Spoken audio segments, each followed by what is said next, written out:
People love type. Many spend entire careers finessing the minutiae of precisely crafted typography that they turn into wonderfully useful typefaces we call fonts. But many confuse typography with lettering. They're related, of course, because both are based on letter forms. But in essence, they are two distinctly different categories regarding type. This is typography. It's derived from an established font. And this is lettering. It's derived from drawing. Lettering is the illustration of letter forms through the process of drawing. So this course will specifically focus on creating type-centric designs derived from our hand-lettered drawings. I'm Von Glitschka, and in this course, I'll cover the importance of an analog workflow in structuring and refining drawn letter forms and how we can use it in context of vector artwork.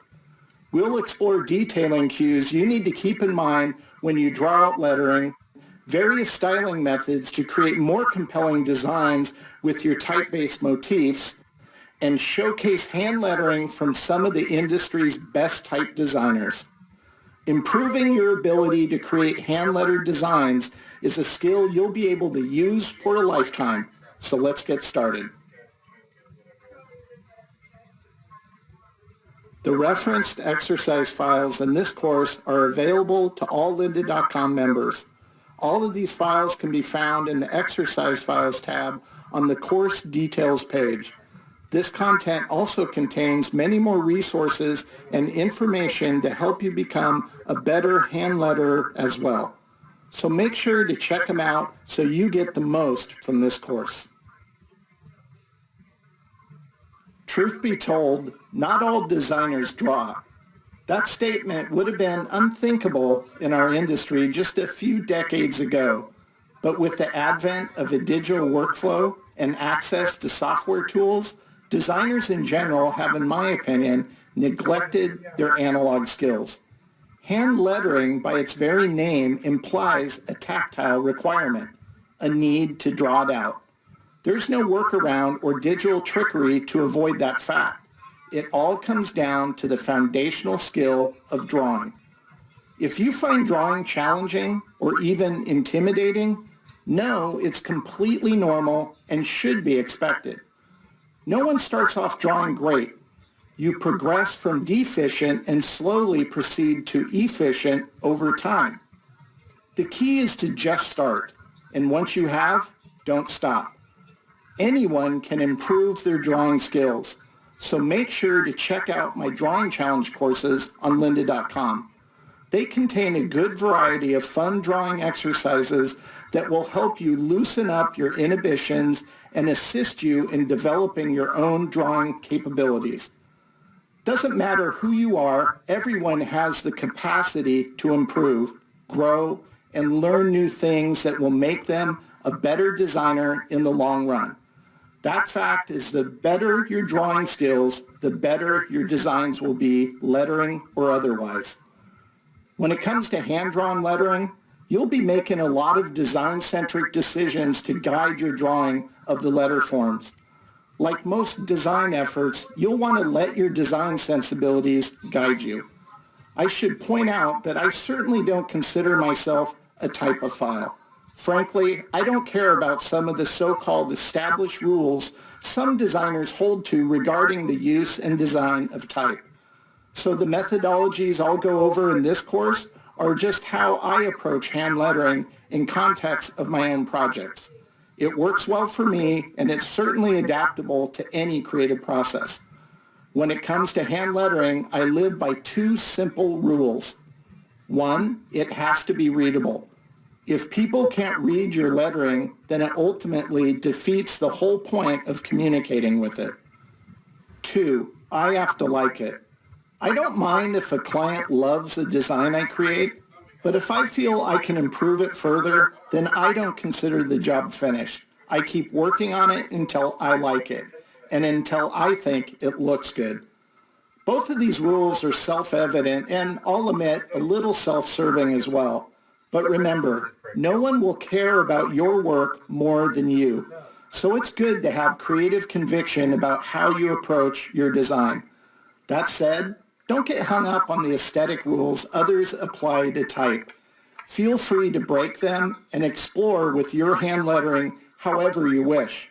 Accept failure and frustration as you draw, but keep moving forward, and most importantly, have fun while you do it. Our industry may be digitally driven, but ideas are still best developed in analog form, and drawing is still design's best friend. So embrace it and use it.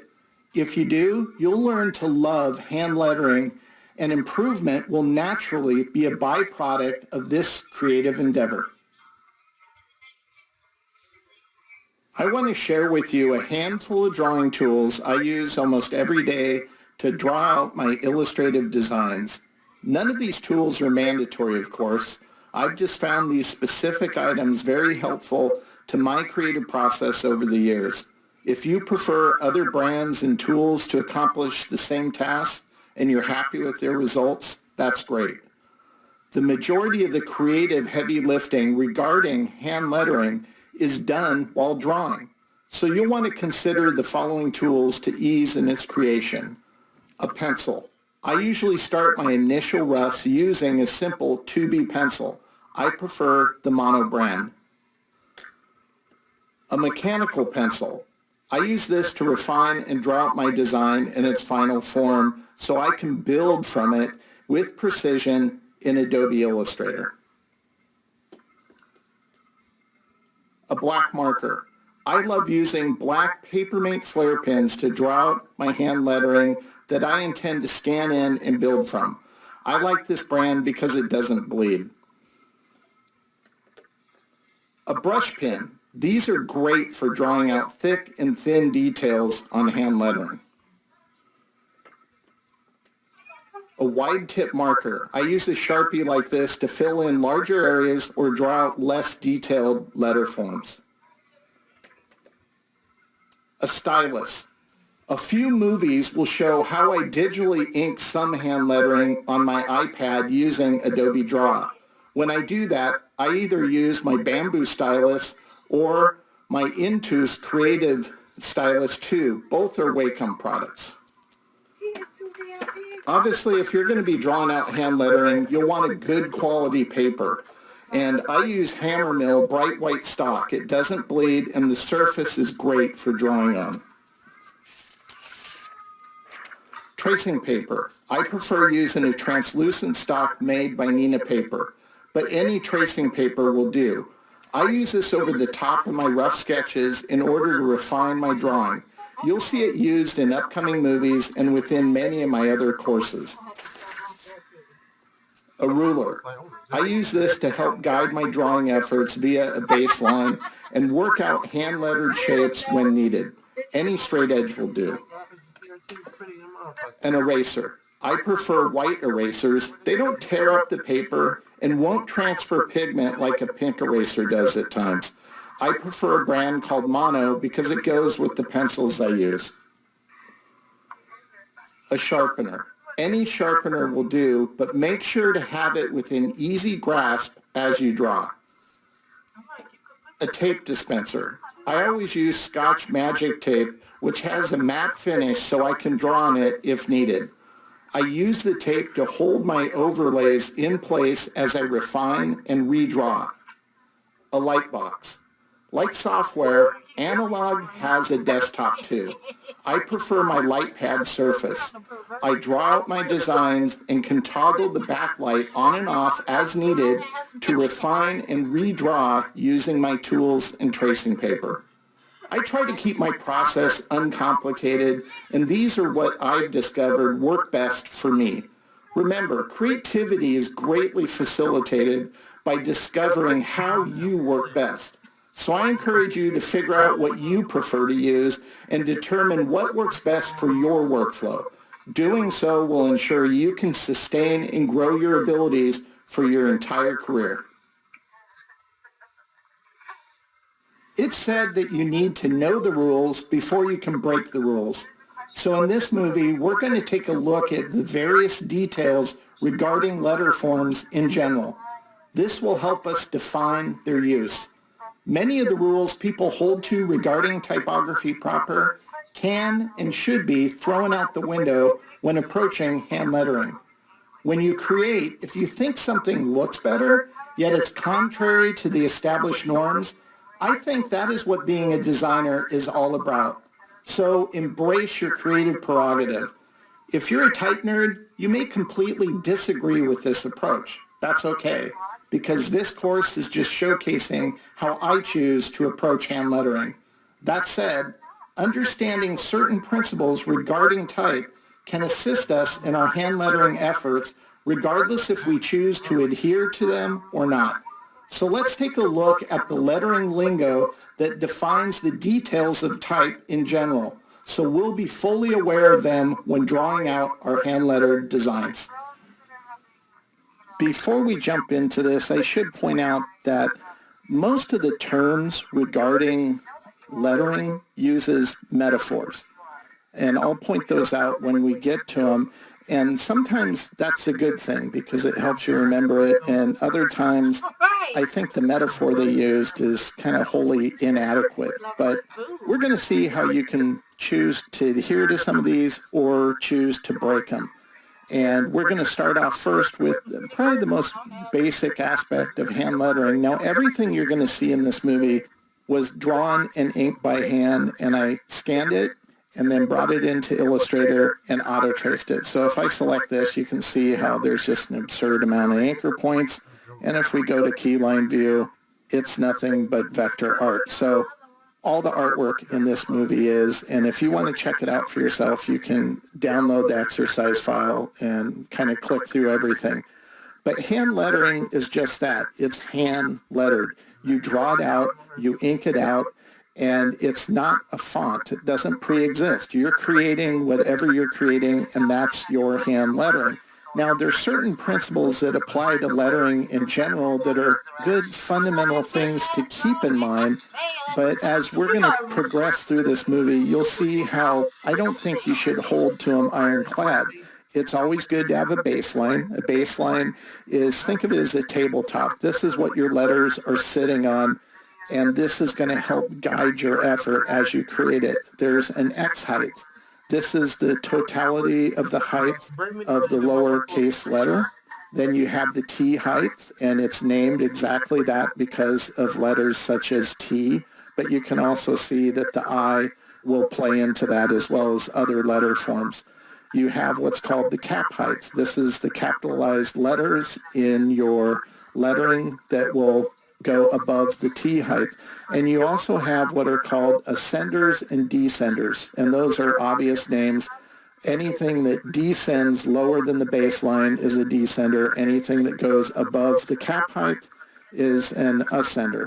Now, this is where the flexibility of how you use them can change, because you can decide to try to adhere to it, and I'm kind of doing that with my lettering here, or you can decide to give the lettering a little more bounce, in which case you're going to violate some of these rules almost immediately when you do that. But in my opinion, I think this looks far more engaging than this does. This isn't bad. I just find this better. So those are the small little subtle things you'll want to keep in mind as you're hand lettering. The basic rules can help guide you as you start working out something, but don't let them hold you back. That's all I'm saying. Now, depending on what style you're going to work in, whatever lettering style you're going to work in, let's say you want to have something that's a little more scripty. Well, as soon as you do that, you can see that because of the style, it pushes your ascenders higher and your descenders lower. So if I toggle on and off, you can see how those are going out. Everything else can remain the same, but it's always going to be flexible. It's always going to be fluid. So keep that in mind as you're lettering. Now, your hand lettering can be any style. So when you work out your hand lettering and you draw it out, it may be sans serif, or it can be serif, or you can do something a little scripty. It can be any style you want. It can be graphic. It can even be illustrative.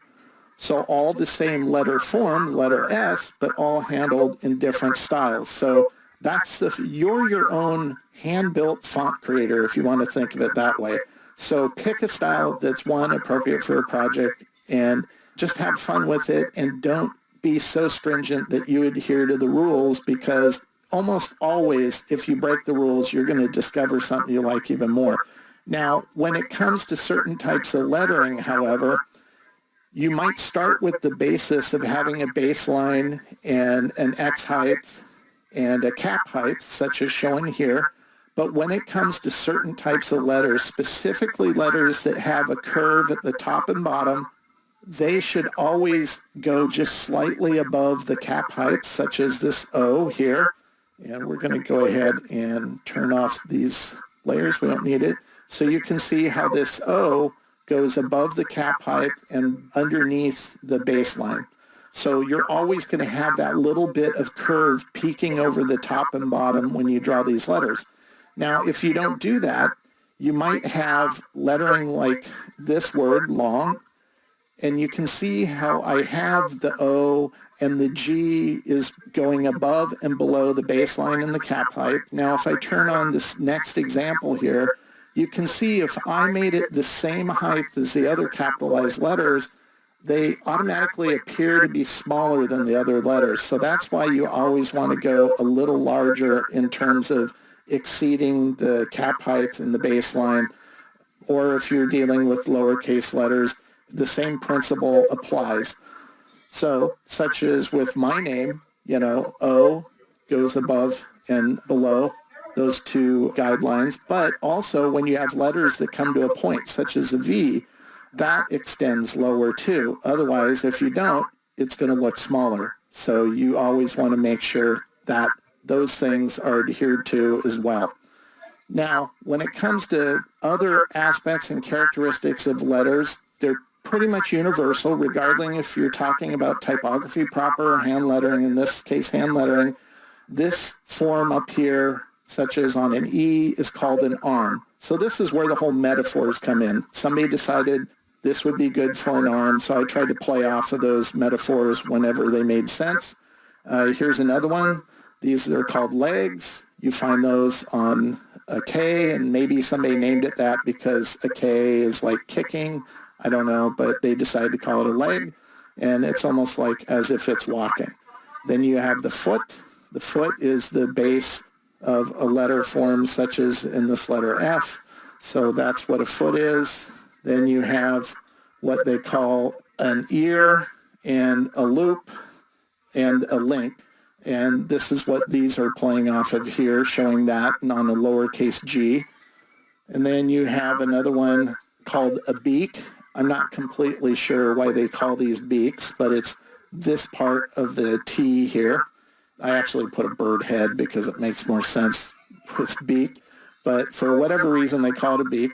Then you have tails. Tails are pretty self-evident why they would call it a tail. So those apply to letter forms like the Q or the Y. The next ones are stem, spine, and counters. Now, this is where the metaphors start to lose me. Stem makes sense, I just think it kind of looks like a tree trunk, so hence kind of the stem of a tree. So that's why I played off of that. Spine, obvious. A spine, the back of somebody, their spine will curve. That makes sense for that one. But then this is where kind of the metaphors go off the rail for me. These are called counters. And I'm not completely sure why they named it that. I think there's other names you could have come up with. And actually, you'll find as you look at some of the references in the exercise files and the links I provide that some people refer to some of these things differently. So just as long as you're aware of these, that's fine. But once again, I think it's okay to not worry about memorizing all of them. But being aware of them in a general sense is going to help you as you draw them out. Now, as we move forward, we're going to come to what are called bowls. So you have a closed bowl, such as in this uppercase letter B here, and you have an open bowl, such as in the lower part of the same B letter form. So this principle also applies in terms of bowls with lowercase letters. So with this A, you have a lowercase bowl on this A, and then on this lowercase r, you have what's called a shoulder. So those make sense. Now, When you move to other lowercase letters, you can have a terminal. Now, even though on the previous lowercase r you saw that they called that a shoulder, where it comes to an end, where it terminates, that's where the term comes from. The terminals are where the end of the letter form terminates. In this case, this is a ball terminal, and this is a terminal on this lowercase t. So that's that. We're going to move to the next one. You have what's called an apex and a stroke. So apex is just what it means. Anywhere where the shape comes to an apex is called an apex. So it's almost like you'll find these on letter forms such as the uppercase M on certain parts of N's depending on how sharp they come. And then you have the stroke. The stroke is the connector part, such as on the middle part of this N. And then you get into some Western sounding terminology in terms of metaphors. You have barbs, such as on this letter case G. You have these little barbs at the top and bottom of this G. And you have the spur. So you have a barb on top, a spur on the bottom. And then you have a crossbar here. In this case, it's replicating a leaf, so you can style these characteristics however you want. And then this is another one of those lingos that I don't completely think it's the best term they could have used. This is called a stress on the C. Why they didn't call it a back, I have no idea, but they decided stress was what they're going to use, and so that's what most people refer to that as, is a stress. The next one, these deal with uppercase letter forms that have thick and thins in the letter forms themselves. So the thin part of that letter form is what's called a hairline. And so this is a letter U and an A respectively in terms of how those apply. Now, when you get into letter forms and how they interact with one another and interplay with one another, this is where you can start to use ligatures. Now, this really applies when you're doing a scripty type hand lettering, but it also applies to kind of a styling that's more sans serif, if you will. So in this word the, this would be how it would be handled without using a ligature effect on it. Now, if we did decide to add a ligature, this is how we could handle this, where it ties two letter forms together, and it just makes the interplay of the letters a lot more engaging. And you don't want to go overboard with everything at ligatures. It get a little too loopy, a little too frilly for that matter. So all of these characteristics of letterings, they're good to help you in generally guiding you as you draw letter forms to keep them in mind. But in my opinion, I don't think you need to hold to these with really strongly. I think it's okay to break the rules. But lettering is all about free spirit creativity, hand lettering that is, and frankly, most of the hand lettering I've seen don't align with a lot of these so-called rules. So I think it's okay to break the rules and work with your hand lettering the way you think is going to work best. So even though rules are there to guide you, they're also there so that you can break them and do what you think looks best. Now, I only covered what I felt are the fundamental attributes as they apply to letter forms. In reality, there's many other terms used to define these characteristics of letters that I didn't bother to go over. So check out the exercise files for this course because I do provide a quick reference guide of the lingo that I covered in this movie, and I also provide links to other helpful resources you can check out as well. Sometimes the hardest part of the creative process is knowing where to start. So before you begin sketching anything, I suggest you do the following first. 1. Determine the exact phrase or words you want to draw. Write them out so you can reference it while you draw. 2. Have a general idea of the style you're going to work in. You can always play with this as you sketch, but if this is a client-based project, you really should know what style is going to be appropriate for your specific project. Right now, I'm going to draw a hand-lettered t-shirt design for my friend's band, Beware the Watchers. Let me show you the initial steps I take when I approach hand lettering. So I'm going to be drawing on top of my light pad, and it starts with just basic white paper stock and a 2B pencil. Now, the first thing I want to point out before I start drawing my letter forms is the way to hold the pencil. If I'm writing letters, you would hold the pencil like this. But we're not writing letters, we're drawing letters. So we want to get a nice elegant movement and flow and interplay between the letter forms, and to facilitate that and to help us draw that way so it has a nice kind of nice aesthetic to the letter forms, we want to hold the pencil a little differently. So I like to hold it like this, and it's from the top down. So I'll be holding the pencil against the paper like this, but this is what it looks like. So that's how you want to hold the pencil.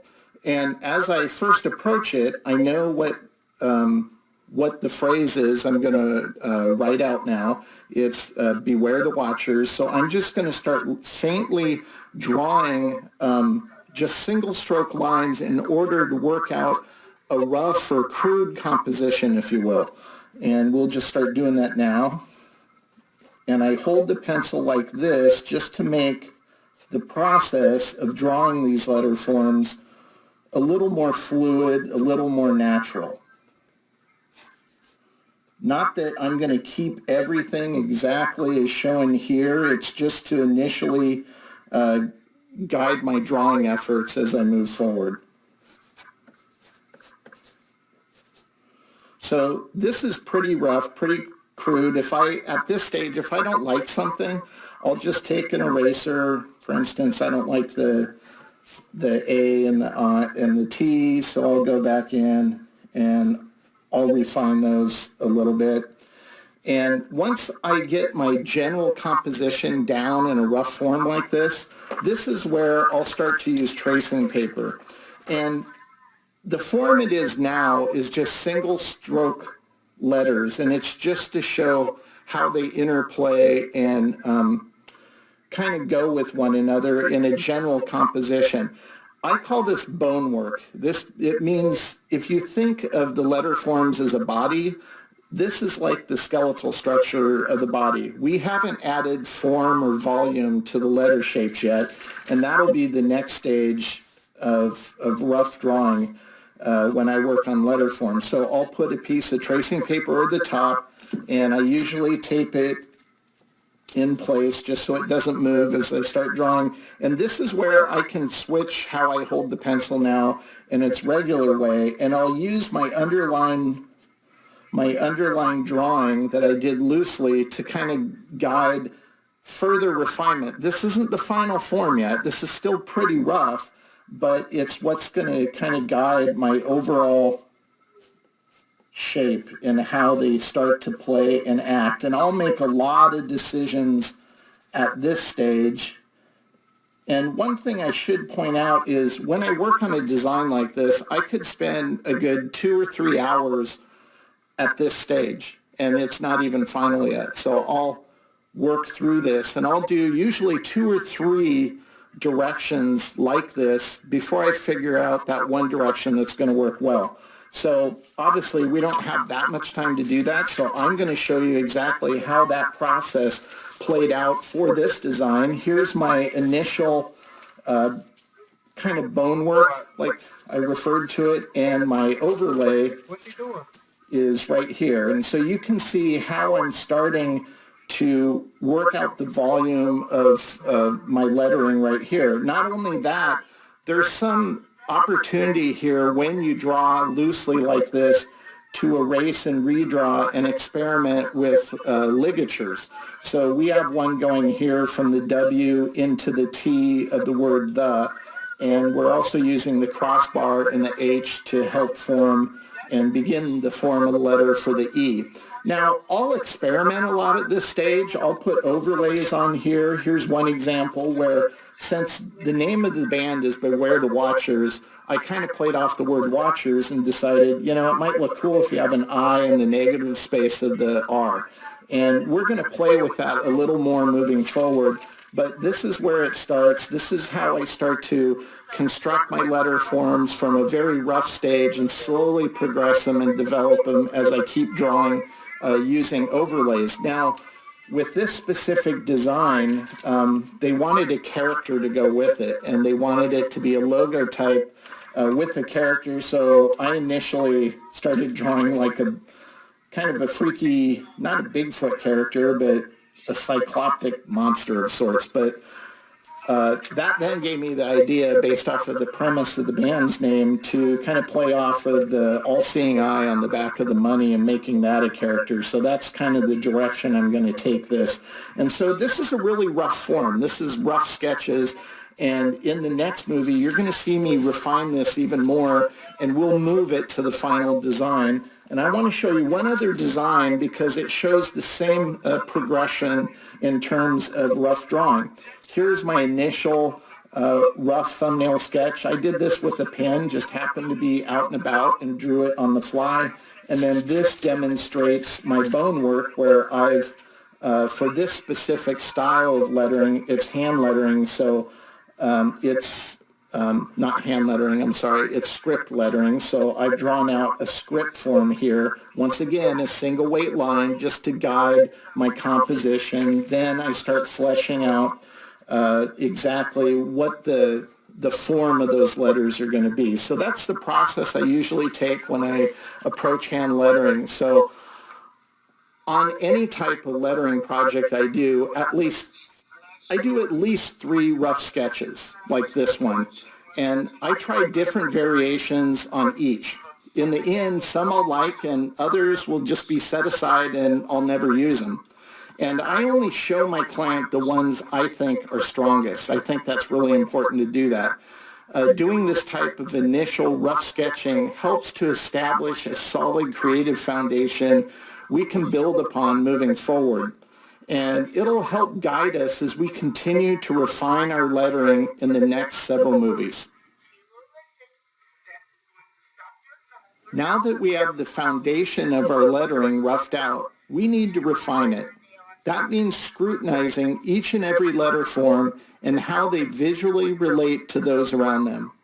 You do this by analyzing the balance of both positive and negative space. The positive space is the letter forms themselves, and the negative is the space between the letter forms. It's all about avoiding visual tension in your design. Our main goal at this stage is to button up our overall drawn design so we can use it to build and ink from later. So let me show you how I refine my hand lettering. So we're back on the light pad here, and we're going to use this now. You can see my rough drawing from the previous stage, and I've gone ahead and scanned this in, and I even printed it out just a little bigger just so it makes it easier to do my refinement and figure out the exact shape and form I want to create. Now, when I start this phase, I usually take a sheet of vellum and then draw on another sheet of vellum above it, and this shows my refined drawing where I've started to go in and on each and every letter form, I've precisely drawn out exactly what I want to build, and that's all refinement is. I'll try it, I'll draw something out, and then I'll erase it, and I might redraw it again. And I usually, at this stage, I'll spend another at least 2 hours working on a design like this to really fine-tune how the letter forms interact and interplay with one another to create a nice flow. On this specific design, I did a lot of experimentation with the crossbars, such as on the letter A going into T, the letter H going into the letter E, and the ligature between the W and the letter T in the word the. So these are the areas I focused on, and it was critical using overlays in order to draw and redraw and erase and refine and to get my letter forms where I want. Now, you saw the character sketch that goes with this design previously, and I've drawn that out just on its own layer because I focused on the lettering first. And usually when I draw, I just grab a sheet of vellum that I have on hand, and at times I don't pay attention that I run out of the paper surface, so that's why I had to draw that on a different sheet of vellum. But it aligns with my drawing. It's going to be part of the final composition.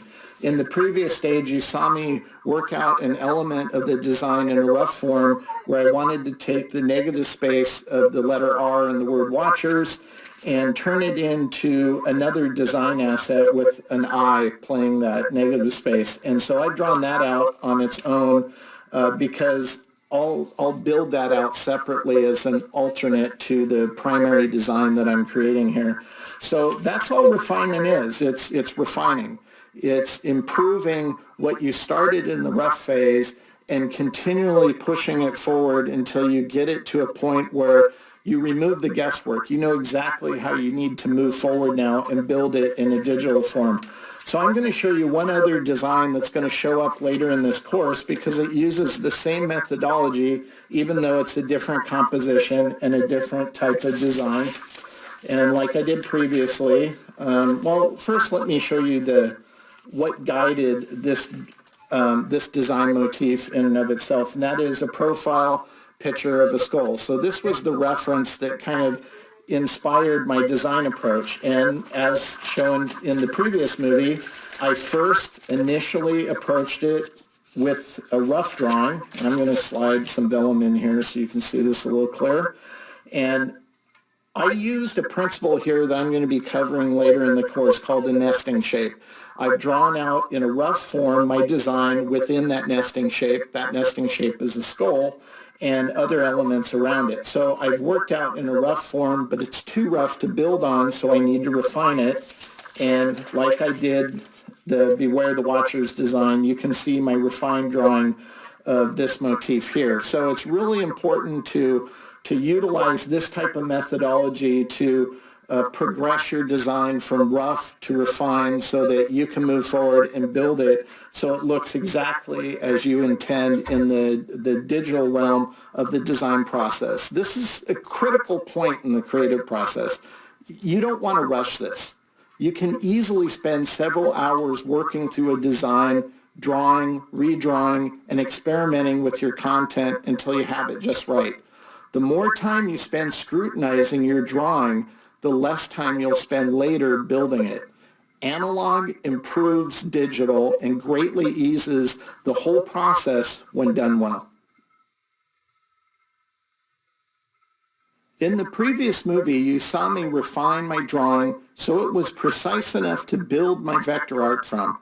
That is one form of using hand lettering. The other form is to use an actual ink drawing and scan it in instead of building it point by point. So we're going to take the refined sketch that contained all the important refinements we worked out, and we'll redraw it again on the light table using black markers in order to create a more hand-done quality, a looser style, if you will. This is better demonstrated than explained, so let me show you how I handle inking like this. So we're back on the light pad here, and you can see my refined sketch that we worked out in the previous movie, and I've printed it out. I usually print it out a little smaller than what I might have drawn it previously, just because I like inking smaller, because you get some nice hand-done artifacts as you ink it out. And you really do need some kind of light box or way to illuminate your drawing underneath to see through a regular sheet of bond paper. I never ink on tracing paper. It smears too much. So all I did here is I used my Papermate flare pen and I inked out my letter forms. Now, when I drew these, I didn't worry about being super precise. It's okay to get that wobble factor a little bit because that's what gives the nice characteristic of hand lettering once you scan this in. And in this case, we're going to be image tracing this in Illustrator later, and I'm going to show you how to do that. But the first steps that I usually take is we'll go ahead and turn this back over. So I'll go to a letter form, and in this case, we'll do the letter E, and I usually just handle doing the perimeter of the letter itself as an outline like this, and then I'll go back in and I'll just beef it up, and I won't try to fill in the whole letter. You really don't need to, because when we image trace this, you can just toss the innermost part once it's been created in Illustrator. So that's usually how I'll go about inking out all of my lettering in a design like this. So what I end up with is my inked artwork looking just like this. And if you wanted to, you could go in on a design like this with a Sharpie now and fill in all these areas so you can see exactly what it's going to look like. But it's really not necessary. It just depends on what you prefer to do. In this case, I prefer not doing that because I can easily delete stuff when I image trace it in Illustrator.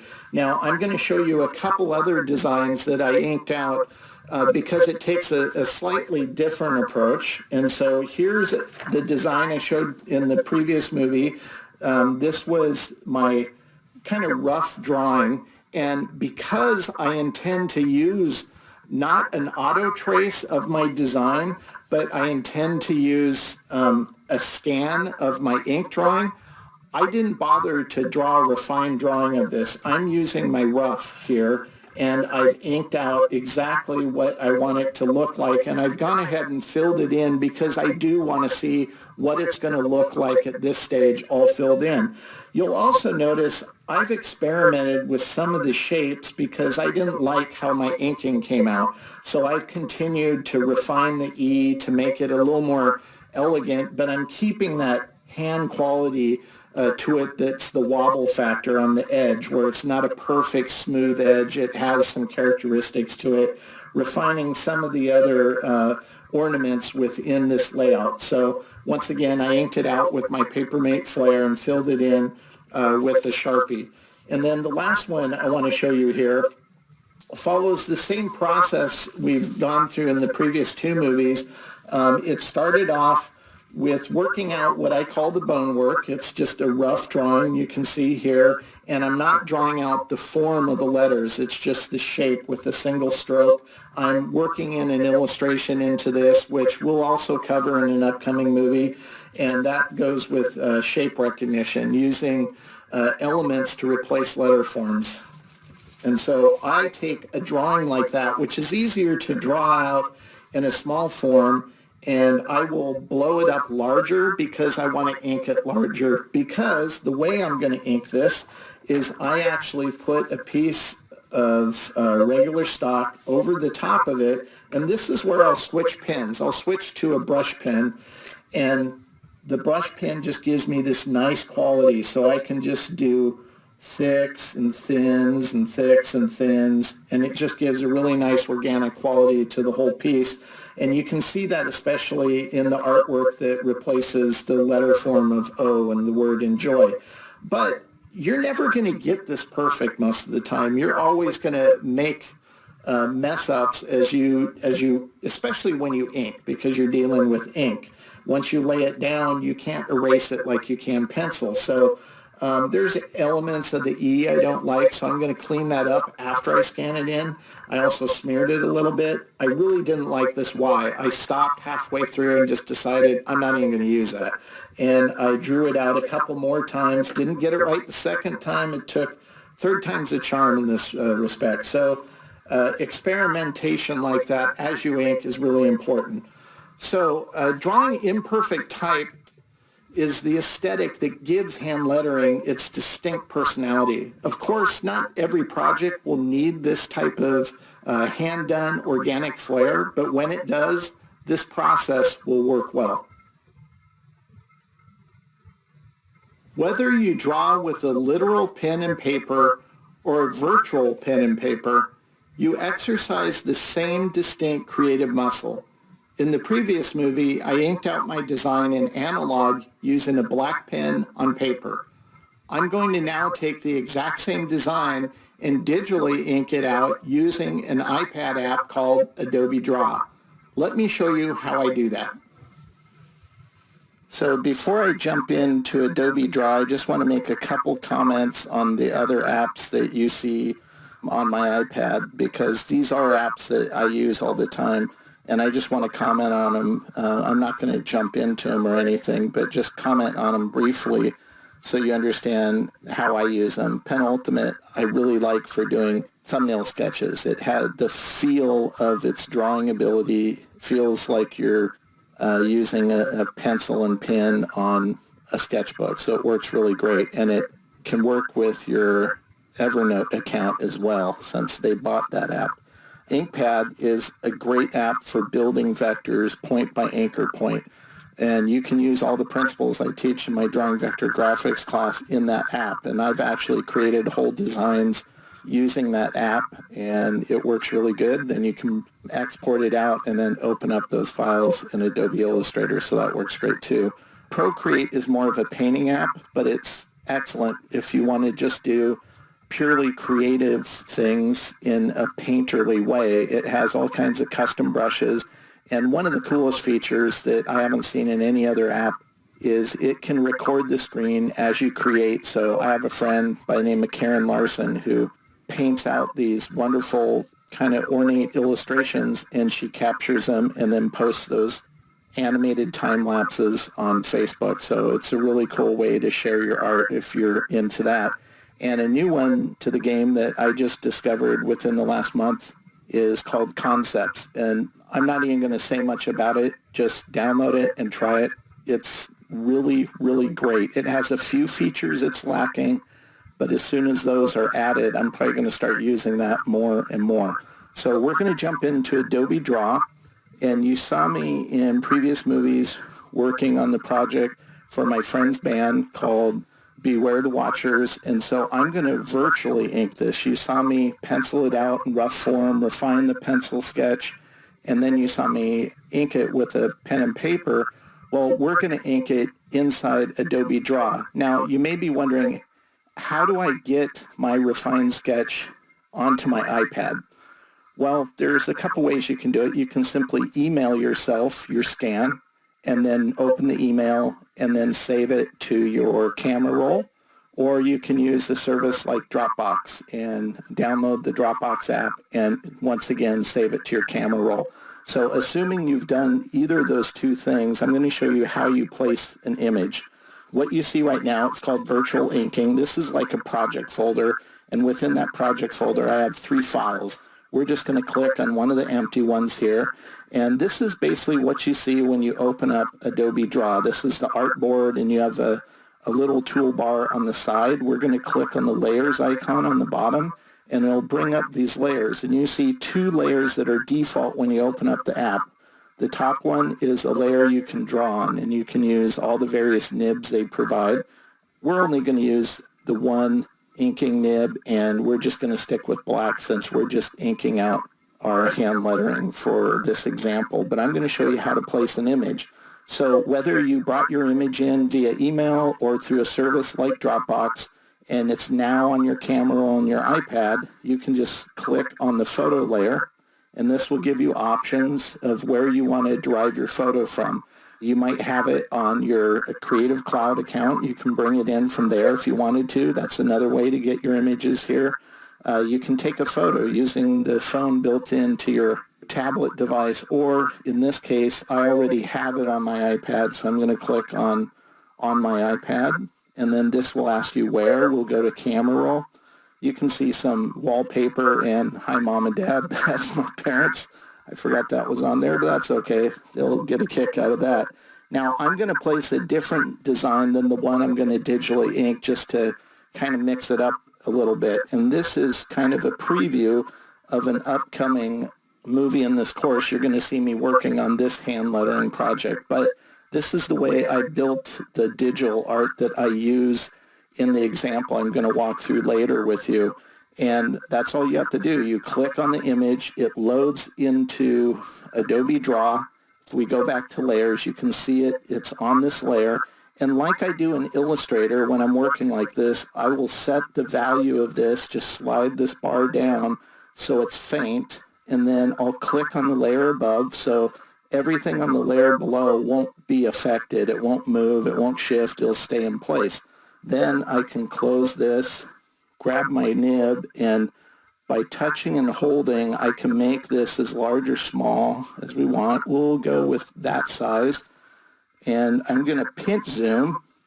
And this image, by the way, is 800 DPI, and it's about 8.5 by 11 in terms of its size, so it's a pretty large image. And I did that so I could pinch zoom in as far as I need in order to draw out my letter forms, just like I'm doing here. By the way, I'm using a bamboo stylus by Wacom. Once I draw out a letter form, I can just touch and hold on the inside, and it will fill that letter form. So that's the methodology I took specifically on this design that you're going to see later in the course. So that's how you place an image. That's how I initially set up a project. So we're going to go to the Beware the Watchers project, which is here. And we're going to go to layers, and I'm going to turn on the layer with my artwork, and we're going to set the tonal value of this down because we want to ink on a layer above it. And you can see I have multiple layers here. If you want to add another layer, you can hit the plus sign at the top right of this pop-up window. But we're going to select this draw layer here. We're going to close layers for a second. We're going to zoom in, pinch zoom, and we're going to start with the letter B. And by the way, you can zoom in as far as you want. Let's start with the letter E, actually. So we're going to get in pretty far. And actually, I think that's too thin. So to erase, you just two-finger swipe backwards to get rid of it. We'll go a little larger with our nib. Whoa, that's way too big. So we'll do a happy medium. That's a little better. So like inking with a pen, I'm just creating the profile, my letter form, and because it's hand lettering, I'm not trying to get precise curves here. Kind of the wobble factor gives a nice aesthetic. And once again, I'll fill it by clicking in the center. We'll undo that step. I'll just tap and hold, since I'm using a stylus, in the center of what I drew here, and it'll automatically fill in with whatever the fill color I'm using over here. So we'll pinch zoom out of this, and we'll go ahead and do the T. So based off of how close you are is going to determine how big of a nib you want. In this case, I'm going to go a little bigger just to make it easier.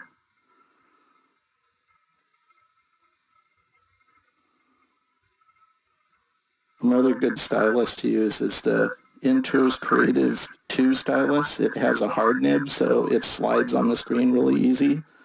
And we're going to go into our nibs now, and we're going to go down to this blank one at the bottom. This is the eraser, and we're going to pinch zoom in on this, and this is where I'll go in, and I'll just edit and clean up a little bit. And you tap and hold the elements you don't want, and that's how you get rid of them. So that's how I'll clean up serifs and kind of refine my lettering. Now I'll go through this whole thing, and I'll ink out the whole design using this exact same methodology of outlining the profile, the letter form, tapping and holding on the center to fill it, and that applies with the artwork down below. So if I turn on everything I've done that with, you can see how I've drawn out all my letter forms. Let's make sure we're on that layer, and we're going to switch back to our nib that has the black fill. And so I just tap and hold, and I can fill in all these shapes like this. So that's how you can digitally ink, and depending on how large your file is, it might take a few seconds to fill some of these. The larger, the more detail you have in your file, the longer it's going to take. Now, once I've done this and I've filled in all the content on my design, I end up with this. This is what my final digital inked artwork will look like. And if I zoom in on this, pinch zoom, you can see it's clean, but it has a nice hand-done quality. It's not perfect. It's not precision, elliptical shapes.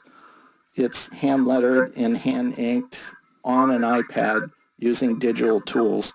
And so it's going to work great for what we intend to do with it inside Illustrator. Now, that may be your next question you might be thinking is, how do you get this to Illustrator? Well, the nice thing about this, if you have a Creative Cloud account, you can simply, once you're in Adobe Draw, you can click this icon on the top right the export out icon, and it'll bring up this menu. And you can do a couple things with your artwork here. You can copy the image to your Creative Cloud account and then log into Creative Cloud from your desktop and download it to your computer and then open it up in Illustrator. Or you can click Send to Photoshop, and as long as you have a Creative Cloud account, it will actually shoot it to Creative Cloud, and then you'll see it automatically open up on your machine in Photoshop. The same is true with Illustrator. So we're going to select Illustrator, and this is going to process our file, and it's sent it to my computer.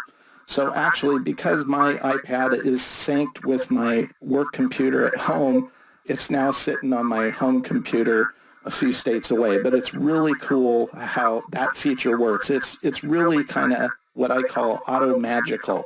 The first time I tried it, I thought, oh, it's just going to like email me a file or whatever, and all of a sudden this window pops up in Illustrator, and there's my inked artwork. So it's a pretty nice feature to do that. So if you ever want that hand-drawn quality for a graphic or typography like this, you can crank it out on your iPad and send it to Illustrator, and it really enhances the workflow. Working digitally allows for a wide range of virtual methods you can capitalize on. Using an iPad app to ink out my imperfect letter forms was a good fit for this project. If you don't have an iPad, you could also do the same thing using a Wacom Cintiq and Photoshop. The flexibility of a digital creative process is endless. So keep experimenting and trying new things as they become available, and you'll discover new ways to work. Once you have your lettering drawn out and refined, it's just a matter of craftsmanship to produce the final vector artwork. Having a tight, refined sketch will aid in this effort, but it still takes a distinct dedication to execute your vector building with care and precision. Let me show you how I created my final vector art based on my refined sketch. So previously in the course, you saw me begin this design in a rough drawing stage, and then I moved to a refined drawing stage. And that refined drawing is what I'm now bringing into Illustrator that's going to help me and guide my vector building. When I scan in a TIFF image such as this, it's about 600 to 800 DPI. I use both on and off, and it just depends on how big I want to build the design at 100%. In this case, I believe this one was 800 DPI. Now, the first thing I do is once I place a TIFF image into Illustrator like this, I put it on its own layer, so you can see refined sketch over here, and I usually adjust the opacity. In this case, I think we'll do 20%, and then I lock the layer because I don't want it moving on me. On a layer above it called Build is where I start building. Now, I already have predefined graphic styles set up, and all this is a magenta stroke, either a 0.5 stroke or a 0.25 stroke, and it just depends on how zoomed in I am on my art as to which one I'm going to use. When I create and start building vector art, it's always good to zoom in. I never try to stay all the way away and try to build my art because it's like standing across a room and building it. So I'm just going to start laying down my anchor points, and with a design like this, anywhere the art comes to a point, gets to a point. That's how I discern where I'm going to start building and how I'm going to start adjusting my shape. So you can see how I've done that here. And now, because I have curves in this line here, I want to use another anchor point right about here, and we'll pull out the Bezier handles. So we're going to click here and pull out, and then we'll end it here. So that's how I initially create what I call my rough build. Now, right now, I have what's called Smart Guides turned on. You can see how it's telling me there's an anchor point here. This is a path. And those are great when you need to use them. But when you don't need to use them, they can kind of get in the way. So you'll want to toggle those on and off as you create. In this case, we can go Command U and turn them off. So if I go over the anchor point, it'll no longer do that, and it'll no longer tell me when I'm over a path. Therefore, it's not going to snap to them like it did previously. We're going to go over to, let's see, under the pen tool. We'll click and hold, and we're going to go to the anchor point tool here. And once you have this, this is where Adobe is added in. You can see the little indicator it comes up where you can edit segments. So you can actually grab on a path and just pull it out and start to kind of mold and shape your artwork, in this case, to what I've drawn out. So that's all I'm going to do here. And then you can also adjust your Beziers as you go along.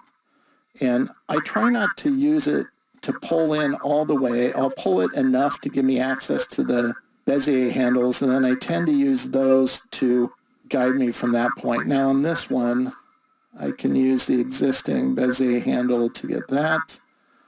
And I think I'll be able to use it on this one as well.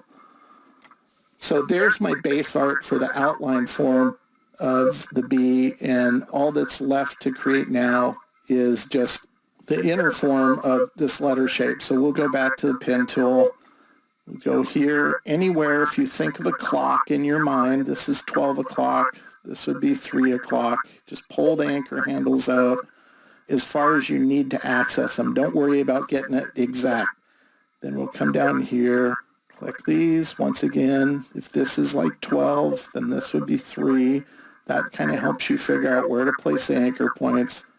And don't worry about this. We'll kind of clean that up as we go along. Now what we'll do is we'll switch back to this tool and we'll pull out these Bezier handles. And we'll pull this one out like this.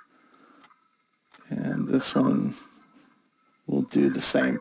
Now, I don't like leaving absolute straight lines in my designs. Nothing in nature is perfectly straight, so I like to, even if it's just very subtle, I'll go ahead and I'll bend it just so it's not perfectly straight. Nothing looks more computer-driven than absolute perfect straight edge on a somewhat organic, in this case, a hand-lettered design. So it's good to add those subtle curves in there.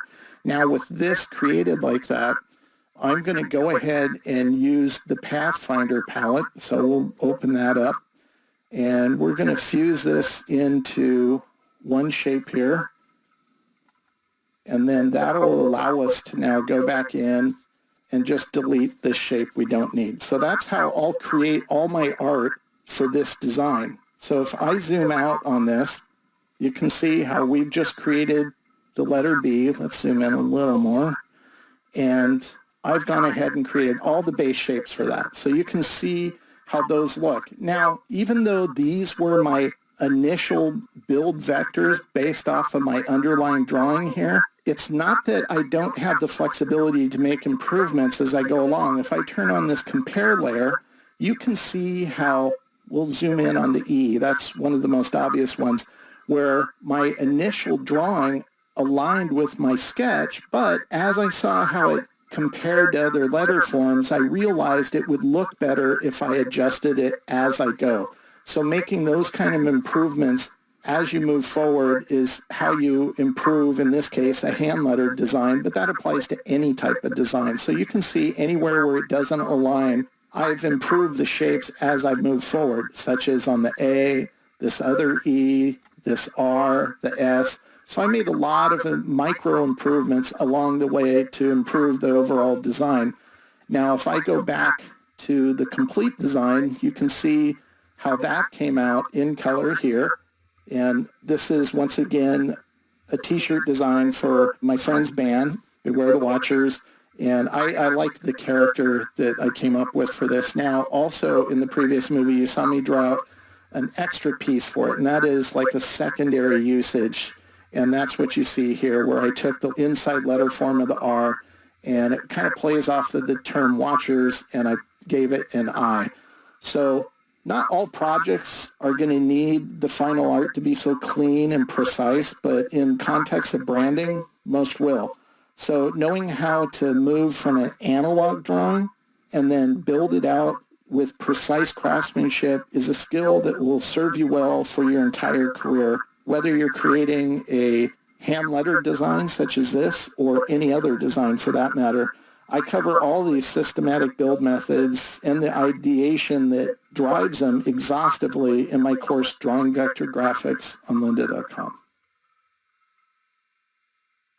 Digital tools, plugins, and other software functionality can greatly assist in our creative efforts. But when it's all said and done, your time and dedication to scrutinize your own work at every stage of the creative process is what will enable you to grow and improve your vector craftsmanship. As much as I try to define and establish what I'm going to build before I actually build it through my refined sketches, I still need to finesse my vector art along the way, continually making micro adjustments that will improve my overall design. Let me walk you through a hand-lettered project and share with you my critical thinking at each stage of development. In the previous movie, you saw me create the design that I did for my friend's band, and the easy parts of vector building in regards to that context of hand lettering was anywhere the art came to a point, got a point. Those are the gimmies. Those are the really simple ones to discern.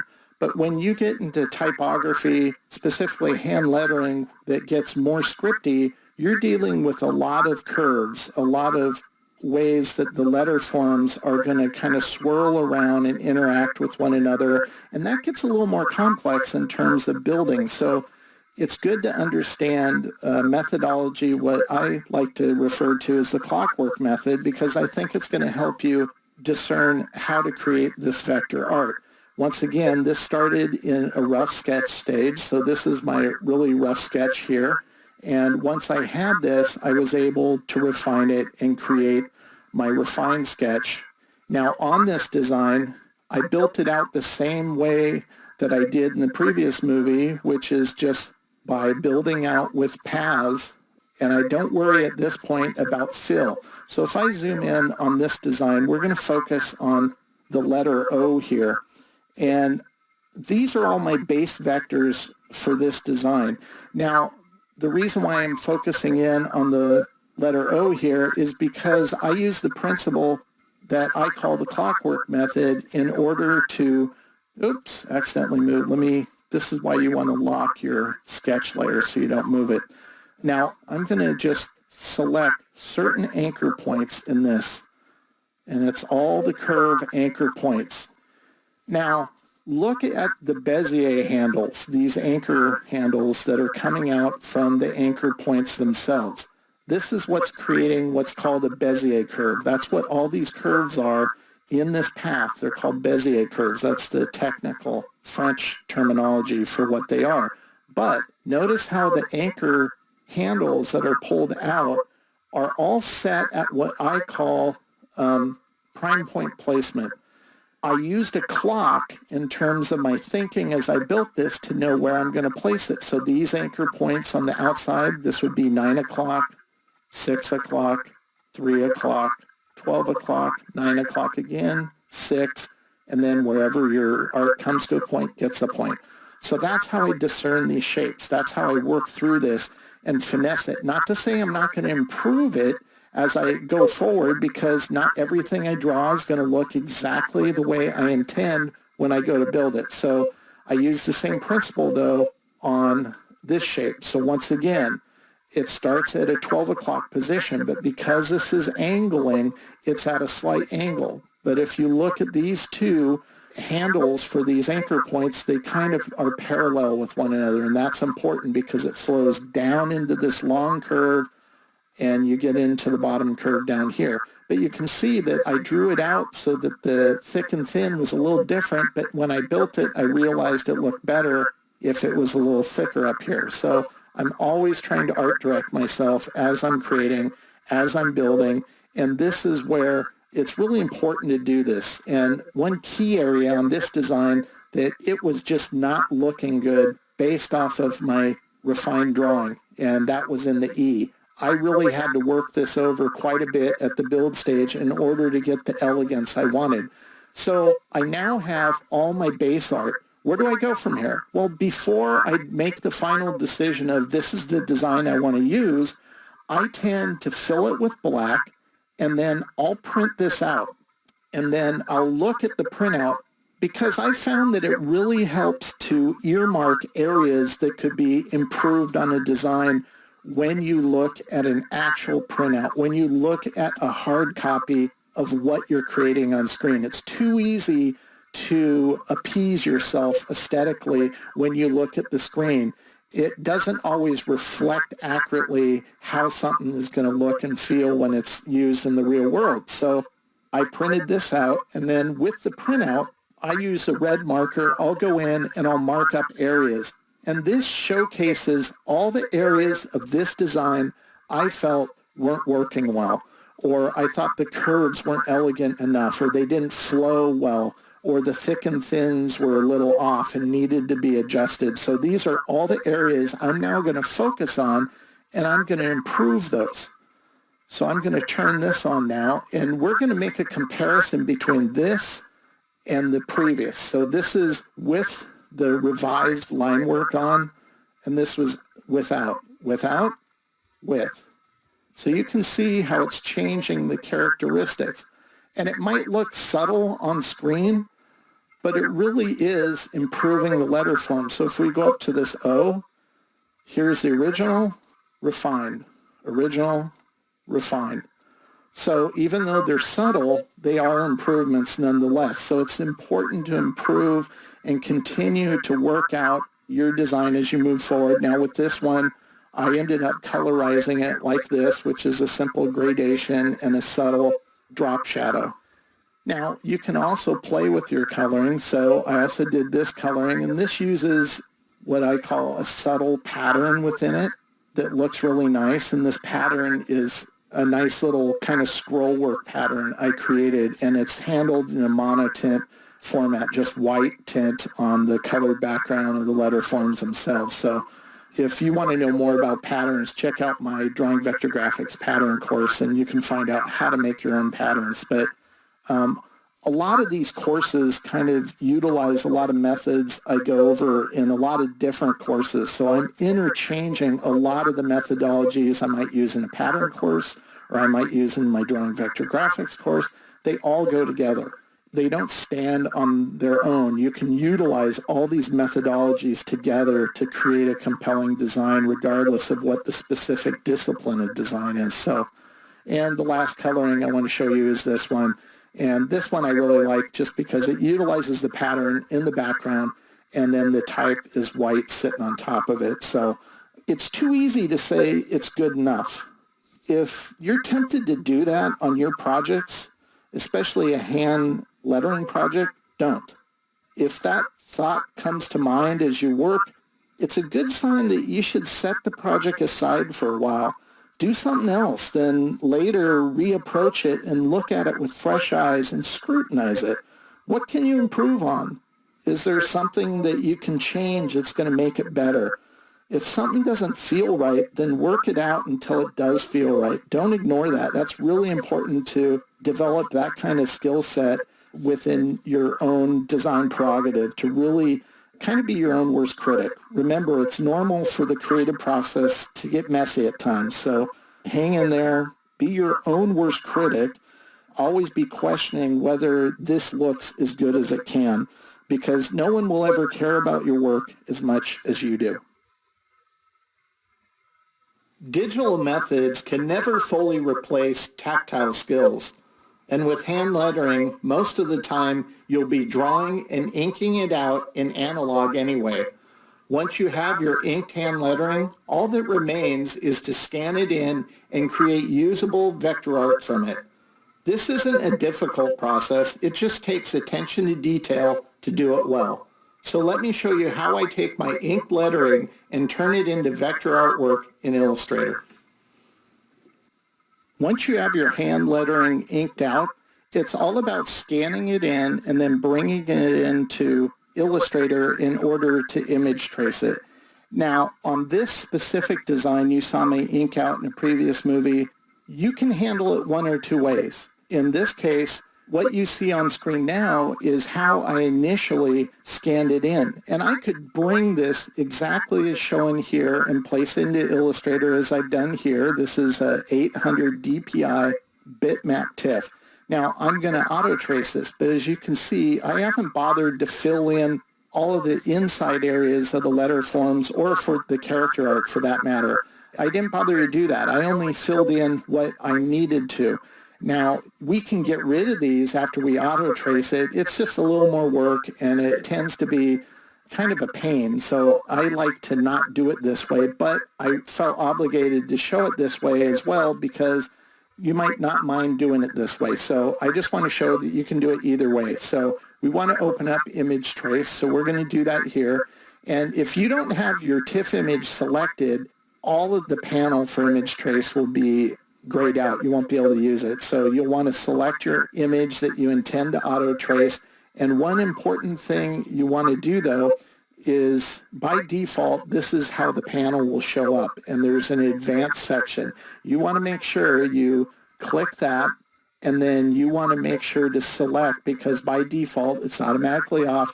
You want to select Ignore White. That's basically going to tell Illustrator that everything white in this design, you don't want it to be filled with a white pigment. You just want it to be 0 alpha, transparent. You don't want it to show up. And that's important because if you don't, you're going to get a lot of weird shapes in here that you're going to have to deal with, and you don't want to deal with it. So we're going to go ahead and trace this. We're going to use the default settings here. That's fine.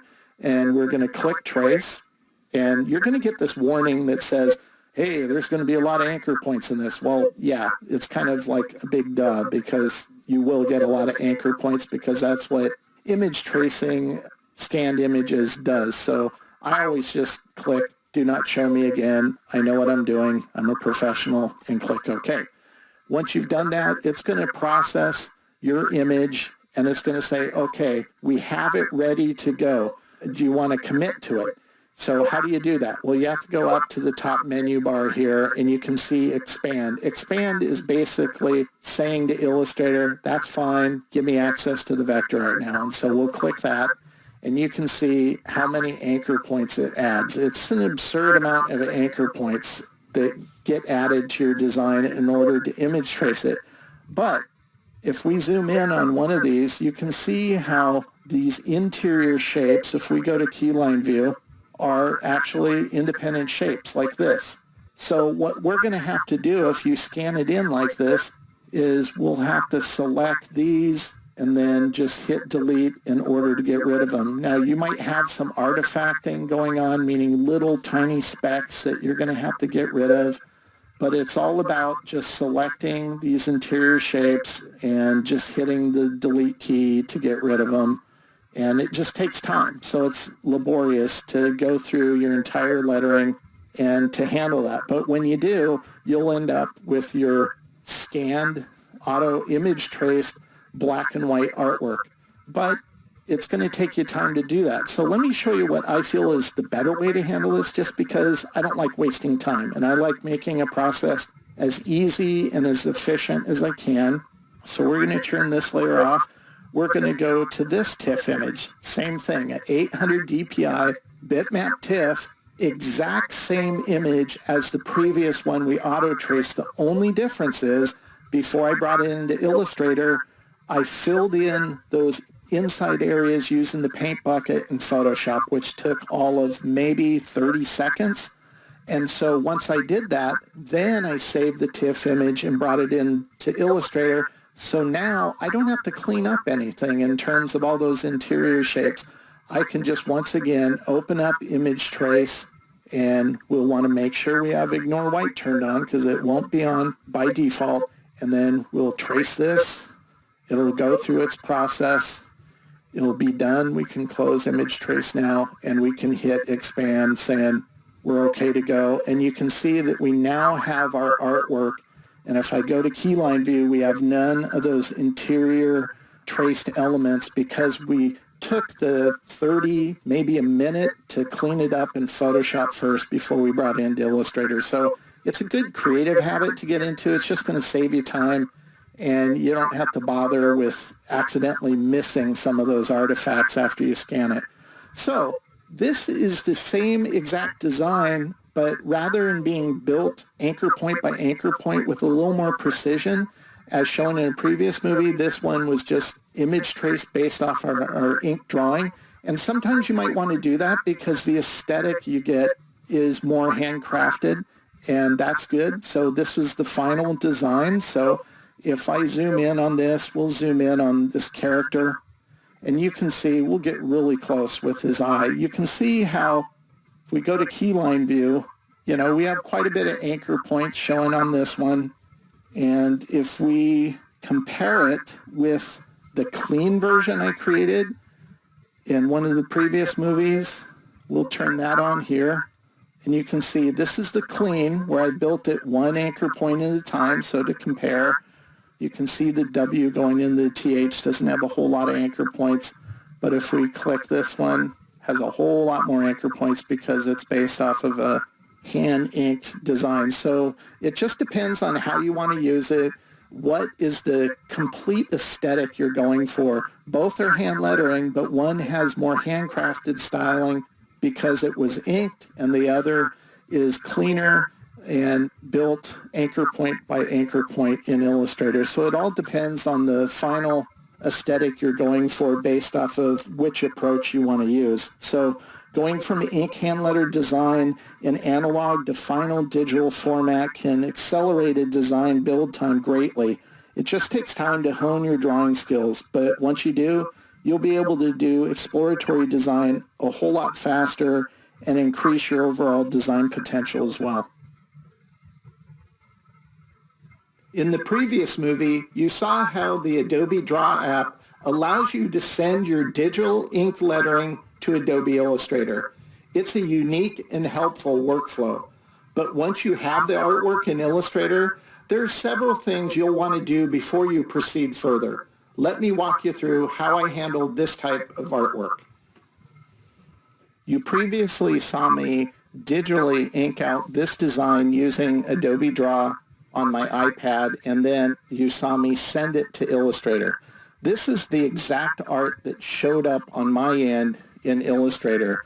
I need to explain a few things regarding cleaning up the artwork, because as much as it's nice to digitally ink something out, you do have to do some cleanup on the artwork file itself before you move forward. You wouldn't want to use the raw art from Adobe Draw and immediately start fleshing out with color or building other content based off of it, just because it's a little messy, and I'm going to show you why that is and how to go about cleaning it up. If I select this artwork, you can see it just has an insane amount of anchor points.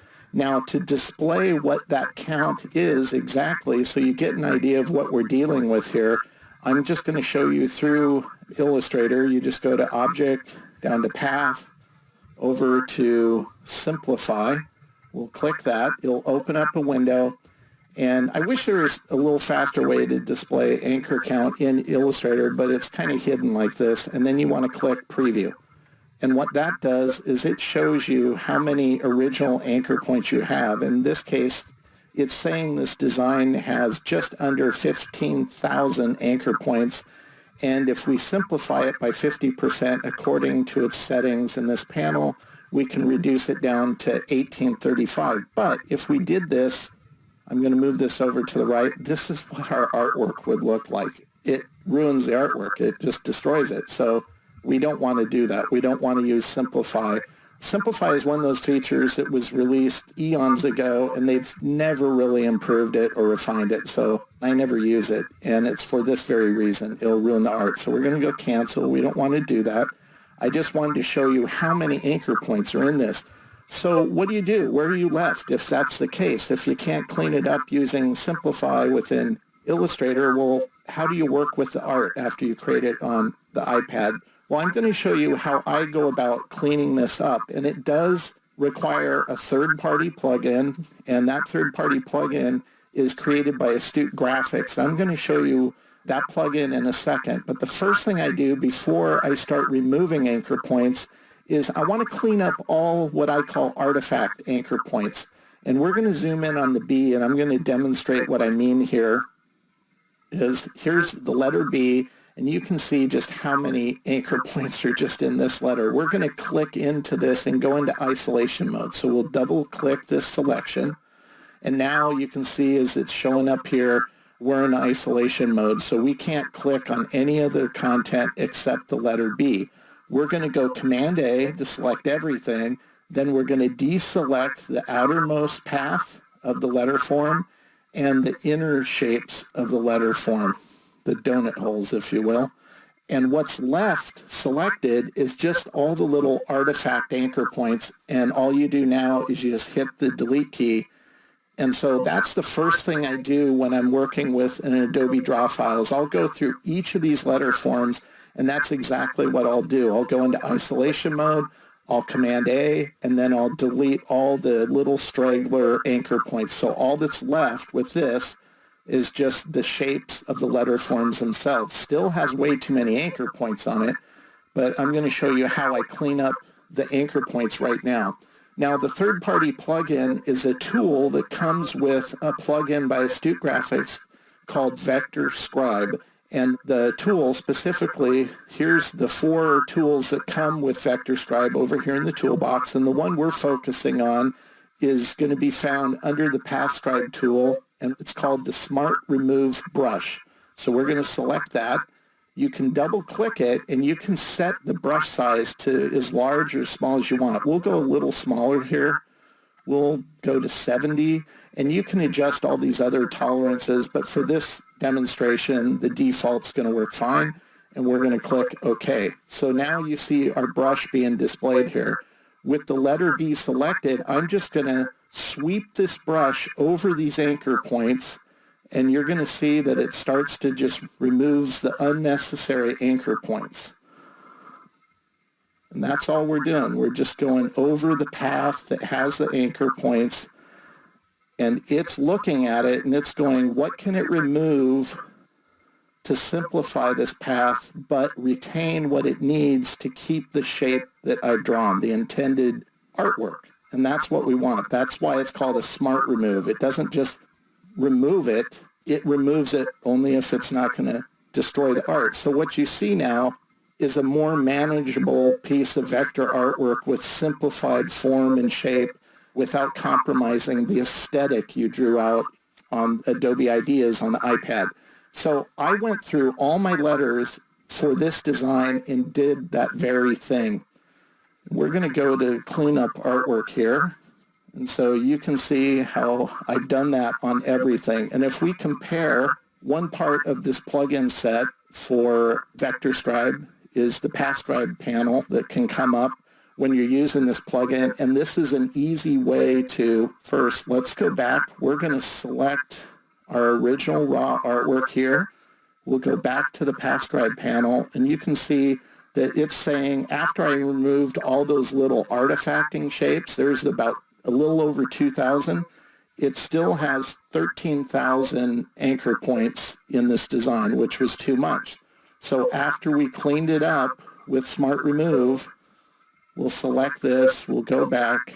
Now the total design only has 2,100 anchor points.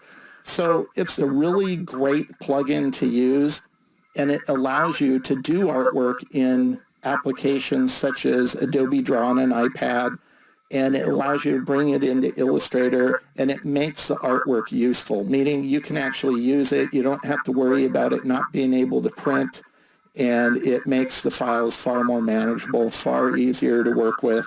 The most important part, in my opinion, is it retains the look and feel you want. It doesn't destroy your art, so that's really important. So on this design, this is how the full color came out based off of the Adobe Draw inked artwork. If I zoom in on this character, you can see it just has a nice kind of loose hand-drawn quality to it. It's not precision vectors like the other version I did. And if I click that on for comparison, here's what I built point by point. It's not bad. I think it looks good, but this looks good too, and it has a nice hand-done quality to it. So that's how you can approach using your Adobe Draw art and bringing it into Illustrator, how you'll want to clean it up before you start pushing forward and exploring with color and creating other artwork based off of your drawn design. I should point out that this behavior isn't unique to Adobe Draw. I've tried all the different vector drawing apps available on the iPad, and they all produce similar results regarding too many anchor points. So regardless of what vector app you may use to digitally ink your design, you'll want to more than likely clean it up. And this is how I approach cleaning up those type of files. As you saw, the app I use generates artwork that initially looks good on screen, but when you select it, it just has just an overwhelming amount of anchor points, and it really needs to be cleaned up. It really needs to be refined. And that's part of craftsmanship. So get in the habit of doing that, and it won't be a big deal because you're not going to be doing this all the time. And it'll allow you to clean it up a lot easier if you have access to those plugins. Once again, you can download free trials at Astute Graphics and test drive those and see how you like them, and they might benefit your own workflow. I hope this helps you to utilize new methodologies such as digitally inking within your own hand lettering projects. I'm going to show you how I like to add dimensional qualities to my hand lettered designs in Illustrator. It's a relatively simple method, but it does require a plugin created by Astute Graphics. The good news is the plugin is absolutely free. And after I demonstrate how it works, you'll want to download it and start using it yourself. So let me show you how I go about creating dimensional design motifs with my hand lettering. So the first example of adding dimension to your hand lettering is going to be a logo type I created for a company in Louisiana. They make bobbleheads, and the name of their company was Zydeco. This is the hand lettering logo type I created for their identity. And as with all my illustrative design, it starts in analog. I work out the composition and how that hand lettering flowed and pick the style that I thought was appropriate for this project. And then I build it out in vector form. These are my base shapes. Now, as you create, not everything has to be point by point. I use shape building on this in terms of simple elliptical shapes in order to form the D, parts of the D, parts of the G, and the whole letter form for the letter O. So anytime you can utilize shape building within the context of your vector building, you're just going to make things go faster, and you're going to be more precise in the long run. And so because this was a logo type, I used those kinds of build methodologies. Now, when it came to the final fusing of those letter forms together, this is what I created. And this is the point I'm going to start with to add dimension to this design. We're going to use what's called a nesting shape. I'm going to go over that in more detail further in the course. But for this specific design, adding the dimension is doing it by way of the nesting shape. That's going to be what adds the dimension or works with adding dimension on this design. And so the first thing we have to do to create this is we have to make an outline of our existing type design. So we're going to go to Object, we're going to go to Path, we're going to go Offset Path, and we'll preview this, and 13.5 looks good, so we'll go OK. Now, this creates a pretty crummy final product, I guess you can put it that way. Too many anchor points. We need to clean that up, so we want it to be as kind of refined as possible. In terms of the shape and form, we're getting some mitering problems on the top of our D, the top of our G. The swooping of the letter form Z as it goes into the O is kind of blocked off over here. And because we're going to add dimension, we can get rid of all these interior shapes here. We're not going to want those. So basically, we have to clean up this artwork. It's not ready to move forward on, and you wouldn't want to move forward on it at this point. You want to make it look as good as it can. And this is where I just want to mention that you never want to fully, I don't know if trust is the best word, but you never want to fully depend on an algorithm or a plugin or a pull-down menu or any kind of effects when it comes to software. They're okay when appropriate, but you want to rely solely and fundamentally on your designer's eye. And right now, this isn't anywhere close to being where it should be in terms of the craftsmanship. So I'm going to clean it up, and I'm going to show you how this cleaned up into a more elegant form and shape. I've refined it. I removed any unnecessary anchor points, finessed the curves that even though technically, mathematically speaking, they wouldn't be shaped that way, in terms of aesthetics, they look better this way. So that's where designer's eye comes in that an algorithm can never replace. And in this case, I also deviated from my original sketch on the letter form G and improved it overall by pulling that in. So we're going to turn off that hand letter drawing. So once I have this top nested shape, we want to create the illusion, and that means making a clone of this top nested shape, and we're going to now size it down in order to give the illusion that it's going back away from the viewer and creating a perspective of sorts. So we have to make a clone of this shape. You can do that by going Command-C, Command-F, or if you have it attached to an F key like I do, it's just one button push, which is F3, and I had the wrong thing selected, so you want to make sure you have the shape selected, and you can just go, we'll do it through the menu command so you can see, because I use this quite a bit. So we'll go to Edit, we'll go to Copy, that's Command-C, back to Edit, and we're going to go to Paste in Front. And so all that has done now is made a clone of that exact shape. And I have that attached to an F3 key, so it's a one-button push, and I never have to touch the menu bar, so it just speeds up the process. Now, at this point, you can optically size it, which means just use the bounding box and size it down, or in this case, so you can see exact dimensions if you want to recreate this on your own using the exercise files. We'll go to Scale, and we're going to do it at 84% and click OK. Once you have it scaled down, it's a matter of positioning it. And that just means you just have to drag it into a position that's going to give you that dimensional illusion you want. In this case, I think something right around here might look okay. So we'll stop there. At this point, we're going to toss this type just because I don't want it to get in the way of me explaining what I'm going to do next. And we'll bring it back later in the final composition. So we'll just go ahead and delete that at this point. So now we have the original nesting shape outline on top and the smaller nesting shape kind of shifted off and smaller in terms of its size in order to create a nice illusion.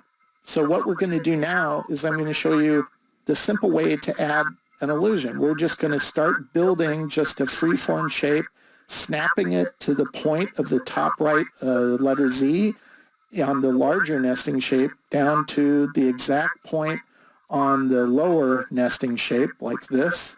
And we'll colorize this blue. And I'm going to go ahead and send this to the back so you can see how it relates. We're going to repeat this process several times throughout this design. So we'll do one more here like this. And this isn't complex. This isn't hard to do. It's just simple shape building. Now, we're going to do that throughout the whole design. So what we end up with is shapes like this that kind of weld together the front and the back in order to create this dimensional nesting shape. But there's certain types of dimension that are going to be harder to create, and that's where one curve goes into another curve. You don't have a point like you do here and here. This is going from a curved path to another curved path. So how do you find those tangents? Well, this is where the plugin comes in. Subscribe by Astute Graphics. It's a free plugin. So imagine you have three objects like this, three circles, and you want to build a perimeter based off of these three circles that interrelate with one another. Well, how would you do that in Illustrator? Well, you grab the pen tool and you probably use smart guides and you would kind of eyeball it. And eyeballing it meaning you might start here and then you go over here and you'd hope that it looks good, but it's eyeballing it. You don't know if those tangents are exactly corresponding to one another to create the illusion of something wrapping around those edges. Well, the plugin by Astute Graphics called Subscribe, which consists of these four tools, but the specific tool I want to go over is this one, which has a bunch of different options, but we're going to focus on the line tangent to two paths. We'll select that, and what's cool about it is you can just click right on any round shape like this to a corresponding round shape and see how it automatically figures out exactly where the other tangent is, and you just click again, and there you have your tangent. It's exact, it's correct, it's going to look perfect. We can continue this by going over to this one, and creating that one here to there. You can switch back to your pen tool and you can create the shape you need. And in this case, the shape we're going to fuse with everything to create the dimension. So that's how I created the circular tangents on this nested shape. Now, once I have a design at this point, I like to beta test it. So I like to select everything, and we'll go up to black, and we'll go ahead and actually we can get rid of the stroke since this is an outline already. And we'll turn our type that we got rid of earlier back on, and you can see how it's creating a nice dimensional kind of nesting shape for this design. And that's how I created this. Now, I might go in and finesse some of these corners a little more, but one thing about this design that even though technically it's correct, this point is going to this point, I thought it made too much of a black gap there. So I kind of cheat reality and I move that over a bit. And in the final iteration of this design, you can see how I did that, how I used the nesting shape to create the final design for this company. So that's one way you can do dimensional effects on your hand lettering. Here's another quick way of doing it. And this isn't built point by point. This is just simply a hand lettered design here. And I've scanned it in. I believe it's at 800 DPI bitmap. I placed it. I'm going to image trace it inside Illustrator. So I end up with this, my image trace lettering.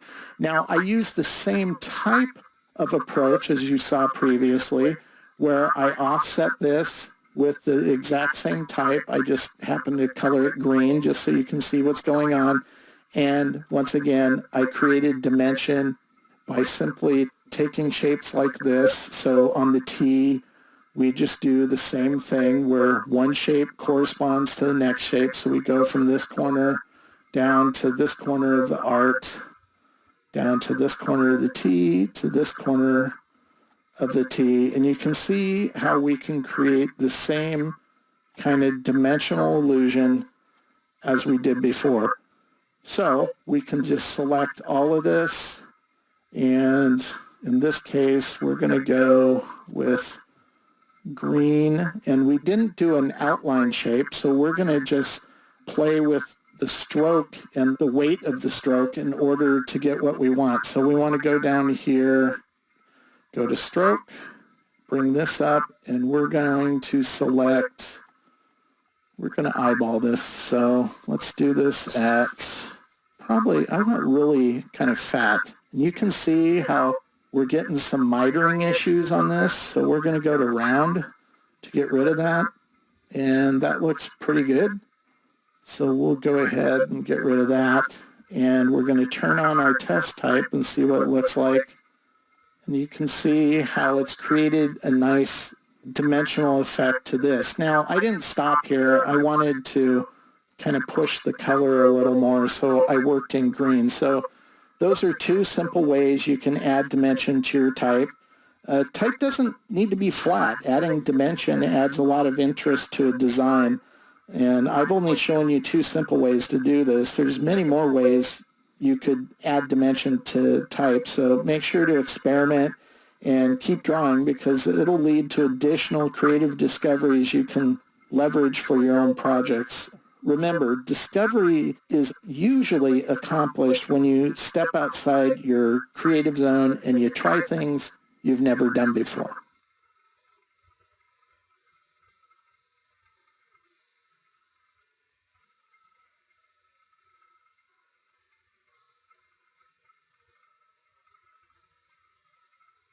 Think of hand lettering as the Play-Doh of design assets. There really is no limit how you can form and shape hand-drawn letters. It's only limited by your imagination. One way to cleverly create using hand lettering is to form the shape, your words, within the confines of an established nesting shape. Some people refer to them as host shapes, but I prefer the analogy of a nest. A nesting shape can reinforce the overall concept of your motif and make the whole design a lot more engaging as well. Let's take a look at several examples of nested hand lettering. The whole idea of nesting shapes is derived from the metaphor of a nest, that is, a bird nest. And a nest holds the eggs from the bird, and it protects them, and it encapsulates them of sorts. And that's what a nesting shape does in context, in this case of hand lettering, is it encapsulates your hand lettering. So that's where the metaphor is derived from. But those metaphors can be used to enhance your concept. All of the examples I'm showing you in this specific file were hand lettered, and I did that on Adobe Ideas on my iPad. So I hand lettered all these designs, even the illustration of the little bird, and the nest itself was just, I used pen on paper and just scribbled it out, scanned it in, and image traced it inside Illustrator. So you can use a combination of methods in context of nesting shapes to create really compelling designs. They can be anything. A nesting shape can be fun. So here's a t-shirt design I did where I used the nesting shape of the person's hair. So you can have fun with these. They don't have to be super literal. They don't have to be complex. They can really make a design. So it doesn't matter what the context is. So I'm going to show you several examples of how I use nesting shapes with my hand lettered design. So here's another one. This was my refined sketch where it all starts in analog, and I scanned it in, placed it, and built my vectors out with all the base vectors in place. I'm utilizing a lot of graphic design principles in this in terms of paying attention to the relation of shapes, whether it's negative or positive space, and illustrative components until I have my colored base artwork. Now, I wanted to inject some detailing on this, not a lot of detailing, but enough to bring more interest in specifically to the skull shape itself. Now, even though I start in analog, draw it out, work out my hand lettering and scan it in, build it out in Illustrator, you can always jump back to analog. Now, you'll see me do this quite a bit, and this is a case where it's easier for me to go back to analog. I'll create a black and white of this artwork you see here, print it out, and what I'll create from that is this. Let me turn off the background sketch. This is a place scan of the black and white printout I did, and I actually drew on it with a pencil to work out how I was going to do the shading.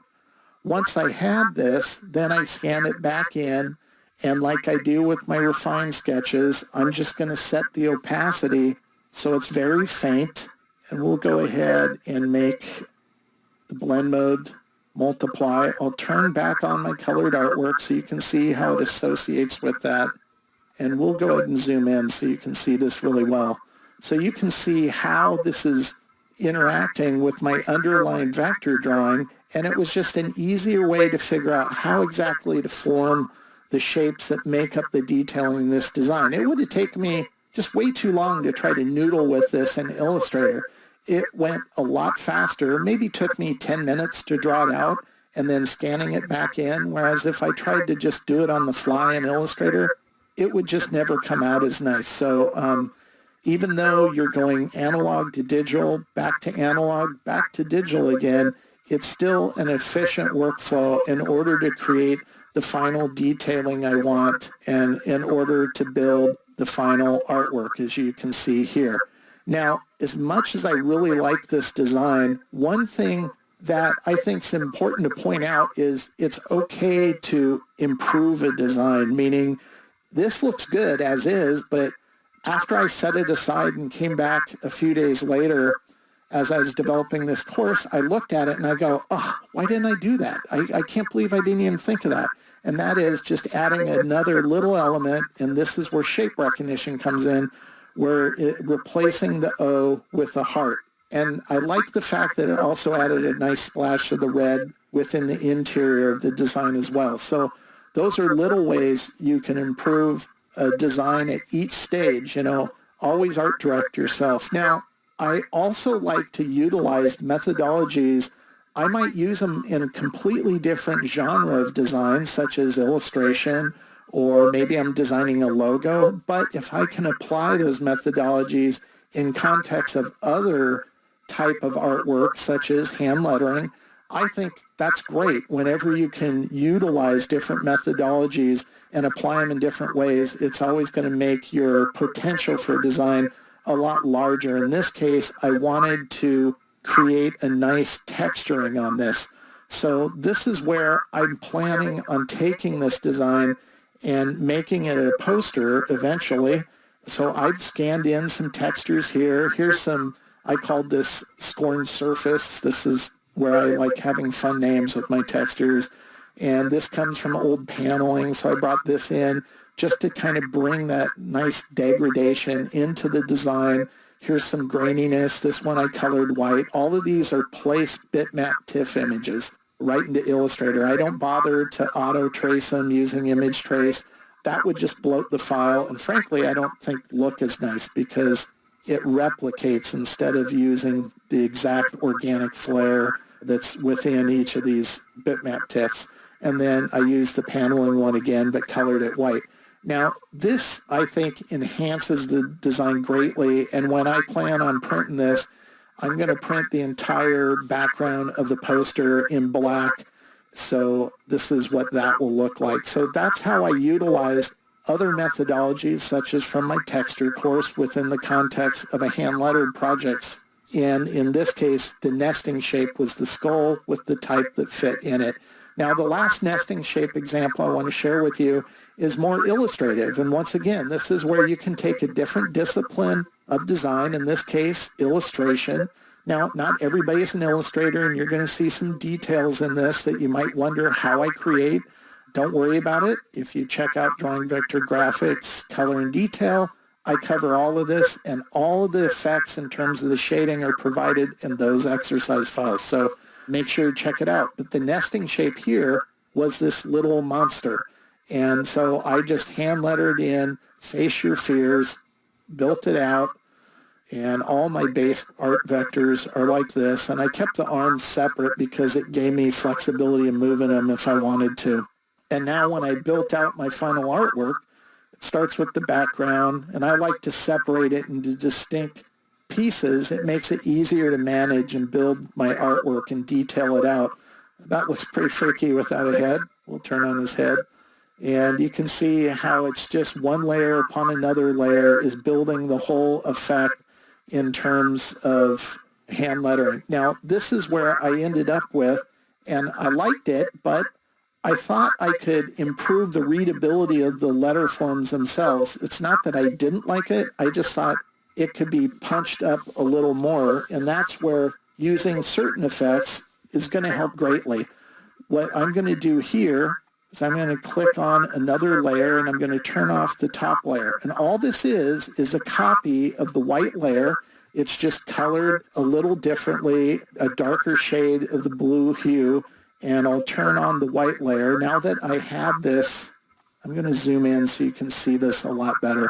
So now that I have that darker color underneath worked out, I'm now going to create actually I'm going to clone it first, so we'll go ahead and do that. Command-C, Command-F, and we're going to offset it just a little bit so you can see me doing that here. And I'm just using the nudge keys on the keyboard just to go over and down a little bit just to create that. And we're going to go ahead and set this to multiply so it multiplies with the colors underneath it. And I don't want it that dark, so we're going to go 35. I think that looks pretty good. And that improved the readability a little bit. It's popping out the type a little bit, but I want to go even more. So we're going to turn off this top lettering, and I'm going to reselect the original dark one, and I'm going to do something else here. I'm going to add what's called a Photoshop effect to it. So with this selected, we're going to go up to Effect here. We're going to go down to Blur, and we're going to go to Gaussian Blur. And when that panel opens up, we want to set the radius. This is how far you want that blur to go out. We're going to set this, we'll do 24, and we'll go ahead and go OK. I think that looks pretty good. You know what? I might do even more. So I'm going to go into our Windows palette and I'm going to go to stroke. And I'm going to add a stroke to this. And we're going to make it 3. I'm going to make sure it's round because I don't want really sharp vertices happening. And then I'm going to look at this and see what that looks like. I think that looks good. And if we select that, we're going to go to multiply just so everything darkens and multiplies with the other color. Oh, there we go. I think that looks a lot better. Once again, I don't want the intensity to be so much, so I'm going to knock down the opacity to 70. And I think that looks pretty good. So I think now the type pops off the background of the monster itself, the nesting shape. Those are 3 different ways I use nesting shapes with hand lettering just to create a more compelling design. I love creating artwork with design devices like nesting shapes. It's just a whole lot of fun, and combining hand lettering with other design methodology like textures and illustrations allows for a lot of unique discoveries as well. Another great design device to use in combination with hand lettering is shape recognition. This also opens up opportunities to inject illustration into your design in a fun and clever way. People naturally gravitate towards familiar shapes, and shape recognition is one way to capitalize on this. It can also improve the communication of your design by enhancing it with theme-supporting visuals. Let's take a look at how we can use shape recognition with our hand-lettered artwork. When you create hand-lettered design, one of the fun things you can do when you're drawing out your letter forms is replacing specific letter forms with visuals.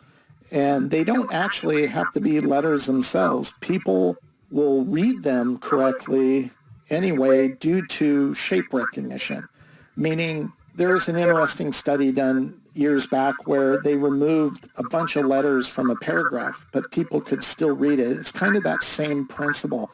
And with this design specifically, once again, all starts in analog. I draw it out. This was for a t-shirt design of Bigfoot. And I use shape recognition with, instead of the letter forms of O in the word foot. It just works better as feet, and it reinforces the concept, and it's just a lot funner. That's one reason why you might want to use this approach when you're working on your design. So all my base shapes and then my final color artwork for the t-shirt.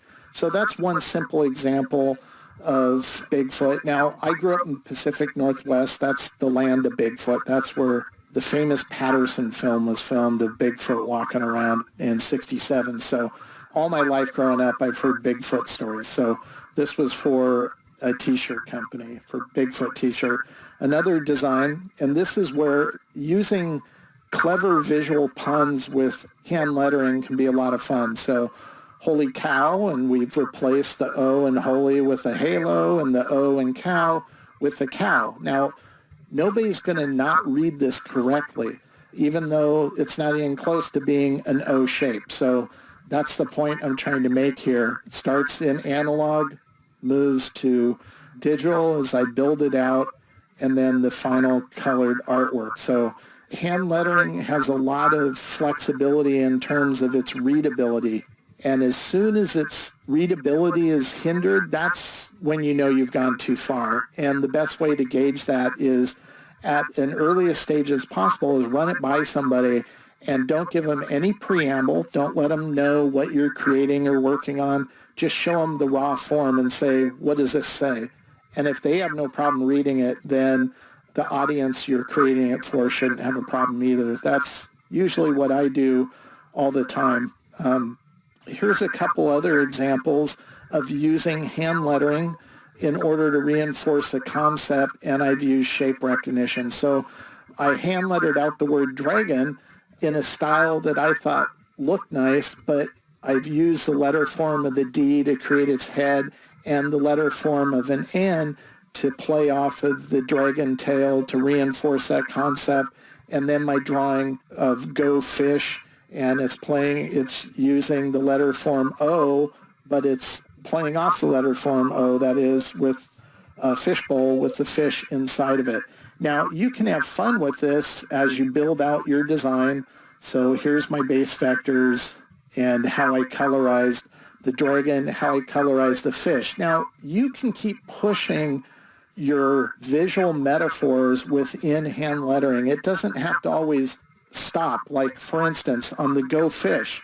Yes, my Go Fish design looks good like this, but you could have a lot more fun with it by even going further and using shape recognition within the G letter form itself and do this. So the possibilities really are only limited by your imagination. So look at letter shapes and see them for what they could be, not exactly what they are. And you're going to be able to utilize and leverage shape recognition to a greater degree if you do. Now, another form of shape recognition isn't about replacing letter forms with visuals always. It's about the letter forms themselves forming a visual. And in this case, we want to play off of this image of a skull. So if we start here, you can see my rough hand-lettered design kind of superimposed over the skull, and I've just roughed in my hand lettering to read, "Don't be a bonehead." And it's obviously playing off of a skull to play off of the saying, and that's how I form my lettering. Once I had my refined sketch, it's just a matter of building it. Now, I could build this point by anchor point. That's one way to build it, and ultimately that's the way I did build it. But I felt it would be remiss if I didn't show another way you can build it. And frankly, I don't use this methodology a lot because I don't prefer it. But in this case, it's ideal for this type of design because it's a loose, kind of blobby looking design. So what we're going to do is we're going to zoom in just on the eye part here, and we're going to go over to the tool palette, and I need to find specifically, we're going to go to the blob brush right here. It'll be under the paintbrush menu, and we'll select that. We'll want to make sure that we're on black. So we'll select black color. We don't need the outline. And now with the blob brush, we want to go ahead and set out, well, I should point out, you can go into blob brush palette and you can set up certain dimensions. In this case, I think 10 points, well, you know what, that's kind of small. Let's make that a little bigger. So we'll go 12 and we'll go okay. But you can play with the settings here, and we're just going to adjust the size of the nib itself and click OK.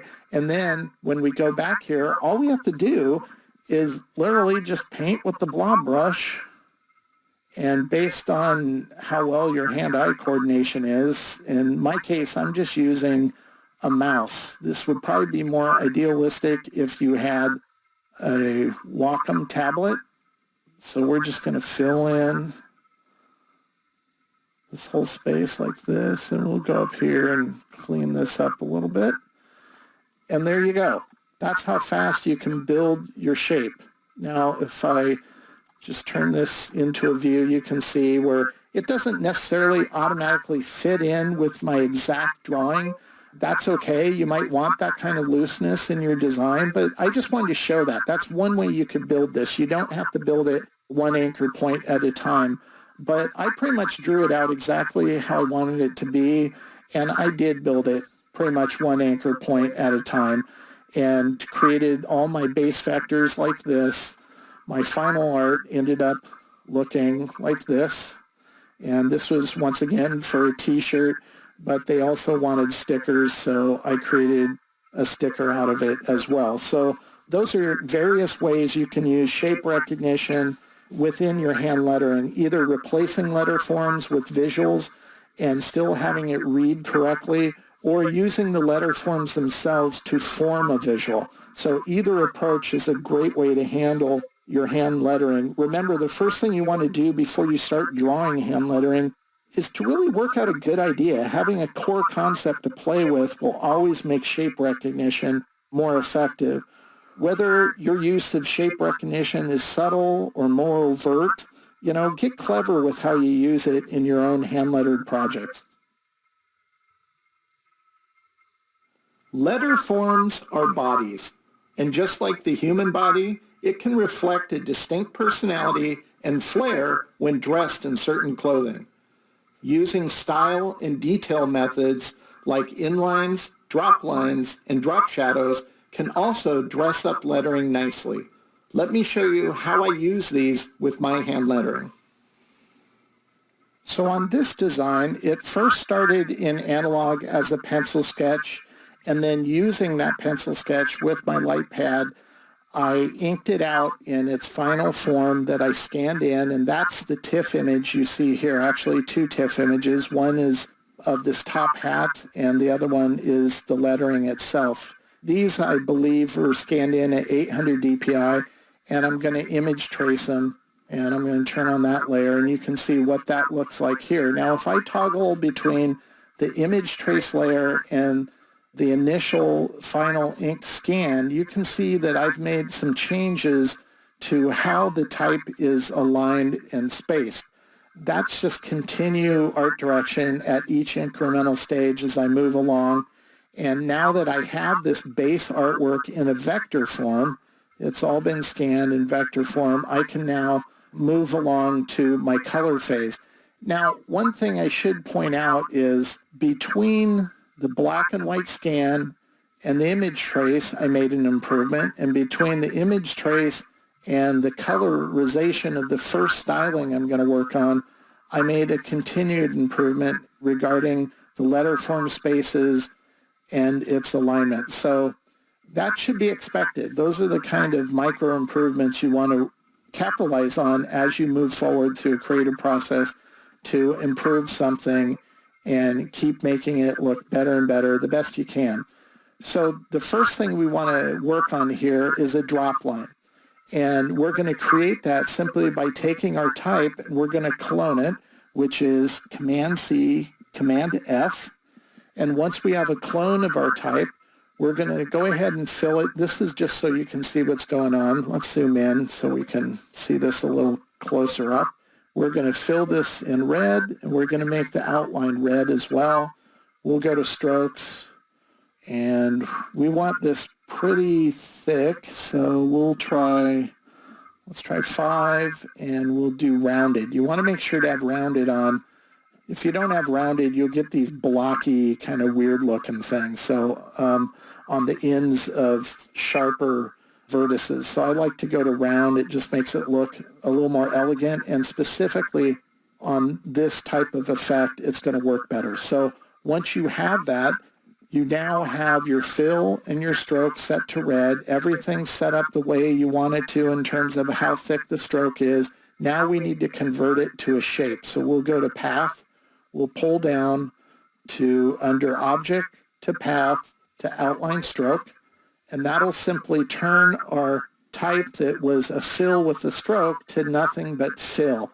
It creates the outline into a fill shape. But we don't want to keep it like this. We want to fuse it all together so it's one unified shape. So we're going to click Unify here in the Pathfinder, and that turns it into one unified shape. That's what we want. And if we zoom out now, we're going to place this behind our existing type. So we'll go Command-X, select the type, and we'll go Command-B, which is paste behind. So now our hand lettering is now placed behind that. And this is going to serve to help us build the drop line. Now the next thing we want to do is we're going to make a copy of our lettering again, the green lettering that is. So we'll go ahead and make a clone of that. And now that we've done that, we're going to colorize this. Let's see, I'm going to colorize it the drop shadow color I want it to be eventually, or the drop line shadow that is, and that's going to be this gray. We'll colorize that. And now we're just going to shift it. And I'm going to use the nudge keys on the keyboard. We're going to shift down 1, 2, 3, and then we're going to go over, let's see, 1, 2, 3, 4, maybe 5. And I'm going to copy that or cut it, and I'm going to paste it behind the red. And then I'm going to scrutinize it, see if I want to go any further. Let me zoom in. I think I want to go just a hair further, so I'm just going to manually drag that out a little bit, right about there. We'll I'll zoom out. So now that we have that, we have our drop line color, which is gray, and we have our red color, which is going to be used to cut out from the gray. So we'll select the red, which is on top, the gray, which is underneath, and we'll go back to the Pathfinder, and we're going to do remove from shape, which is the second button right here. And we'll just hit that, and you can see that it creates this nice kind of drop line shape now. And if we zoom out, you can see how we now have that drop line effect, and that's the whole effect we were going for. So that's how you can create a drop line on your type. That's the easiest way I've found to do it in terms of getting it to a simplified process. You can do it to a greater degree if you want the drop line space between the letter form and the drop line thicker, then you just create a thicker outline. And if you wanted the drop line itself thinner, you just wouldn't move it over as far. So you can make those adjustments as you use this method. Now, the next thing I want to show you in terms of styling is called an inline. And an inline, a drop line, has to do with the outside form of the letter and creating a drop line effect. The inline has to do with the interior of the letter and how we're going to form that. So what we're going to do is we're going to select the green, and we're going to make a clone, Command-C, Command-F, of this type. We'll go ahead and, in this case, we're going to just colorize it to just this magenta outline. And now we're going to go path. We're going to go offset path. And we're going to go -4 points. So it's going to eat inward -4 points. And we'll preview it. And I think that looks pretty good. So we'll go OK. Actually, we can get rid of our original shape. Now that we have this, we're going to make a clone of this inside shape now. So we'll go ahead and do that, Command-C, Command-F. And just so you can see what's going on, I'm going to colorize this a different color. We'll use this gold color.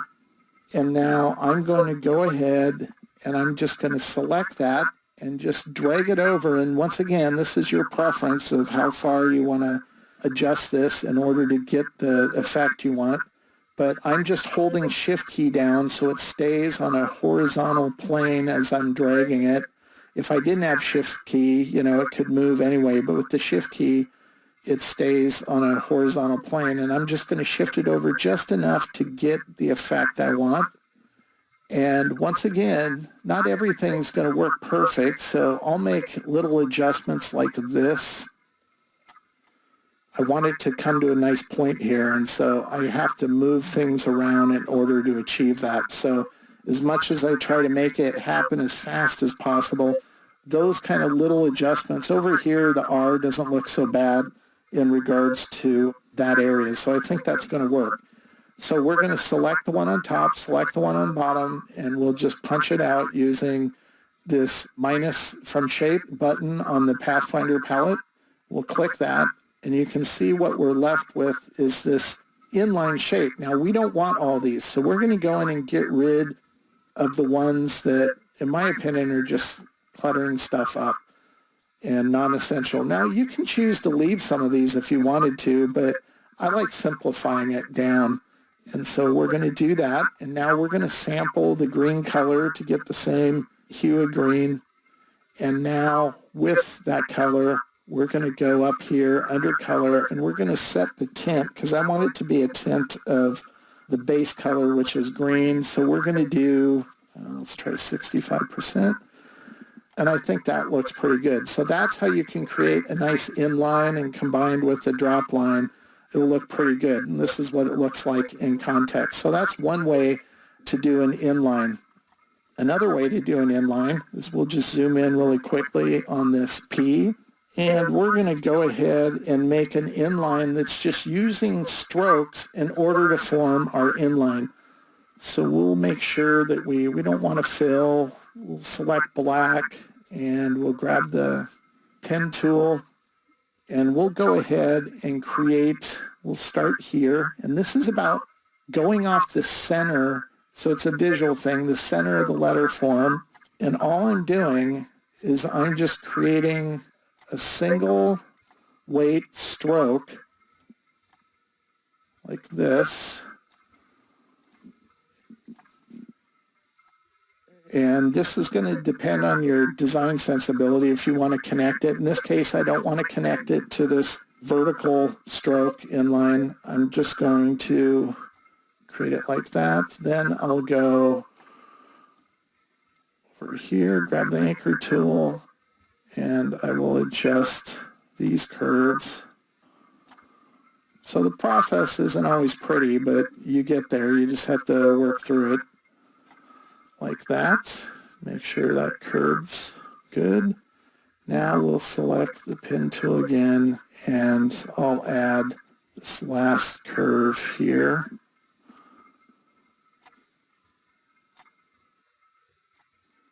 Like that. Now I'm going to select all of these, and I want to make sure that the caps on these are rounded so it's not squared off. That means where they come to an end has a nice round to them.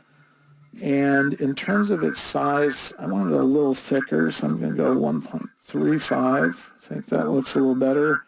And I want to color them red, but once again, I want it to be a tint of the color, not full strength. So we'll try 55, and I think that looks pretty good. So if we go zoom out a little bit, you can see what that looks like in context and fleshed out completely. You get another whole look and feel with that type of inline. Now, the easiest way to add a style is by adding a drop shadow. So I'm going to show you the last two ones, and these are probably the simplest type of detailing, and none of this is going to go over anybody's head. So we'll select the type, we'll go Command-C, Command-F, and we're going to colorize this gray. Oops, I got the outline. We want the fill, colorize it gray. And now this is just going to depend on what effect you're kind of going for. In this case, I want to offset it enough that you see it, but not so much it's kind of detracting from the design. So we'll go 1, 2, 3. We'll go 3 down. Once again, I'm using the nudge keys. We'll cut it and we'll paste it behind our type. So that's the way you can create a drop shadow. That's pretty simple. Now there's a different way you can handle your drop shadow in terms of its shading. So here we've just colorized things a little differently with a dark blue and a nice kind of dusty gold color, and we've created the drop shadow here, which looks fine. But I'm going to utilize a nice little pattern here. So if I zoom in on this, you can see all this is just a simple linear line pattern. And all you have to do is drag this right into your swatches palette. It creates what's called a pattern swatch. So that's what's here. So anything you fill will be this pattern now. So if we go back to our drop shadow, and I'm going to zoom in so you can see what's going on. If we go back here, and I'm going to go ahead and collapse that. If we go back here and we select the drop shadow, and I now go to make sure you're on fill, and I go to the pattern, you can see that it adds a nice pattern to that drop shadow. And that's a nice way to do a more subtle effect if you want to. And you don't have to focus on one or the other. Like here I'm using an inline with a drop shadow, with a pattern fill, so you can mix it up. We can also take a drop line, which is here's the same design, and instead of merely a drop shadow, we have a drop line. We can still fill this with, select the drop line and fill it with a pattern as well. So it just depends on how you want to mix it up. You can use all these methodologies together to take a design that looks nice already and make it look even better. Obviously, these methods aren't complex, so take the time to experiment with them when you create hand lettering to see if the look and feel will work for your design. If you adjust your color hues, you can control the detailing to an even greater degree by visually pushing something back so it's more of a secondary read in your motif. So there's hundreds of ways you can dress up type. I've only shown you a handful, so make sure to check out the exercise files for this course where you'll find a whole list of inspiring hand lettering that showcases many more ways you could dress up your own designs. The written word has been around for thousands of years, and creative people in every culture around the world have taken liberty to explore their language's letter forms using unique and compelling styles. So regardless of where you live or what native language you speak, these methods will still apply to your own specific alphabet. Design is style-driven, so picking an appropriate style for a project is very important.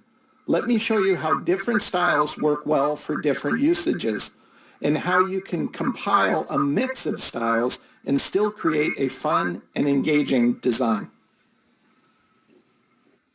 Design is style-driven, so as you approach a hand lettering project, you're going to have to make a decision on what style your hand lettering is going to take.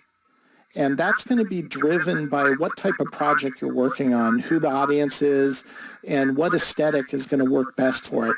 In this case, it was a band called Plaster Lungs, which I thought was pretty hilarious. But when I approached this, I also had to make not only a style direction, I also decided what would be the best way to create the artwork.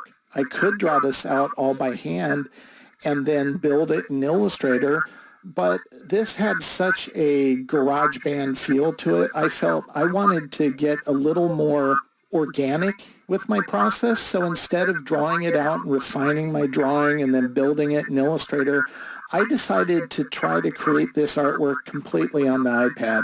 And that's exactly what I did. I drew this out in Adobe Draw on my iPad, exported it out to Illustrator, and that's what you see here. Now, when you do this, you're going to get an insane amount of anchor points. You just will. There's no way to get around it. And in terms of cleaning that up in Illustrator, it's really, really hard to do. And if it's absolutely necessary, meaning the art doesn't look good, then you should. If the art looks fine and it just has a lot of anchor points, then you can live with it. Now, that said, there's third-party companies like Astute Graphics that make some absolutely brilliant plugins. They don't come with Illustrator, though.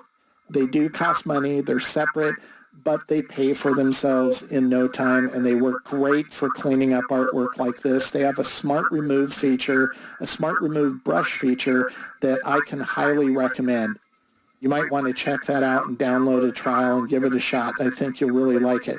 Now, when I bring art from Adobe Draw into Illustrator, there are problems I run into, such as with this, you can see where my stylus ended, and it created this little indent on the type. And even though it's hand lettering, I want it to look a little nicer in this, so I'm just going to remove some of these anchor points in order to fix this, just to improve it, just to make it look better. And we'll do that. I'm going to pull out this. And if you go to keyline view, sometimes it's easier to see what you're doing. And we're going to get rid of this. And so that looks a lot better in terms of its overall form, its overall shape. And I usually don't use my final colors in the iPad. I might explore a little bit, but I tend to send black and white over to Illustrator because I need to clean it up before I start messing with color anyway. In this case, I went with red. But before the client settled on red, I also explored other colors with this. So you'll want to pick the appropriate style. This was appropriate. I also used nesting shape, the lungs, and I experimented with the process, how I created my letter forms. In this case, the iPad was an appropriate tool to use. So you'll want to figure out all those things, your style and your methodology for how you're going to create it. Moving on to another project, this is where style can also help reinforce what you're creating and what you're trying to communicate. So this specific design, the message that I was given was love is a verb.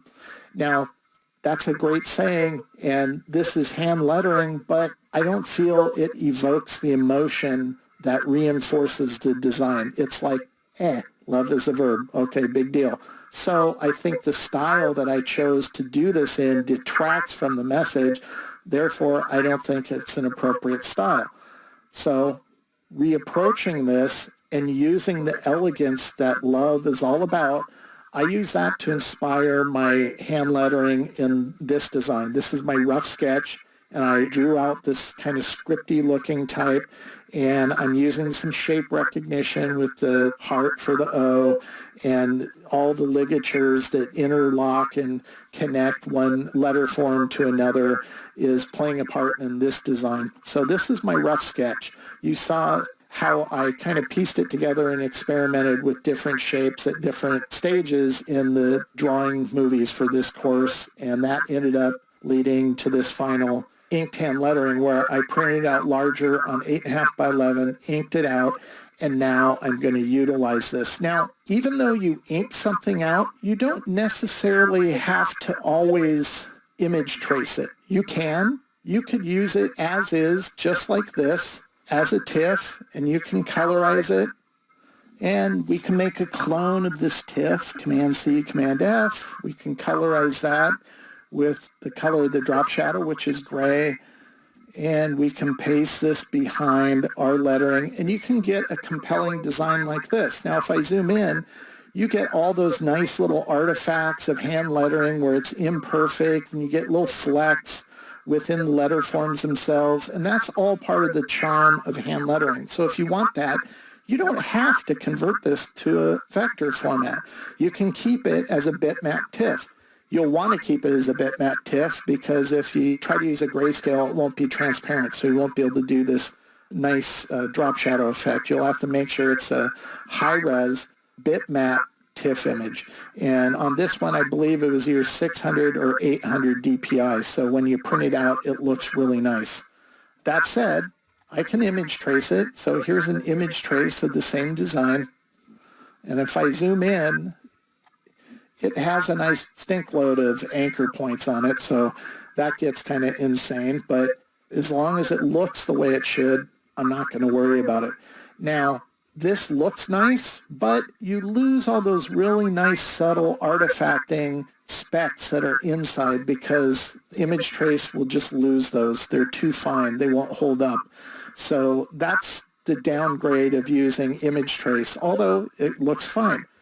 The third way you can build this is you can have your refined sketch, which is the same as the one we colorized previously, and we can build out the shapes elegantly so that it's going to flow and it's going to move. And once again, I used a clockwork method here just to really refine where I'm placing my anchor points to get the elegant shape to form the final design.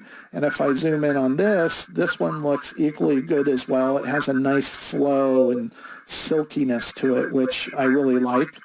And with this design, I thought another nice little treatment is adding a little inner detail just to really pull off and button up this design nicely. So that's the second one. Let me show you the last one in regards to styling and hand lettering. If I was using typography proper and I mixed different styles together to form a word, what would come to mind for a lot of people would be the whole kind of ransom note effect. And that's not what I'm talking about here. I'm talking about how hand lettering, because it's handcrafted, can give a very unique aesthetic to a design without it looking cheeseball, meaning you don't want that. You don't want it to be a ransom note, but you want to show the aesthetic of using different styling together in order to form a cohesive whole. And that's what I've done here. And I want to add to that funness by adding different diverse styles. So my base vectors, how I built each letter form, some of it are with parts, others I'm going to punch through using the pathfinders, such as on the S. And what I end up coming up with for my final art is something like this. So I'm utilizing a lot of different styling techniques in order to form this. I have some that have inlines, I have drop shadows, I have drop lines, all kinds of fun stuff going on here, but it all works together. It all kind of creates a cohesive whole. Now, I can take the same approach. All of this was built one anchor point at a time. So even though I hand lettered the initial sketch, I built it out precisely in digital form. Now, the same methodology works for a hand lettered project. So hand lettering in terms of scanning in a hand-drawn form. I think a good example of this is on the letter F here. This is all hand-drawn, so you can see all the anchor points here, but using the Pathfinder, I just created a nice chisel look out of it. Here's another letter form A, and I'm using a texture brush to create the kind of textured inline that works with the styling of the overall shape. So you can see how all of this works together to form the same type of design, but utilizing inked-in drawings instead of building an anchor point, one anchor point at a time. So styling is really important. It doesn't matter what you're creating, you can approach the exact same theme, in this case the letter R, and you can approach it with a different style, and it gives a whole different feel and flair to it. That's the beauty of hand lettering. So consider the styles, leverage them to improve your design and make it better. Style is as diverse as type itself, and the best way to figure out how to approach a project and determine a style that will work is nothing more than trial and error. Drawing out hand lettering entails drawing out a lot of options you'll never use. I drew out about 4 or 5 options for each of these letters. That's normal and should be expected. So don't go with the first letter form you create. Spend time trying a bunch of different ways of handling the same letter. And by doing so, you're going to figure out what style or combination of styles will work best for your design content. What makes hand lettering so attractive is the distinct characteristics achieved through the process of drawing. But not all detailing efforts related to hand-drawn letter forms have to be achieved in analog. There are certain tools inside Illustrator that can be leveraged to create an authentic, handcrafted look. Let me show you how I use 2 existing features in Illustrator along with a third-party plugin to flesh out my hand-lettered design. When I approach hand lettering, I really try to do the majority of the heavy lifting, creatively speaking, in the analog stages, meaning if I'm trying to get an organic flair and quality to my line work or to my artwork, I try to do that in analog before I even move to digital, before I'm ever in a digital environment. Now, that said, there are specific tools within Adobe Illustrator that I want to show you that will really give you the ability to create some of that handmade aesthetic and add it and imbue it onto your artwork. And that's a good thing. It's not something that I do all the time, but when I have done it, the methodology that I'm going to show you in this movie will show you how I go about doing that. Now, I should say that everything minus one of the methodologies is all within Illustrator out of the box, meaning you get Illustrator, you're going to have access to all these tools. There's one tool that I'm going to show you that isn't within Illustrator. It's a plugin from Astute Graphics, and it's a great plugin. It's called the Width Brush. And I'm going to show you why I like that and why I like using it, because it's very organic in how it works, and the end result of what you get is very organic. So that's why I want to share that with you as well. So just keep that in mind as you watch this, and if you want to take it for a test drive on your own, just visit astutegraphics.com. You can download it and try it for a free trial period, and if it's something you think you'll use, you might want to consider getting it. So as with everything, this design started in analog. I drew it out. Now, I had a specific thing in mind I wanted to create with this, meaning it's for an organic design. It's all about growing organically. And so that meant my composition in terms of my coloring was going to have a lot of greens in it. And I wanted the letter forms themselves to be illustrative, and I wanted them to be kind of like vines you would see with leaves on them, and they're winding around and kind of looks like something that's growing itself, since the word itself says grow. So this is how I drew it. This isn't exactly the width I wanted the letters. It's just to guide my vector building. So if we go to the base vectors, you can see those here. And if I select this, all this is nothing more than a stroke. And I made sure not to fuse these together, so these are separate strokes, and that's going to make more sense as you see how I build out this final artwork. And so what I'm going to do now is I'm going to show you the base colors. So this is the base colors that I was working with that I want to continue forward with in my design. But I don't want the grow type to be this boring and clean and have no characteristics to it. I want it to be organic. And so that's where I'm going to show you the first tool that I use in order to create that organic flare I wanted. I needed to create a pattern brush that I could use to apply to these paths for the word grow that would create this vine effect I wanted. And that's where creating it came into play. So I'm going to zoom in on this so you can really see what's going on well. And you can see the final brush down here. And this is just the process I took to create it. So it started off with just a simple rectangular shape. And we're going to now go over here to the tool palette, and we're going to select the eraser brush. Now that's way too big, so I want to adjust the size. You can double click on it, open it up, and right now it's 72. I think we're going to go all the way down to, let's see what 7 looks like. I wish it had a preview, but it doesn't, so we'll commit to 8, and that's a little big too. So let's go back. I think I want to do, we'll try 6.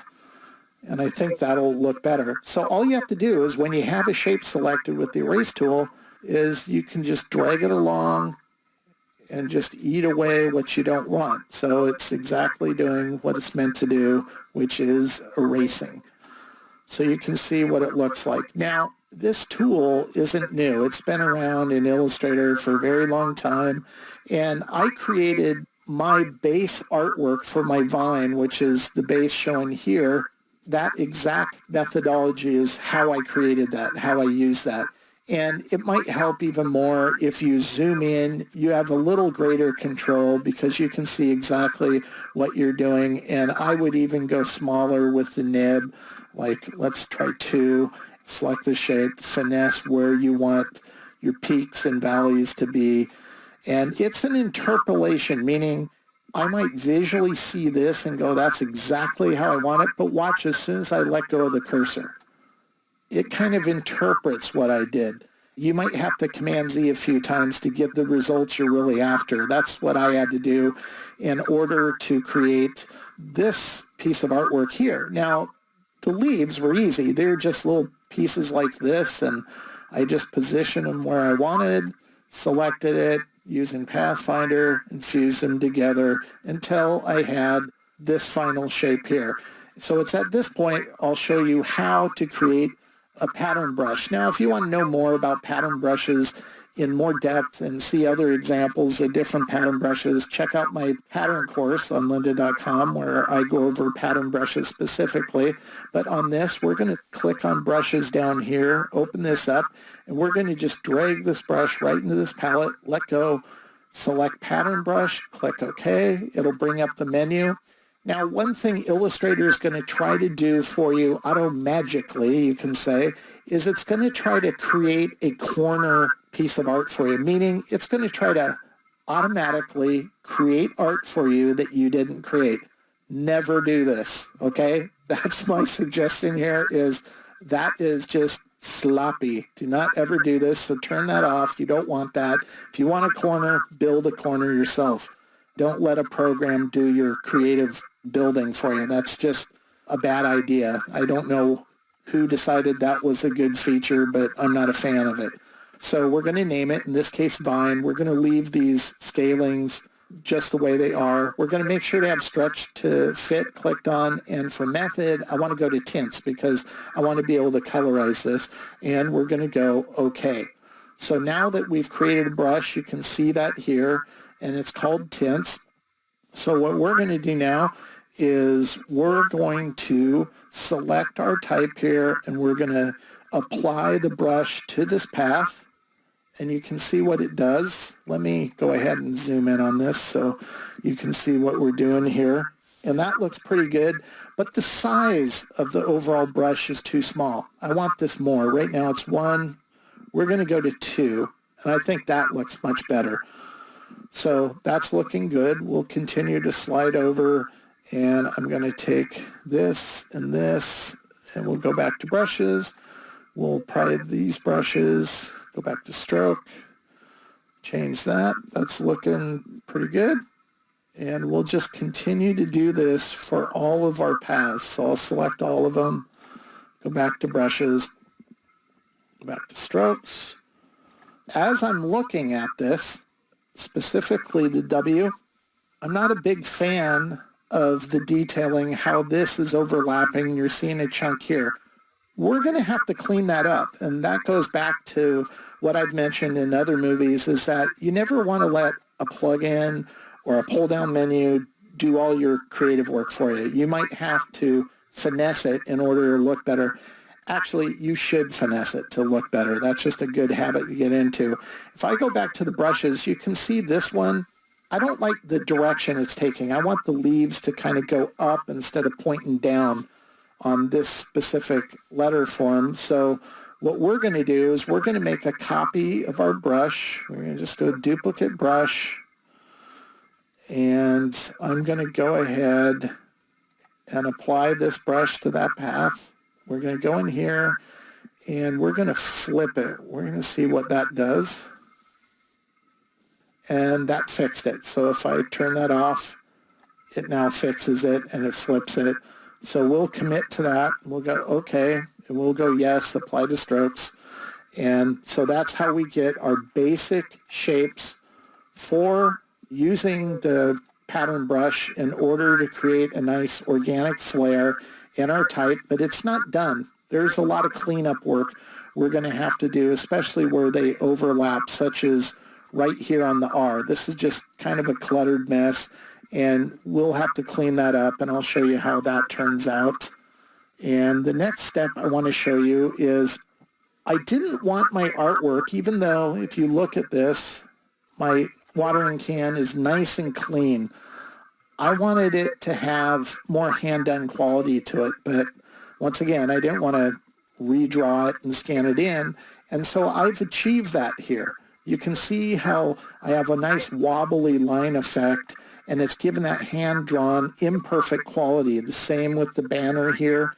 And the way I did this is using the plugin I mentioned, and that plugin is from Astute Graphics, and it's this one. It's called the Width Brush.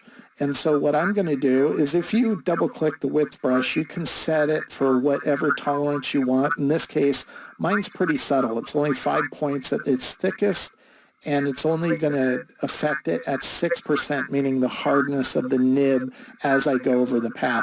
So if I select this path, all you do when you have the width brush is you just simply start painting on the areas you want thicker. And so I really kind of get random with this. I don't let it sit in one space too long. I want it to give a nice thick and thin, and that's as fast as it goes. It's really simple to use, and the effect you get is really stunning, really nice. And what you'll end up doing on this is you'll just simply expand it, and then you get rid of the shapes you don't need. So it works just like the rest of the functionality for Expand in Illustrator, and you clean up your art. What you end up with is a nice, elegant design like this, and you can see how I've cleaned up these areas on the R and also on the W, so it doesn't add visual tension, and it adds some nice detailing on the end of the letter forms. You can see I made it look like the vine's been cut. So that's how I use these methodologies to create this hand-lettered look. I want to show you two more really quick, and it's different ways to create a handmade look in Illustrator. So the next example is this one. This is an example of hand lettering that I inked out with a black pen, scanned it in, approximately 800 dpi, and then I image traced it. So we have our image trace of it here. What I want to do now is I want to use the erase tool, the same one we used to create the brush in the previous example, and I'm going to use it to do a little bit of detailing on this. It's an easy way to get an overlap effect, if you will. And so we're going to colorize this like this dark kind of muted pink, And we'll make a copy of this type, a clone, if you will, and we'll recolor this pink. So once we have this, now we can go to our eraser tool. And once again, you can double click the eraser and set the nib size for however big you want. And on this one, we're just going to get rid of the R and T because we don't need it. We're just going to focus on the A alone. We're going to zoom in so you can really see what's going on. And all I'm going to do is select the A. I'm going to go ahead. You know what? I think this is a little too small. So we'll try 13. That looks good. And with the letter form selected, we'll just erase away what we don't want. Once again, this tool isn't perfect, so you'll have to experiment with it to get the results you want.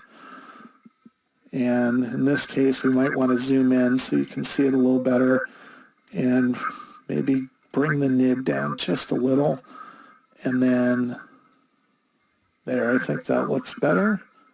We'll scroll up here, and this is the tricky spot because we want to give the illusion of overlap. So we'll just kind of drag this through. And it's not eating away the letter underneath. That's just the preview that kind of makes it look like that's happening. So you can see that's still retained. This is kind of tricky, so you might have to use Command Z if you mess something up. There, that looks better.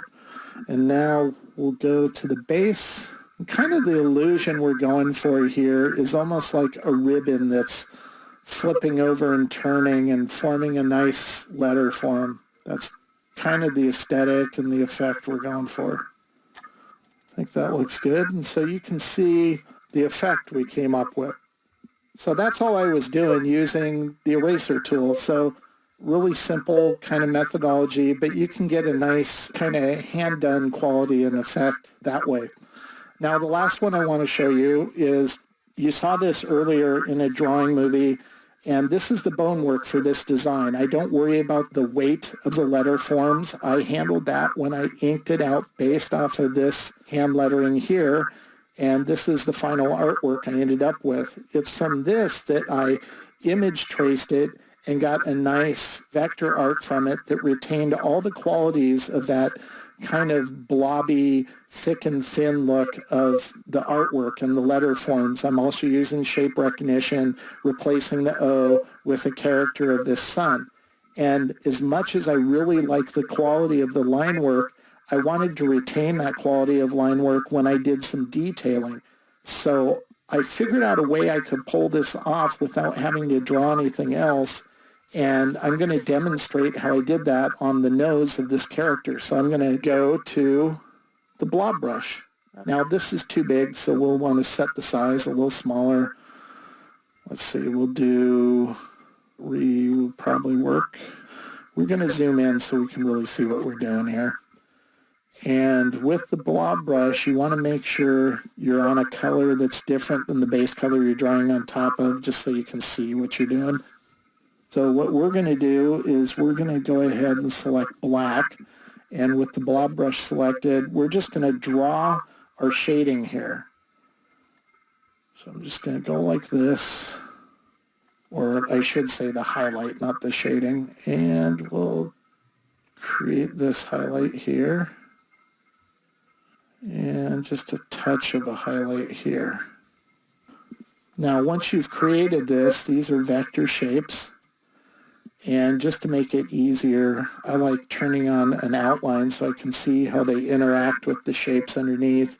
And then I'll go to my eraser tool, and we'll want this smaller too. We'll go 2. And then I'll just select the shape I want to focus on, like this one. And I'll eat away what I don't want, like that. Select this shape and just eat away the detailing I don't want. And the other one's fine as is. So we'll select these now. And I'm going to go to Pathfinder, fuse them together as one cohesive shape. Select the nose. We'll go Command C, Command F, which makes a clone. select our highlighting, and we're just going to use this function on Pathfinder, which takes the two shapes and will make one shape wherever they overlap. We'll click that, and you can see how that does that. And now once we have this, it's just a matter of colorizing it the proper color. In this case, I want it white, and I want the transparency to be 20. And that gives me a nice hand-done quality that matches the line work of this art. So if I turn on the blob detail, you can see how I've done the whole piece of art the exact same way. And on this design, you can see how we use a nice color theme to compose the final design here. Now, the nice thing about working with a color theme like this is you can shift the color palette pretty easily if you're using global colors, and that works well. So it also works in this way, but you can get simplified with it and take it this way as well. So a lot of different functionalities being used here regarding creating a handmade look, but also the way you color and compose and create detailing that can match that aesthetic and carry it forward and make it an even better design. So you've probably noticed by now that I've utilized several methods from other courses I've done, and that's because all my courses and methodologies I cover in each are interchangeable and can be combined together to create compelling illustrative design. Part of the visual charm of hand lettering is its inherent texture. When you draw out letter forms, the imperfections that naturally occur during the process of drawing are some of the very assets that make this genre of design so appealing. When you digitize hand lettering, however, it's easy to lose some of that appeal. So I'd like to show you how you can use the appearance panel and graphic styles in Illustrator to create and apply authentic texture to your designs. When you draw out hand lettering, the best part about it is it looks like hand lettering. It doesn't look like a font. It doesn't have that precision factor that most fonts have. Now, I know there's certain fonts that look grungy, but they don't look very authentic. Especially the larger you use them, the more unauthentic they look, and they kind of look cheesy. So it's nice to have well-drawn hand lettering. Here's an example of a hand lettering I drew out, and if I zoom in on this, you can see that it's imperfect, meaning the edges of the hand lettering itself has little bumps and flecks and chunks taken out of it, and that's what makes it work so well. And if I zoom around on this, you can see it has little artifacts that are knocked out from the interior of the letter forms, and all of that plays a part in making the design really nice, really engaging in terms of having a handmade quality. Now, when you auto-trace hand lettering like this is, I believe, an 800 DPI bitmap TIFF, it'll look good in terms of it still having somewhat of a hand-done quality to it, but you tend to lose all that really nice artifacting. If I zoom in on these letters, you can see that you lose some of that detailing on the edge, and the interior of the letters just basically all fill in. You lose that fine kind of interior detailing, and that's unfortunate. But sometimes when you're creating artwork, you don't have the luxury of using a TIFF image. It has to be raster. It has to be resolution independent. Well, I'm going to show you one way where we want to add back in that nice kind of texturing to vector art so we get the benefit of that organic flair, but also it has the flexibility of being able to scale as large as we need without losing the nice little characteristics you get with hand lettering. To explain this better, I need to explain first that we need to create a texture, and specifically a texture pattern. And so this is just simply a vector box filled with a texture pattern. I'm not going to go through how to create a pattern. If you want to know that, you can check out my Drawing Vector Graphics pattern course, and it'll explain how to create any kind of pattern you want. And that would include a texture one if you want it to be a texture instead of art-driven. So this is filled with this swatch. If we go on fill, you can see this swatch highlighted here. And if I double click on that swatch, it'll take us into the pattern tool. And you can see right here that I have this pattern inside the pattern tool, and it's a lot of anchor points, and it's called simply distress texture. So that's the pattern I've created to utilize in the effect I'm going to show you how to set up and how to create. So just keep that in mind. So if you want to know how to create a pattern, check out the pattern course. But right now we're going to create a specific graphic style. And the first thing we're going to do to create this graphic style is we're just going to go grab the rectangle, and we will select black, and we'll just select, just draw out a square box here. So that's the first thing we're going to do. The next thing we're going to do is we're going to give it an outline, same outline color, black. And we want to make sure we have strokes opened up here. So we'll open that up. And we're going to change our stroke to 1.5, and we want the option menu. So we're going to show options, and we want to make sure that we have rounded turned on. So we'll click on rounded, and that should do it.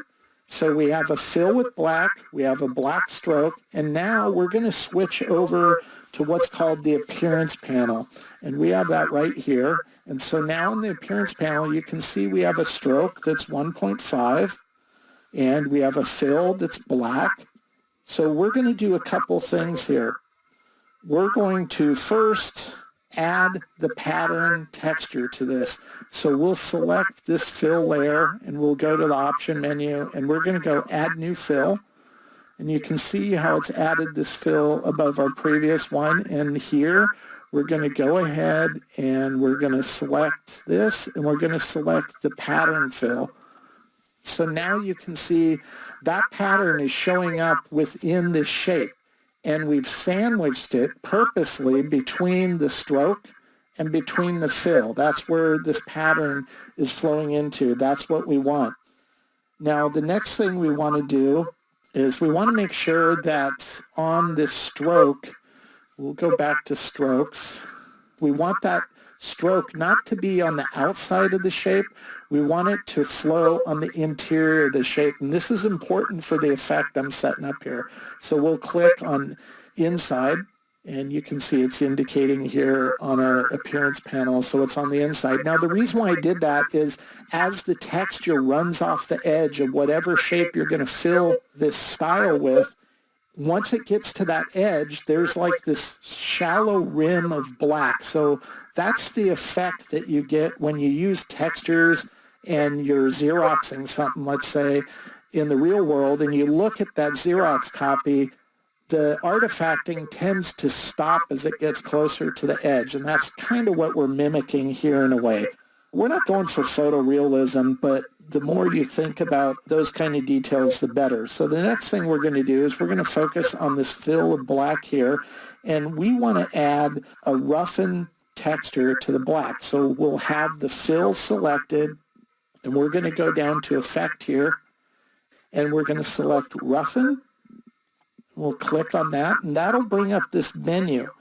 Now, on this roughen menu, this is going to depend on how large or small your artwork is you're going to apply this graphic to. So based off of that, we'll kind of guide how you set up your presets for this effect. In this case, I already know the size of my artwork I'm going to apply it to, so I want to make sure that instead of being a relative application, it's an absolute, meaning it's going to be exactly the size I want it to be as it's applied to the art.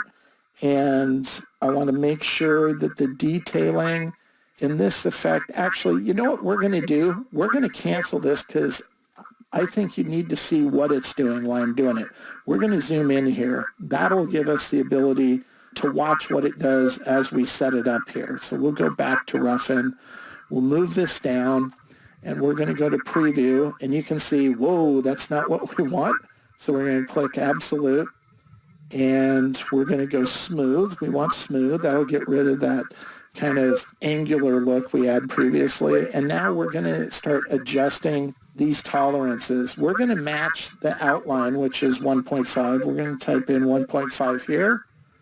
And you can see how it's an imperfect edge. That's kind of the effect we're going for. We want that imperfect edge. Now on the detail, this is where you can just eyeball it. Yeah, I like that. I like some popping off, others not. And we're going to go, okay.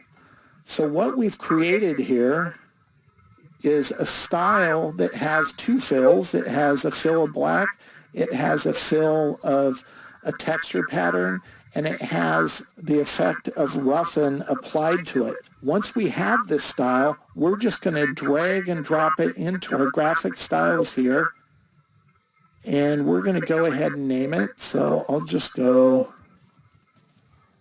black since it's black color.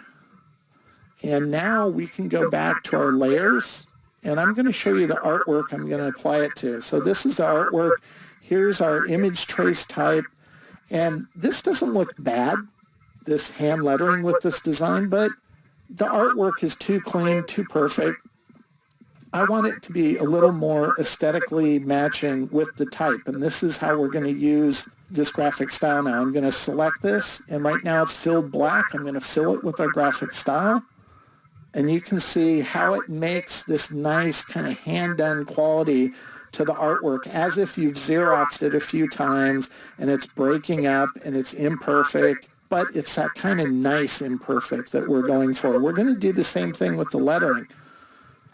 And you can see now how they really go well together. They match each other aesthetically speaking. Now, I want this a different color, so I've made the exact same graphic style, but instead of using black, I used red. And that'll allow us to really kind of punch it up and make them go together well. So you can use this graphic style in so many different ways. Now on the type, I want that to punch out a little more on this design. So I'm going to go ahead and clone this, Command-C, Command-F, and I have a gray one I've set up. So I can do a drop shadow, and we'll just drag it over into place like that. And we'll paste it behind this. And so that's how you can use this graphic style and create different colors and really achieve a nice kind of hand-done quality to it. Here's another version of the artwork. And once again, once you have the graphic styles created, you can change it really quick by just clicking on the art, clicking on the style, and applying it. So your whole design can have this nice organic hand-done quality. And once you have it created, you can use this for all kinds of projects. So it's nice. And as you scale your artwork large or smaller, you can go in and adjust the graphic style so it looks better at certain sizes. So it's customizable in that respect as well. Now here's another design where I use the exact same styling technique with a bunch of different colors in order to take this hand lettering that I inked out and scanned in and auto-traced and then applied these techniques to each of the individual shapes using different colors. And I really like how this design came out. So it's a great technique to use. And once you've created a design asset like this, you can use it for years to come. So make sure to check out the exercise files for this course where you can deconstruct this file and experiment with it yourself. If you want to see how you can use textures to a greater degree within your designs, then check out my texture course on lynda.com. The interplay of letter forms in hand lettering can make for intriguing visuals, and at times you'll link together multiple letters within a word to form clever ligatures. In this movie, I want to show you several ways you can handle detailing to create the appearance of overlap in your hand-lettered designs. I wanted to specifically create a hand-lettered design that used the exact phrase hand lettering. Initially, I was thinking I was going to use this for the titling for this course, but that kind of shifted later as I developed other designs. But it brought up an interesting kind of design decision for myself regarding how I was going to handle the letter forms and how they kind of flow and work together in my design. I've never built a design the way I'm going to show you to get the effect that I ended up with, and I'm kind of happy with it, but It was what you would call a pleasant surprise. It's not something I initially intended to do. My rough sketch was, as you see here, and you can notice on my rough sketch, if you look over areas like on the N and the D, and even down on the letter L at the end, after I scanned this rough pencil sketch, it was about, I'd say, 4 inches by 4 inches in terms of its sizing into Photoshop. I kind of went in and with the paintbrush in Photoshop and tweaked on some of the letter forms. Once I had that, I blew it up to a larger size so I could create my refined drawing from and finesse my shapes even more at this size. And this is what I would build my base vector shapes on. But as with most of my design work, I'm always trying to kind of look at it with a critical eye and make decisions as I go. And hand lettering is no different in that regard. So I continued to build on this, but you can see where now my build is kind of contradicting what I originally had. So let me change the color so you can see this even more. And I'll zoom in specifically on the letter L's, E, and R here, where the blue represented what I initially created because it aligned with my underlying drawing. I thought that's what I was going to end up with. But when I got to the end of building, I always fill everything with black and print out a copy that I can physically look at. And it was when I did that, I discovered that these were too thin and they weren't working as well. And when I drew with the black pen on the paper and increased the thickness, such as in the swoop of this G down here, it looked better. So I made those improvements by referencing what I drew out on my printout and then made those changes to my vector art to what you see here. So even though it doesn't underline with my refined sketch, it's improving it as I'm going along and creating my design. Now, what I ended up with as my final color base was this, and this is what I intended the design to look like when it was all said and done. I think this looks good, but it was once again after setting it aside and coming back to it later that I felt it could be even better. And so I'm going to show you how I created an effect that's pretty simple to do to make it better by making the letter forms themselves look like they overlap themselves. And it doesn't have to be complex. It looks complex, but it really isn't. So if we go to the letter form N, for example, you can see how I've styled it to look like an overlap up here in the top left. And that looks really good. That's one way you can handle overlap. The other one is to actually add gaps into your artwork and physically put a gap in there. It depends on what type of design you're doing based off of what style you want to approach the overlap with. It was already an elaborate scripty font. I felt adding gaps is just going to add more complexity to it, and I didn't want to do it. I wanted it to be a subtler form of a shadow. But I'm going to show you really quick how to create both. It starts with initially making a clone of the existing letter form, this N shape, so we'll do that. And then we're going to toss what we don't need from that shape, meaning I don't need these anchor points, so I'm going to get rid of them. So you can see how the only shape we have is just this part here. It's okay if we have this down here because this is going to end up being what I call a throwaway shape. So we'll leave that as is. Maybe let's color it blue just so you can see the difference. We're going to select our original art again. I'm going to make another clone shape. So Command-C, Command-F. And on this one, we'll double-click it to go into what's called isolation mode. Anybody who's worked in Flash will be familiar with that. It works the same way in Adobe Illustrator. You just double-click any vector item. You go into that item and that item only. So it's kind of nice when you have a complex design to focus in on an element like that. And we're going to select these anchor points and just get rid of them as well. So what we end up with is this, just two shapes, this gray shape and this blue shape. What we want to do is make sure the blue shape is sitting on top, so we'll bring that to the front. We'll select this shape underneath, and we're going to now kind of punch through those shapes. So that means we're going to need the pathfinder, so we'll bring the pathfinder up, and we'll just remove from shape, using this button here. And it gives us our underlined shape. Let's hide that. And if we go ungroup, because we don't need everything shown here, such as this little straggler, we can just get rid of that. All we need are these two shapes that we've created now. So we can take our original shape and go to Pathfinder, fuse it into one unified shape, that is, and we'll hide this again.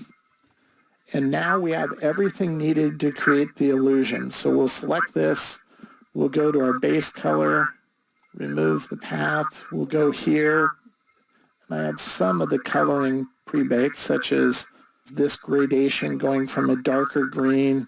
So if I select the gradation, you can see how it goes from dark back to the base color. We're going to do the same thing with the bottom shape. And so now this is going from a darker green, blending out to the base color of the letter form. And when you do that, it gives you the illusion that this top is crossing over the bottom. And as much as I think this looks good, I think we can do it even a little more. So what we're going to do is we're going to select this shape we've created, and we're going to clone that, and we're just going to use a simple shape like a lip shape, a circular shape. And we'll just go in here, and I'm going to zoom in so you can see what's going on. And we'll go like this, and this is going to be a throwaway shape. And we'll just position it where it looks like it's a cast shadow. So this is swooping over the top, and it's casting a shadow. Not only is this going to create what I call a deep shadow, it's also going to give the illusion of form to our letter forms themselves. So we're going to select our clone shape with the throwaway elliptical shape, go to Pathfinder, we'll punch that through, and we'll go ahead and ungroup. And we can toss that. We can close this. And now with this, we're just going to simply color it a darker shade. I'm going to go to transparency. I'm going to set it to multiply. That's too dark right there. We don't want that. We want it more subtle with the hue. So we'll go to 30%, and that's how we create a nice kind of deep shadow. And you can see how it's giving that illusion that as it swoops down and comes back up and goes over itself, it's creating this nice little shadow. So that's how that one works. On this one, this is a lot simpler because it's a simpler aesthetic when it's all said and done. We'll go ahead and make a clone. You can go into isolation mode if you want, and we'll just get rid of these anchor points. We don't need them. Exit isolation mode. Now that we have this, we can go to object, we can go to path, we can go to offset path, and in this case we'll do 4 points. We'll have round. We'll click OK, and we can get rid of our original shape. And now that we have this, sometimes this gets confusing, so I need to make sure I'm doing this in the right order. We're going to just make a throwaway shape here. This will simplify the process. Select that. And this is the shape we'll ultimately use to punch out and give us the effect we're looking for. But what we need to do now is we need to select the original art, clone it. We're going to go into isolation mode on this once again. And we're going to get rid of the anchor points we don't need, these. So now we're just dealing with this part. And we'll go in and select this anchor point tool, and we're just going to click on the ends of these and retract them, just like that. We'll go out, we'll select our original path, go into isolation mode, select these points, delete them. Make sure we're on this cursor again, this selection tool, and we'll just detract these anchor points. So all we're left are with these two distinct shapes. This makes one part of the swooping end, this makes the other part of the swooping end.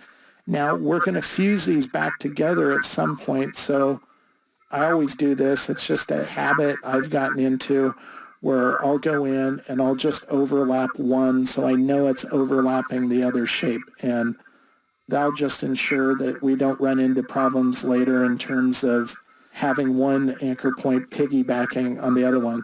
So we're going to take the shape we initially made with the offset.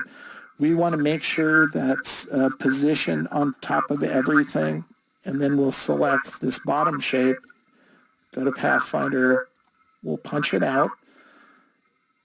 And now that this shape is punched out, we're going to select this shape, and we'll select this part of the end, fuse it together, and now we have an end that has the overlap effect, but it's utilizing the gap. So that's how you'll create either one of these effects. Now, I wasn't going to plan on using this one for this design because I just don't think it'll look good. And when I tried to build it out, it kind of proved to be true. So I'm not even going to show you with this applied, but I want to show you that effect in case you do your own design.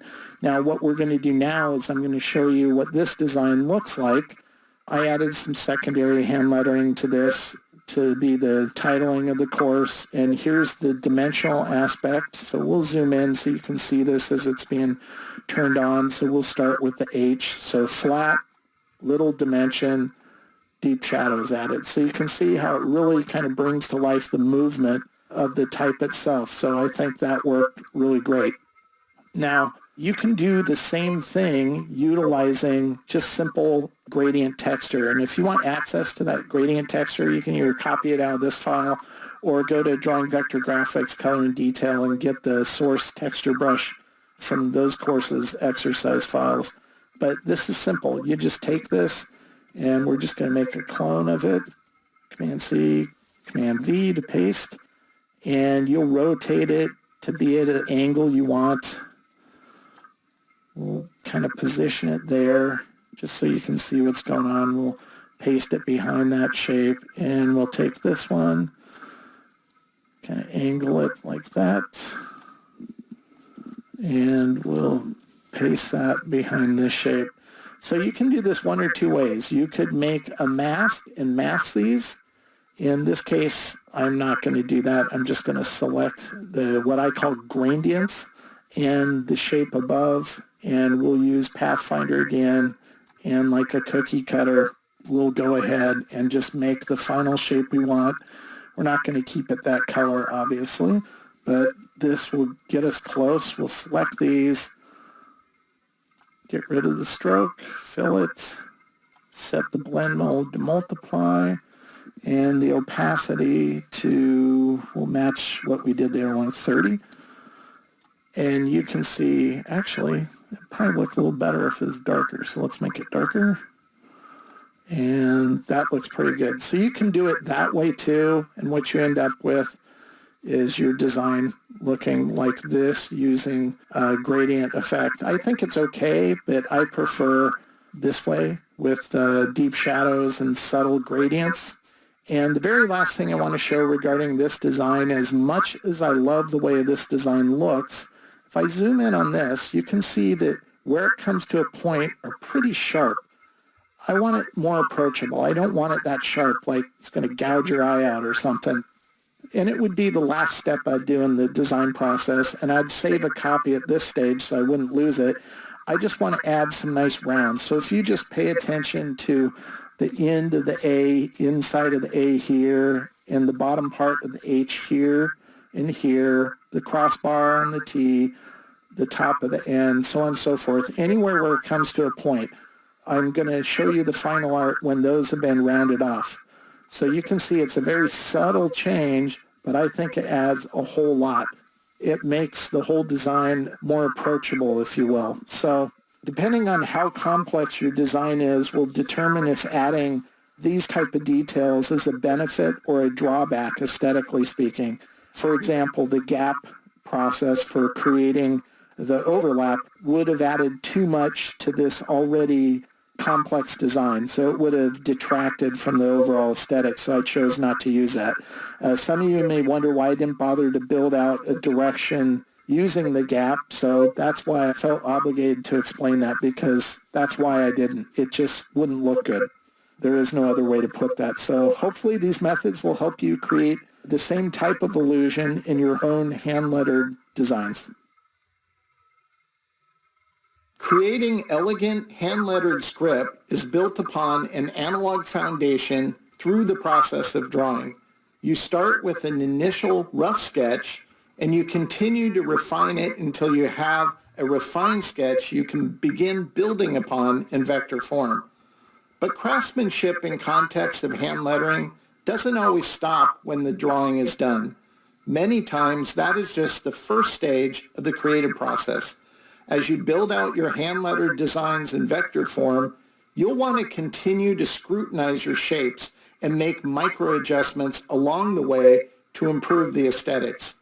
Let me show you how I use the width tool and progressive art direction to create a beautiful hand-lettered script motif. Sometimes the easiest way to achieve elegance when you're working out a script type hand lettering project is to utilize the width tool in Adobe Illustrator. This is one of my personal favorite tools in Illustrator. I use it for a lot of different purposes. I really enjoy doing linear line illustration. It works great for that because I can go in on a continuous line drawing that's one single weight stroke, and I can add thick and thins to really make the visual narrative more dramatic. And that's exactly what we're going to do with this, but instead of being illustration based, we're focusing on hand lettering here. So this is an example of a hand lettering design that I sketched out, and this is what I call bone work. I'm not worrying about the thick and thin and the volume of the letter form itself. This is more about creating a nice flow, hence the word flow. And the vector art that I build, likewise, I'm not worrying about the exact distinct thickness of the letter forms. At this point, I'm just thinking about the bone work, about what's going to guide the shape and that pathway it's going to flow and how it relates to other shapes. And one important thing is if you're going to build using the width tool, you want to segment out the parts of your design so they're not all interlocked together, meaning this is one single path, this is one single path. This L doesn't connect with the path of the O, it's separate, and the O is separate from the other letter forms, and that's just going to make using the width tool easier, and I'm going to demonstrate that to a greater degree in the second piece of art I want to show you as an example. So how does this work? How does this take a long time? It really doesn't. So we're going to go to the base vectors here, and this is where I start. The first thing I want to do is I want to create my base vector path at the minimum size I want my fins to get to, and that would be, in this case, 4.5 points. You can see down in the stroke palettes here. So wherever my artwork comes to its thinnest point will be 4.5 points. Now, where it comes to the thickest is just going to be my call as I use the width tool. And so we're going to go over to the width tool here, and we'll go ahead and click that.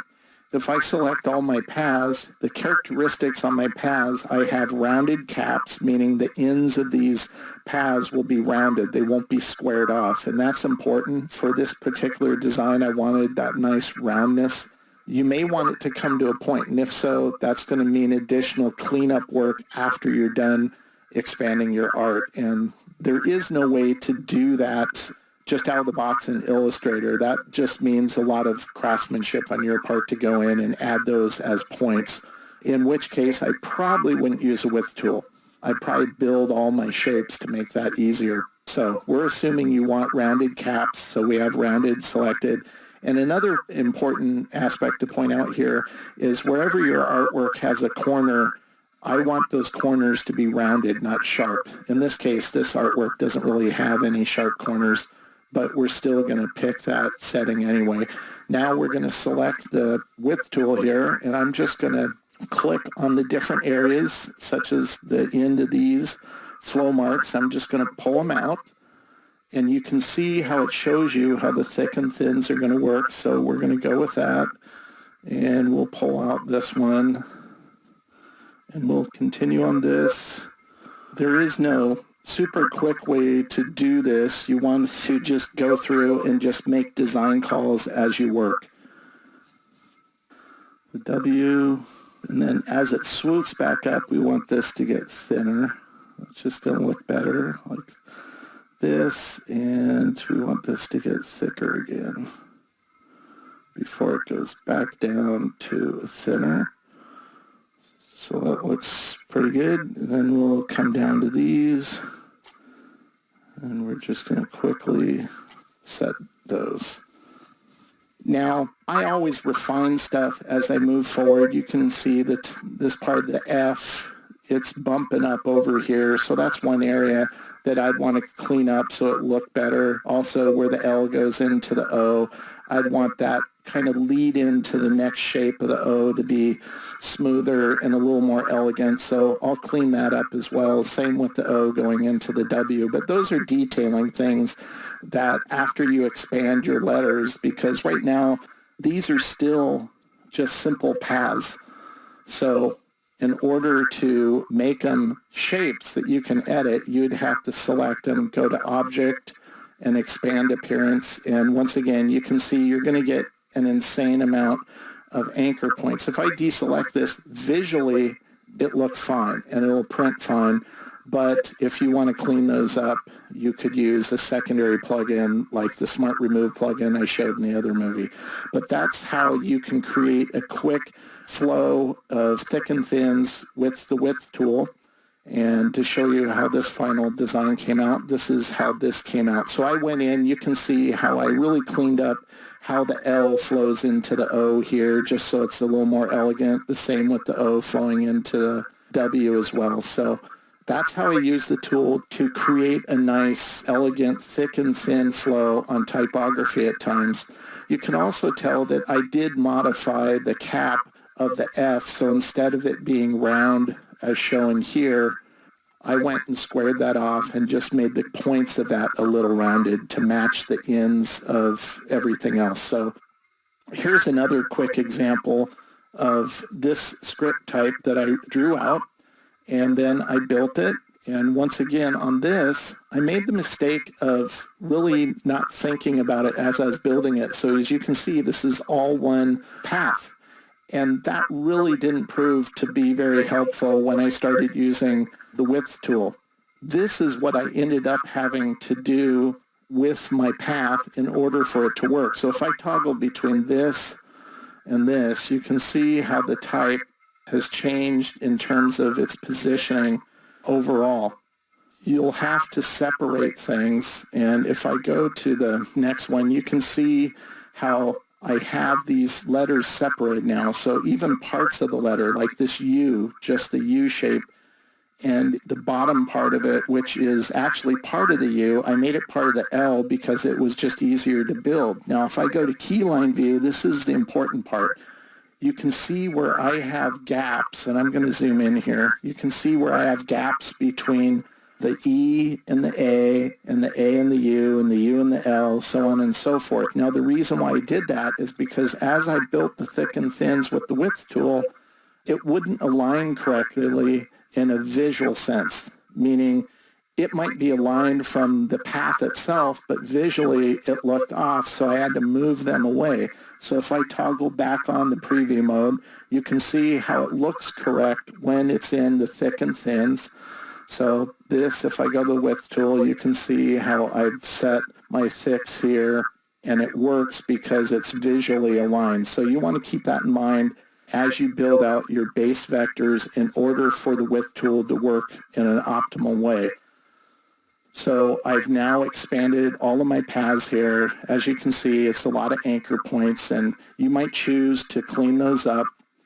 Now, here's an example of how I work through and finesse the artwork in terms of after expanding it. So I'll go in and I'll make sure, for instance, this connector shape that goes from the A.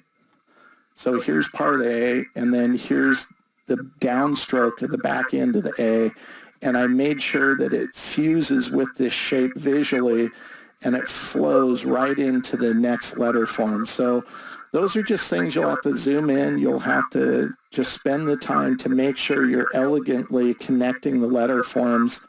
And on this design, the final design came out like this. So that's how I use the width tool The process can get messy at times, but if you pay attention to the details and finesse and try not to go fast and just exercise craftsmanship, you can come out with a beautiful result. So in my opinion, the width tool is one of the most useful tools in Illustrator. That said, it's not perfect. It obviously, when expanded, can kind of look like a mess because of all the anchor points it adds. But thankfully, with third-party plugins such as Astute Graphics, you can still craft elegant design solutions. Hand lettering is a very useful skill you can use on a diverse range of project types. Let me share with you how I've used hand-drawn letter forms to create unique designs for my own projects. So the first project I want to share with you is an identity I created for a craft brewer in Oregon. This one was a lot of fun, just the whole interplay of the letter forms. I really like how this came out. And if you want to see the product shots for this project, you can visit my website at glitchkastudios.com and you can see how it was applied to all the various products I have product shots of on my site. So this was a fun one, more of a gothic kind of black lettered style hand lettering. And I used inline on this particular one. And the next one I want to share with you, this was a t-shirt design. And the theme was giddy up, kind of a Western theme. And I used a combination of a brush pattern. So I created my vector art as one single stroke to create the word giddy, and then I applied a pattern brush to it and went in and just finessed the detailing so the spacing worked out. And also used shape recognition, such as the horseshoe, to form the letter U. So a lot of the different principles I showed in this course have been utilized in this design for a t-shirt. The next design was an exploration for a tea company called Timbuktu's, and I also created a mark that goes with this that was kind of a lion's head that looked like his manes were made from leaves as well. But this was the secondary logo type focus mark I created for them, and I really had fun with this one. Another design, this one goes back a few years. I created this for a youth outreach called Street to Street, and they set up basketball tournaments for inner city kids. And so the whole vibe, the style that I chose for this one, I really wanted it to be kind of authentic to what you might see a graffiti artist do. So that was kind of my inspiration behind this design. And as I showed in a previous movie where I created different ways you can overlap letters, and one of them was using a gap kind of approach. That's what I used on this design. And I chose to only make the gap on one side so it gives the illusion of kind of a shadow being cast. So this was a fun design. It's been really successful for them, and the kids like the shirts that they give out with this logo on it. This was an exploration I created for an ad agency based out of San Francisco, and their client is a Korean food distributor, and the product was called Noodle Girl. So I kind of let the inspiration of a noodle actually kind of help me make a decision on the stylistic direction I took, both with the logo mark I created, which is like a linear line. If you took a noodle and you laid it on a red plate, made it form a character, this is what you get. That is kind of my thinking here. And so I created the type. The name of the company is fun, so I tried to make the type fun as well and reflect the product that they're producing, which is noodle-based. So that was fun. Another exploratory work, this one I did a few years back for Pepsi. They were coming up with a energy drink called Fuelosophy, and this was my approach for that project. There's a company based out of Texas that were starting their own clothing company, and they didn't have a name. So this was one of those clients that I initially tell them when they explain to me what they want to do. In this case, they want to start a t-shirt company. I usually don't try to talk a client out of doing something, but I'm so familiar with the t-shirt industry that I told them they probably wouldn't want to do that.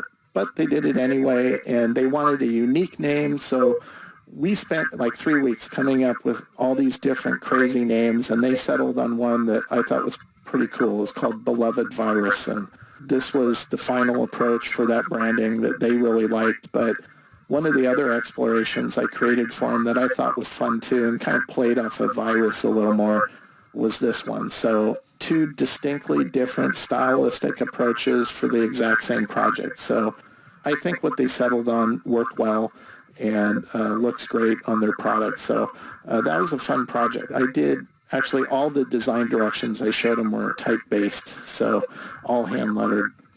Here's another one I worked on a while back, and this was for a nonprofit.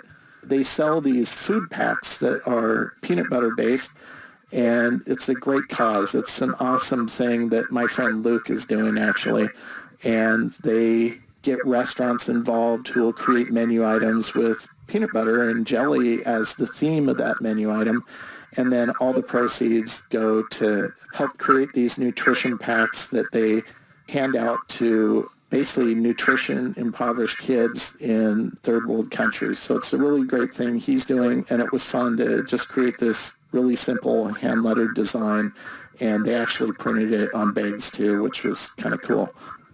If you've watched my texture course on lynda.com, then you've seen this design already. This was a design I did for a theme restaurant based out of Florida, and it was a fun hand lettering project utilizing some illustrative work in it as well as textures. So this was really fun to hand letter this one. There's a really cool kind of creative challenge out there, and you can find the website. It's called Type Fight. And what they do is they invite two different designers.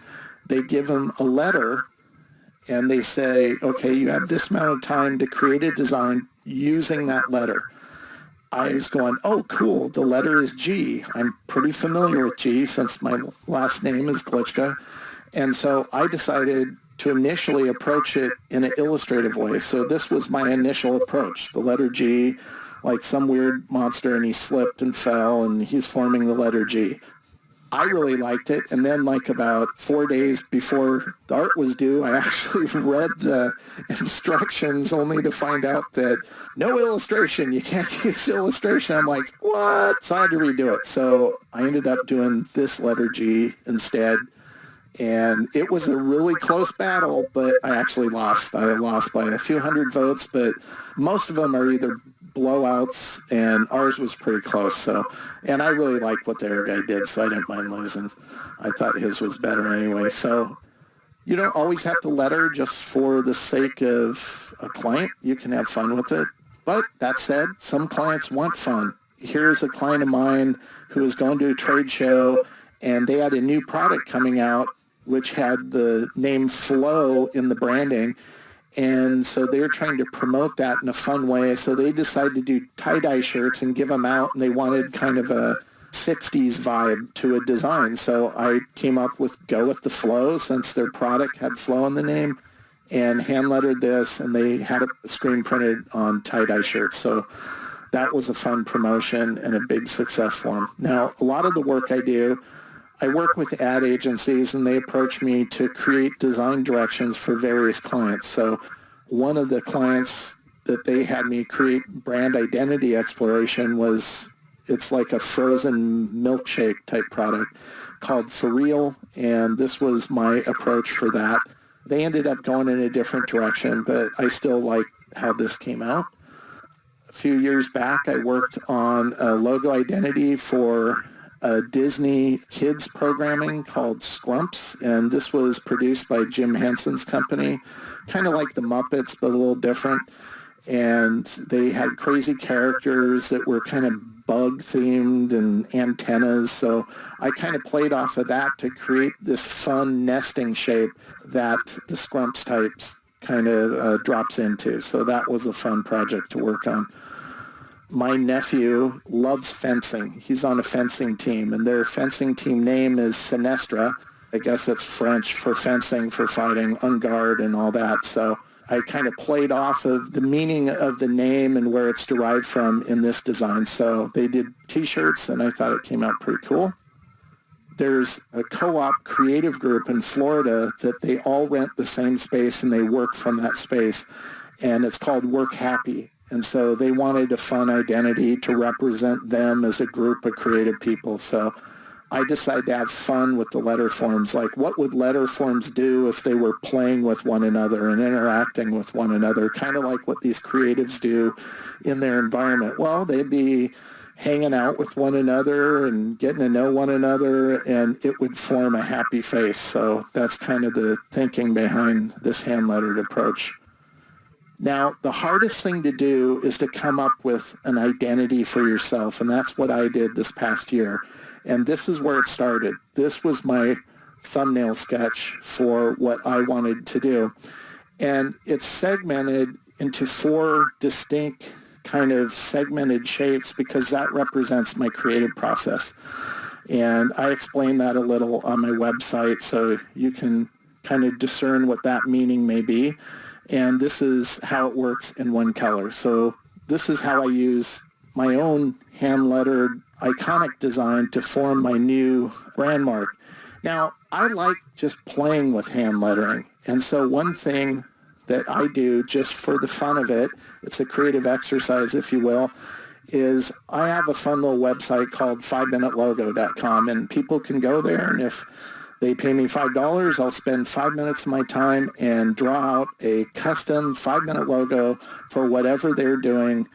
And I do it on my iPad, and it's more of a brand parody than anything else. It's just to entertain myself and whoever's ordering one.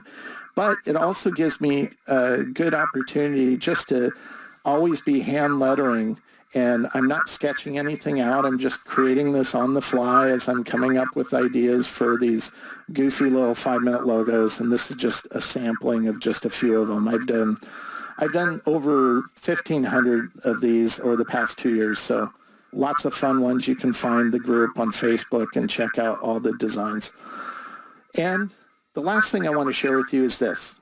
I did this for no other reason than I was inspired after watching a television show, and I saw a bird in it, and I was thinking about birds, and it kind of inspired me to create this. So I show this as the last design because it's easy to get in the mindset of only creating on behalf of whoever hires you or a client. That's okay to do client work. I want you to do that and do the best job you can, but always be pursuing your own creativity for no other reason than being creative. That's how you stay inspired. That's how you keep your passion for what you do fully fueled. And that is going to bleed over into your work and improve your work as well. So keep drawing, keep exploring with your hand lettering, and try new things whenever you have the opportunity to do so. Back in the early 1990s, I was a young designer barely out of art school and working for a small design firm in Oregon. This job would be my first interaction with hand lettering in the context of design. A designer I work with by the name of Michelle Seefeld was a hand lettering genius. She could sit down and with little effort create gorgeous hand lettering using such things as a pen, tempera paint, an ink dropper, and whiteout. Needless to say, she inspired my first foray into hand lettering and its power to communicate. Thanks, Michelle. In the following movies, I'm going to share with you the work of 5 incredible hand lettering artists. They create custom letter forms on a daily basis that are simply incredible. So let their creativity inspire yours. The first artist I'd like to show you is Kathy Weller, a talented artist from Massachusetts. I've admired her hand lettering design for a long time. Let's take a look at one of her designs. So the hand lettering design that Kathy chose to share with us is a design she created for an exploratory project. It's a coin purse design for Blue Q. Now, I'm not really familiar with that brand, but probably some of you are. But she came up with what I thought was a brilliant concept. Because it's a design that's going to be used on product, and that product is specifically a coin purse, she really came up with a clever concept. And anytime you can come up with a great concept, that's going to inspire how you approach your overall design. And greatly aid in that process. So if you're not sure what to do, don't start something. First, think through your idea and come up with a really good concept. In this case, she came up with change is good, which is a great saying to hand letter. So I thought that was really well done. Now, she decided to scan in actual coins, and then she used those to kind of guide her drawing and draw around them. So she's going to actually work in some photographic elements into her hand-lettered design.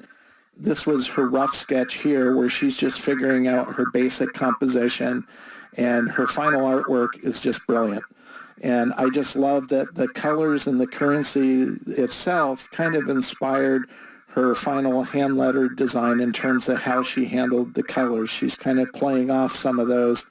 And I just want to zoom in so you can appreciate what she did with this hand lettering. She created it in Photoshop, drawing it out inside Photoshop, but it's just brilliant. It's fun to read. It's very ornate, but it doesn't impede the readability, and that's really important.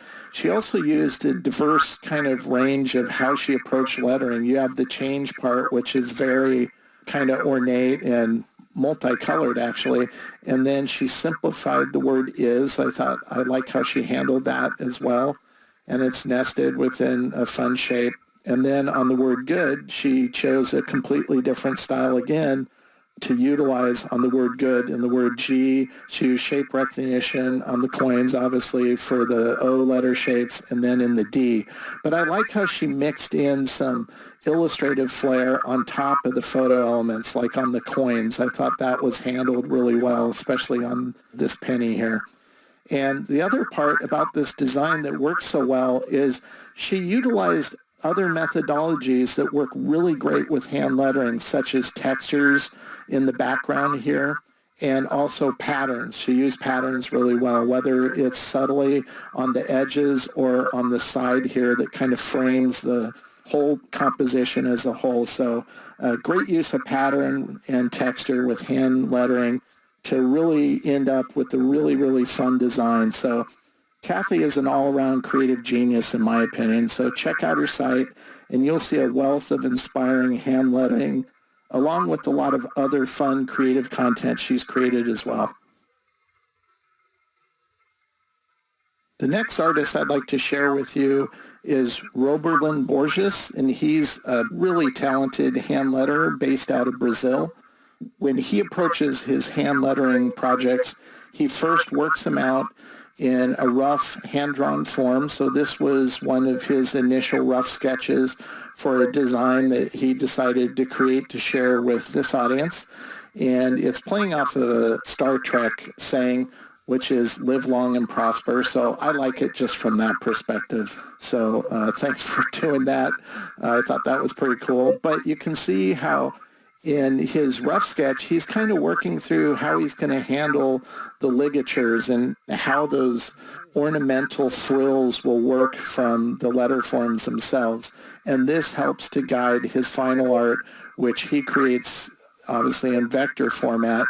And you can see he's built most of these looping shapes as strokes, and then he expands them and turns them into vector shapes. So wonderful, elegant flow of line work and thick and thins to create a really fun design.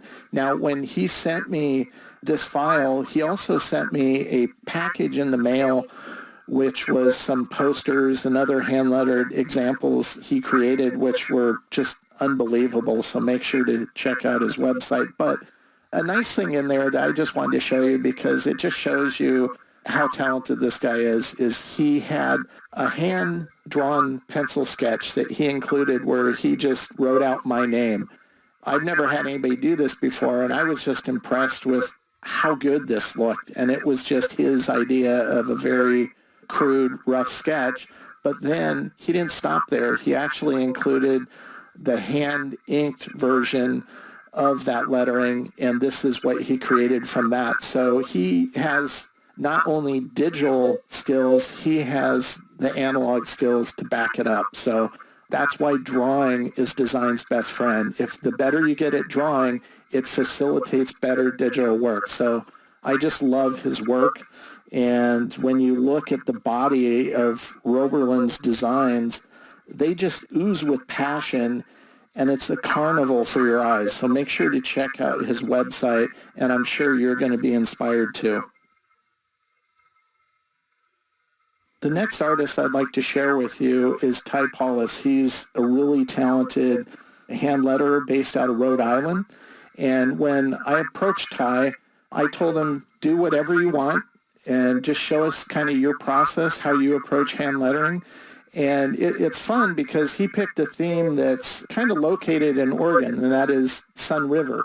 And he decided to use that as his theme. And his exploratory process really kind of blew me out of the water. I loved it. I loved how he's just trying a bunch of different things until he's able to isolate what's going to work and work well. And so this was his first foray into this theme. These are his thumbnail sketches of sorts. He's trying both pencil and kind of painted approach on some of these. I really like the way this one, the top right, is looking. I thought that style itself is really cool. Now, he kept approaching it with almost like a painted approach to handling his hand lettering. So here's more explorations he's doing in this specific style. He's going to continue exploring and doing it in various ways, whether it's with black ink and painting it, or whether he's going to just pencil out some stuff, some directions up here, and try forming the letters together. So you can see he's not stuck on one way or working one way. He's trying a bunch of different things, working out how to handle certain words like annual, and just figuring out what's working, what's not working. If he's unsure about a certain letter form, then he'll try many different approaches to it in order to isolate an approach that he thinks is going to work. So he's continuing to explore how words interlock with one another and how they relate in terms of the composition overall. And here he's starting to dial in his design a little more, trying a different approach that is kind of based off a looser approach that appeared in the previous slide. Keep moving on. Here's another one where he's kind of pushing the same general composition, but in a more painted letter form. And here's another one where he's just changing up some of the individual letter forms and kind of creating a different hierarchy in terms of how you read it, which is nice. Now, he's also decided to reapproach it, still sticking with the basic composition, but now he's moving to pencil, and he's going to kind of work this out. But he doesn't stay with pencil specifically, because his final design is still kind of a looser, filled-in, loose pencil look, but he's applied color to it, which I think just looks really great. So you can see he's approached this same theme, this same topic, in a bunch of different ways. Now, I love the way the final design came out, but I also think that some of the directions back at the painted stage had just as much viability of sorts of how he could handle it. So the best part about exploring and trying to see where you can go with a hand lettering project is you're going to create a lot of different things before you find that one way that you think is going to work best for the specific project you're working on, whether it's a personal project or whether it's a client project. And the nice thing about that is along the way you may create 20 different looks, but you only end up using one, but you might use one of those other 19 unused directions on a future project to approach a different theme in the same style. So it's a good way to discover different ways to work within your own sphere of style and the way you approach your design. So I love Ty's painted approach to hand lettering. The organic flair and the handmade quality of his letter forms are just wonderfully authentic. The next artist I'd like to share with you is Scott Bierzak, and he's a hand letterer based out of Phoenix. And I just like his process. I like how he starts off using a thick black chisel marker to just do his initial exploration of his letter form. In this case, the type will be New York City. So this is where he started, and he's just working out his thick and thins and his composition overall and how his letter forms work together. Here's the second one where he's continuing to explore how he may handle, in this case, the uppercase N, and retreating some of the letter forms to work in some ligatures and some unique characteristics to them. If we toggle in between this and the previous one, you can see how he's refining how the typography works together in terms of his hand lettering. And we go to the third one. He's now continuing to refine how these letter forms are going to work in his design, and he's tightening it up, and he's getting closer to what he's going to work from in terms of continuing to draw out his design. And so at the next phase, this is where he moves from marker, and he starts making notes to himself as he sketches out his letter forms and his composition for his overall design. And I think this is really critical. This shows good self-art direction, and that's what you really need. You really need to kind of scrutinize certain things. You're never going to get it right your first sketch, your second sketch, or your third sketch maybe. You might have to draw it out in a tighter way like he's done here, but still be able to look at it critically and make those necessary improvements, such as he's made notes here that he needs to move the N over. It's crowding that E a little too much.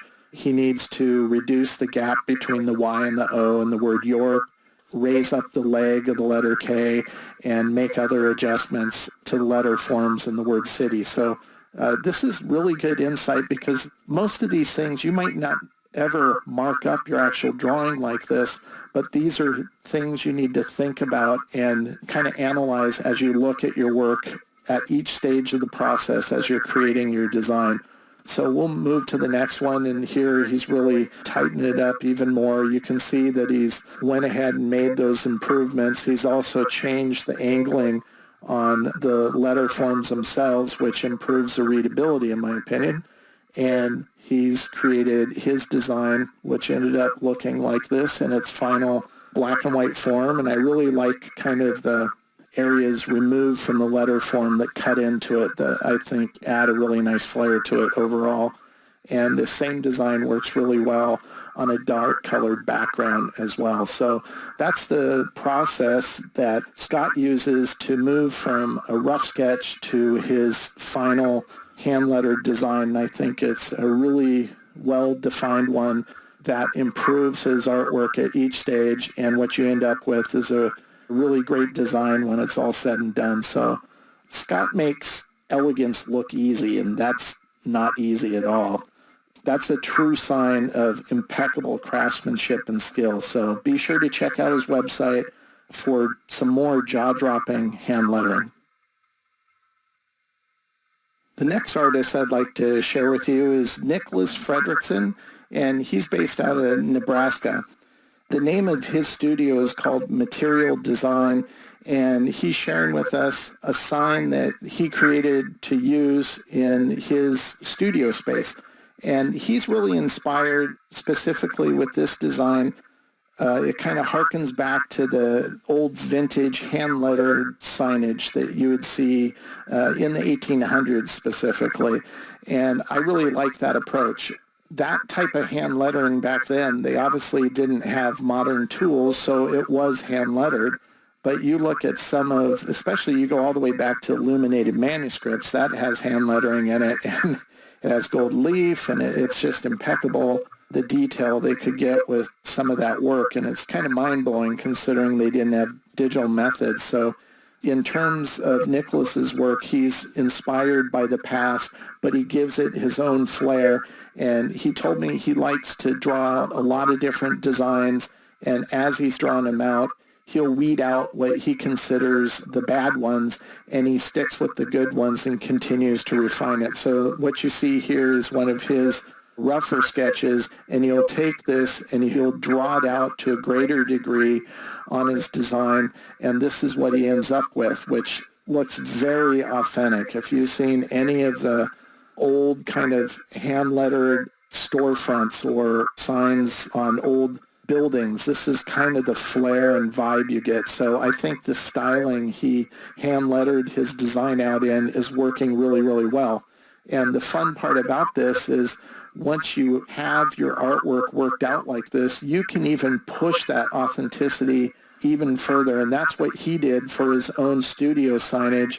And so he got this hand lettered design he created, and he had it burned into a board that he would then hang in his office for his studio. So I thought that was a fun application of his hand lettering in a way that much would have been handled the same way back in the 1800s, but he's done it using analog methods through drawing and digital tools to create the final artwork. So a lot of other great work you can check out on Nicholas' site, so make sure to do that, and you're going to find a bunch of great inspired designs that are well crafted and well constructed.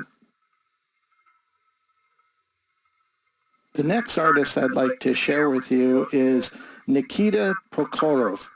Now, I apologize if I mispronounce that name, Nikita, but I've known you for a while, so I think you'll forgive me. I love Nikita's work. He does a different type of it's not the only hand lettering he does, but the one he specializes in is a form of hand lettering called ambigrams. Now, ambigrams are what I would consider the riddles of hand lettering. They deceptively look easy, but trust me, they are not easy to do. I've managed to do it with my name, but that's almost cheating since my name is only 3 letters long and not a big deal. But what you see on screen here is one of the hand lettering examples for ambigrams that Nikita has created to share with this audience, and this one is organic. So it's the same word, and it reads both ways, both left to right, and if you rotate it 180 degrees, it'll still read as organic. So it's about using letter forms to mimic another letter form, but read the correct way. So readability is important, but you have to adjust the letter form so it will read easy. So in this case, the O also has to work as a C, and the R has to work as an I, and you get the idea here. And the G has to work as an N. So it's very tricky to pull this off and to do it well, but he makes it look very easy. So this was his rough sketch for organic, and this is how his final ink design came out. He even threw in a leaf, which I thought was nice. So it's a fun way to approach hand lettering. So it's definitely a balance of readability and form and shape in order to facilitate that. Once again, easier said than done. Now, another design he wanted to share is this one, and this is Dream Big. So this was his rough sketch for that. So it's more of a saying. It's not a one word, it's a 2-word ambigram. So Dream Big. And it has to, once again, read the same way if you rotate it 180 degrees. And this just boggles my mind how he can pull these off and just make it look so easy. So this is his initial sketch. And here he's tightening it up a little bit and refining exactly the aesthetic he's going to do. I really like how he handled the frill in this, so it's playing off of the dot and the I to kind of encapsulate this saying within him. So I thought that was handled well. He doesn't keep everything in a drawn form, though. He'll vectorize these, and so this shows you an example of him doing just that. Here is a single weight approach to Dream Big, which I think looks great. Here's another one he created where it's a little bit thicker, so he's handling the strokes with more beefiness, not so thin, and that looks great as well. And here's one where he decided to experiment with a thick and thin approach, and I think this looks elegant and beautiful as well.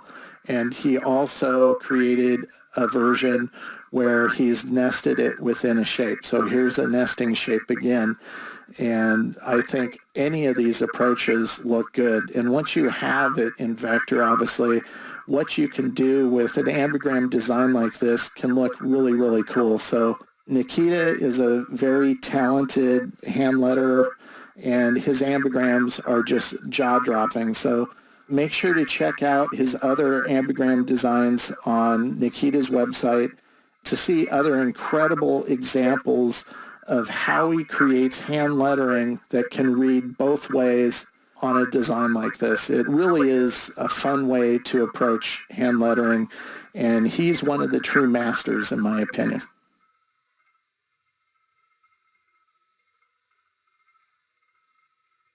There is so much that could be covered when it comes to the topic of hand lettering. I've tried to focus on the most important and critical aspects about approaching and drawing letter forms, but the absolute best way to learn is by simply doing it. Drawing in any form is like exercise. If you do it, you get stronger. So creative exercise is critical if you want to improve your ability to create hand lettering. For this course, I've come up with 3 fun hand lettering challenges you can do to help you improve your drawing skills. The first challenge is for you to pick a favorite quote. It can be derived from any source you like. Once you've figured out what quote you want to use, either print it out or write it down so you can reference it while you draw out your hand lettering. Get clever with your letter forms. Let the words play with one another and make sure to experiment. Don't rush yourself on this. There is no set time, so take your time and do it well. Don't merely replicate what you see me create in this course. I want you to think of your own unique ideas. Your final hand lettering artwork can be a simple black and white drawing, or you can scan it in and build it out in vector form with color. Either approach is fine. I'll leave that decision up to you. So flex those creative muscles and start drawing and do the best job you can. I look forward to seeing what you create, and make sure to share your hand lettering on social media using the hashtag #DrawLetterForms.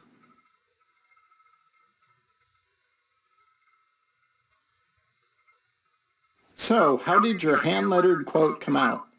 Did you struggle with any areas of it? What was the hardest part for you to do? What areas do you feel are weakest in your design?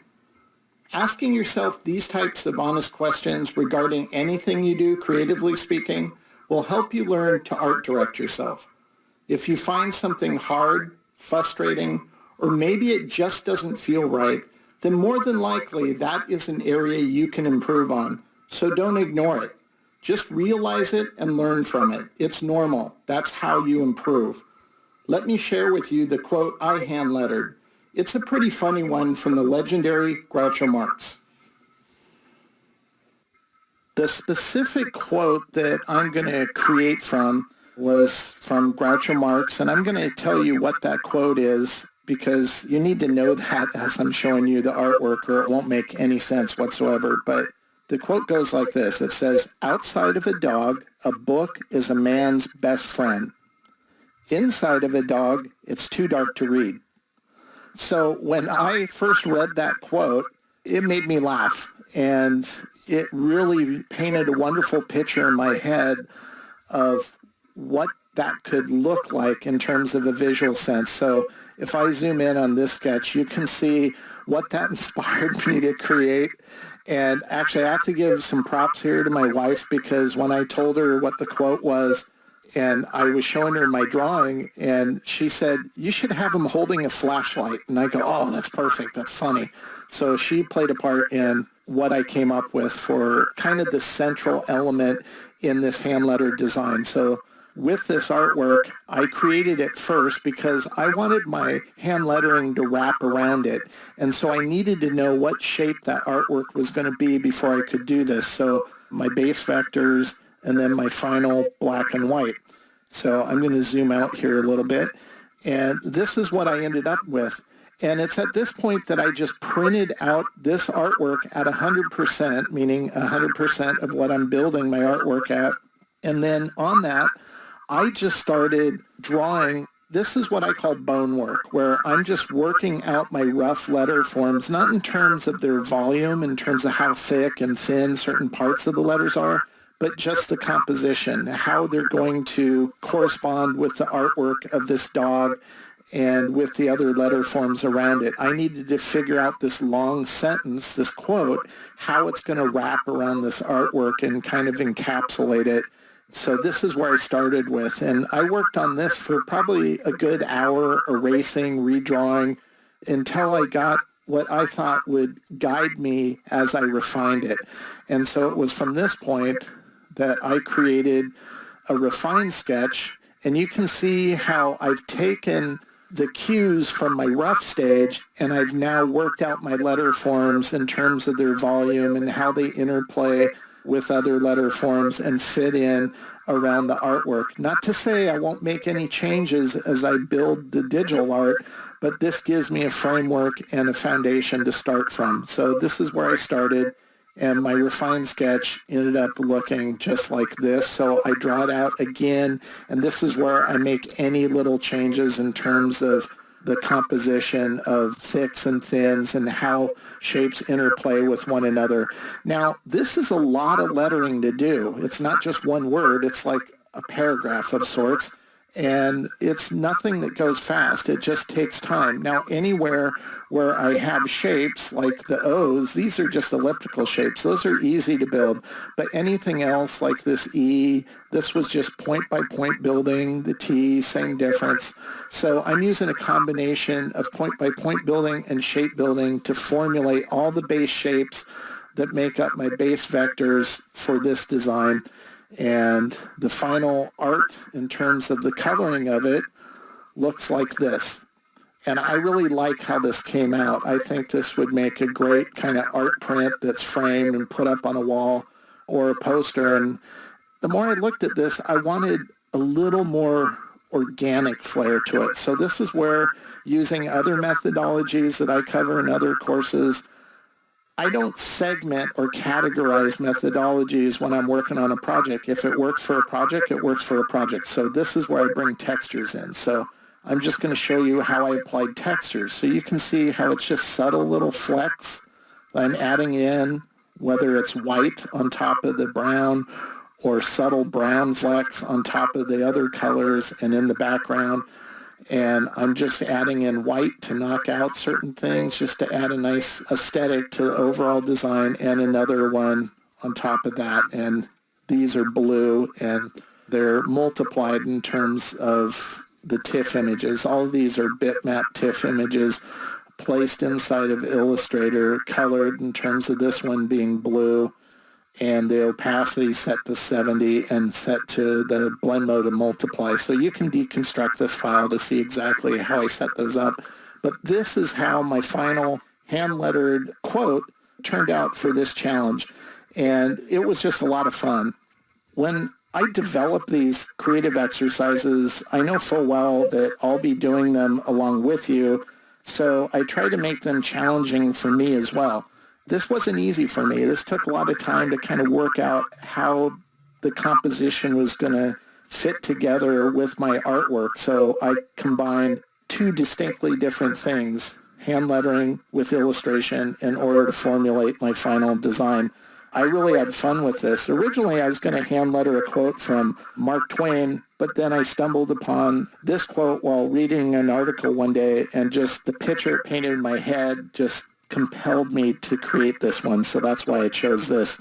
I enjoyed it so much, though, that I do plan on doing other ones, and if you enjoyed doing this, I encourage you to continue to do more as well, because you can just pick another great quote that you like and let that inspire you to do another hand lettering challenge. You don't need to just limit it to one.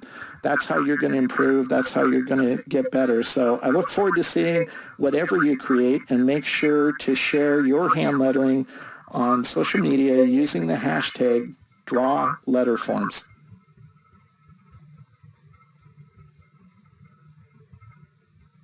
Earlier in the course, I covered a fun way to work with hand lettering and nesting shapes. Remember, a nesting shape can be virtually anything you want.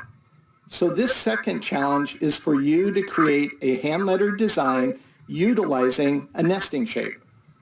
Before you start drawing, do some brainstorming and figure out a fun and clever concept or theme you can work from. That'll inspire you and make the whole process easier in the long run. In my course, Drawing Vector Graphics, I share several concepting methods for exploring and developing ideas. So maybe watch those, then use the methods to brainstorm your hand lettering ideas.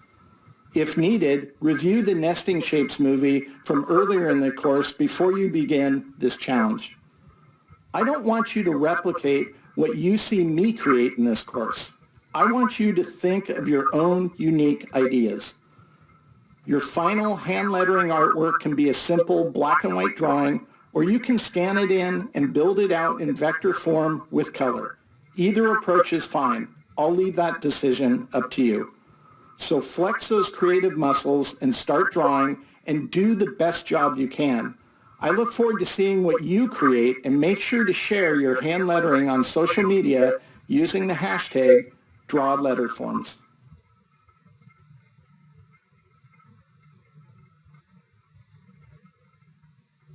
So, how did your nested hand lettering turn out? Did you find it hard to fit your type within the shape you chose? Does your nesting shape reinforce the theme or concept of your design? If so, well done. Let me share with you the nested hand lettering I created. So as I approach this challenge with creating hand lettering within the context of a nesting shape, I wanted to create a design I could use for a t-shirt client of mine. And so I picked the theme of a phoenix. And the whole idea of the phoenix mythology is about rebirth and change and newness. So that's kind of what I'm playing off here. This is my refined sketch.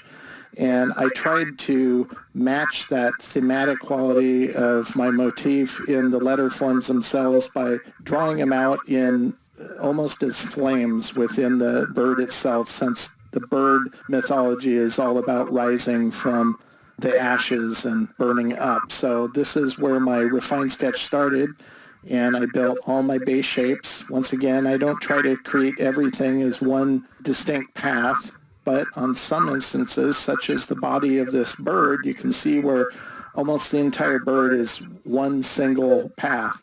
But in terms of its head, I isolated it just so I could focus on that area alone. Now, one thing I want to zoom in on here is the E.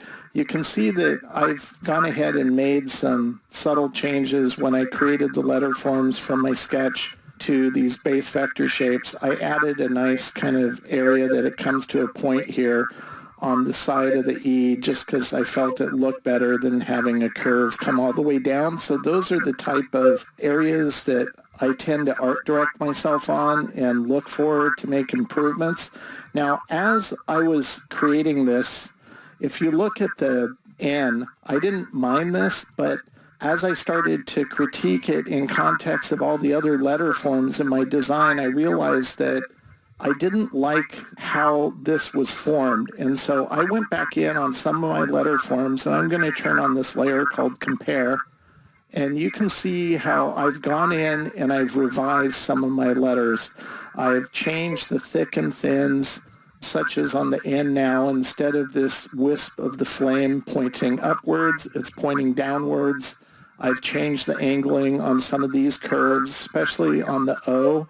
It was hugging the letter B too much, so I moved it over a little bit and simplified some of the content in terms of the letter form itself. So on the right, I have it thicker instead of getting so narrow where these two areas come together, and just made other little improvements such as thick and thins on the E, and as you can see on the R over here. So these kind of improvements as you go along are really critical for fine-tuning a design and improving its aesthetic quality. The final colored hand lettering of this design ended up looking like this, and as much as I think this looks okay, I didn't want to use two colors in this design.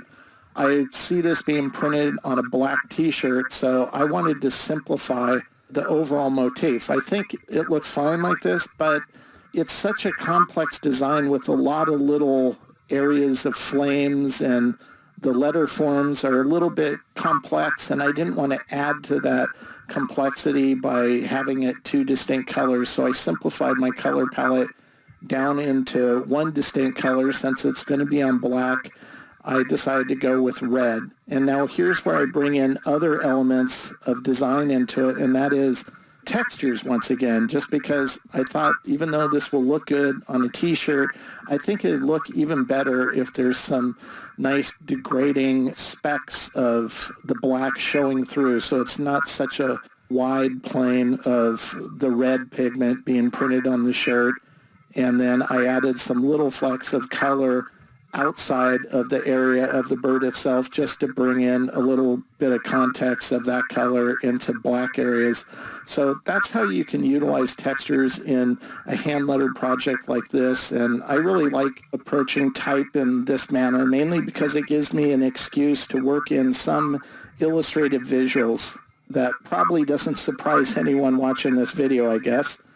Combining hand lettering with hand-drawn illustration, however, makes for a wonderful viewing experience for the audience. So put your tired fonts aside and grab a pen and do some hand lettering on your next design project. I look forward to seeing everything you've created, and make sure to share your hand lettering on social media using the hashtag #DrawLetterForms.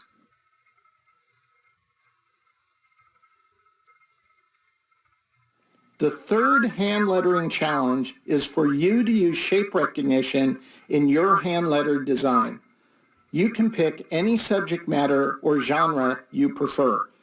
You'll want to use shape recognition attributes to either replace letter forms or draw out your letter forms in a shape that reinforces the specific theme you've chosen for your design. If needed, review the shape recognition movie from earlier in the course before you begin this challenge. Remember, I don't want you to replicate what you see me create in this course. I want you to think of your own unique ideas. That is what makes design so fun, creating your own ideas and bringing them to life. Your final hand lettering artwork can be a simple black and white drawing, or you can scan it in and build it out in vector form with color. Either approach is fine, and I'll leave that decision up to you. So flex those creative muscles and start drawing and do the best job you can.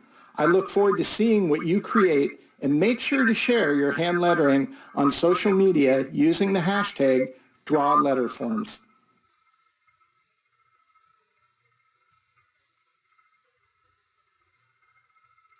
So, how did your use of shape recognition turn out? Did you manage to use it in your hand lettering more than once? Did you enjoy this challenge?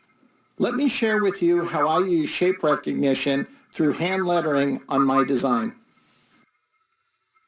Previously in this course, I walked you through two simple ways you can use shape recognition, and that is either replacing letter forms with objects that kind of read as the letter themselves. We showed you a design called Holy Cow, where the O in the word cow was replaced with the cow's head. But then we also showed you another type of shape recognition, and that's using the letter forms themselves to form and shape an image. And that is the type of shape recognition I chose to use in this challenge, what I approached this challenge with. And I decided to do a portrait using typography to form and shape the subject matter. And my subject matter and inspiration for this design, which is a poster design, is Nikola Tesla, the famous scientist who created AC current and all kinds of other incredible things he's done with his scientific knowledge. And when I approach this project, I like to make a keyword list of all the words and subject matters associated with this theme. And Nikola Tesla has a lot of them. So I did a little research, so it's not just distinctly drawing here. It does take a little bit of conceptualizing what I want to say in the words I want to hand letter. I'm going to zoom in so you can see this sketch. Now, I use this as my refined sketch, and I didn't worry so much about specific clarity of letter forms, such as the A and the B in Serbian here.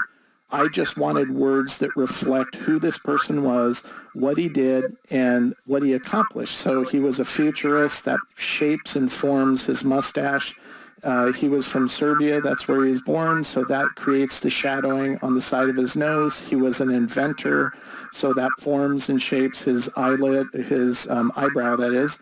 And he had a eidetic memory. So that shapes and forms the other eyelid, so on and so forth. So I picked different subject matter related to his life, and I worked it in to this design to formulate all the various components. So this took me about 2 hours to hand letter everything. I did it on my light table, and I referenced a photograph. Now, the only part of this that's not distinctly letters, or letter forms that is, are just detailing his eyes, this little shape under his eye, the shadowing under where his nose would be, this little slit for his mouth, and this shape down here by his chin, and this shape back here at the back of his collar. Those are the only non-letter parts of this design. Everything else is composed of hand lettering. So I did this in analog with a pencil and a light table, referencing a photograph so I'd know what I was drawing and what I need to create from. Now, as I move forward with this, I decided to not build this in Illustrator.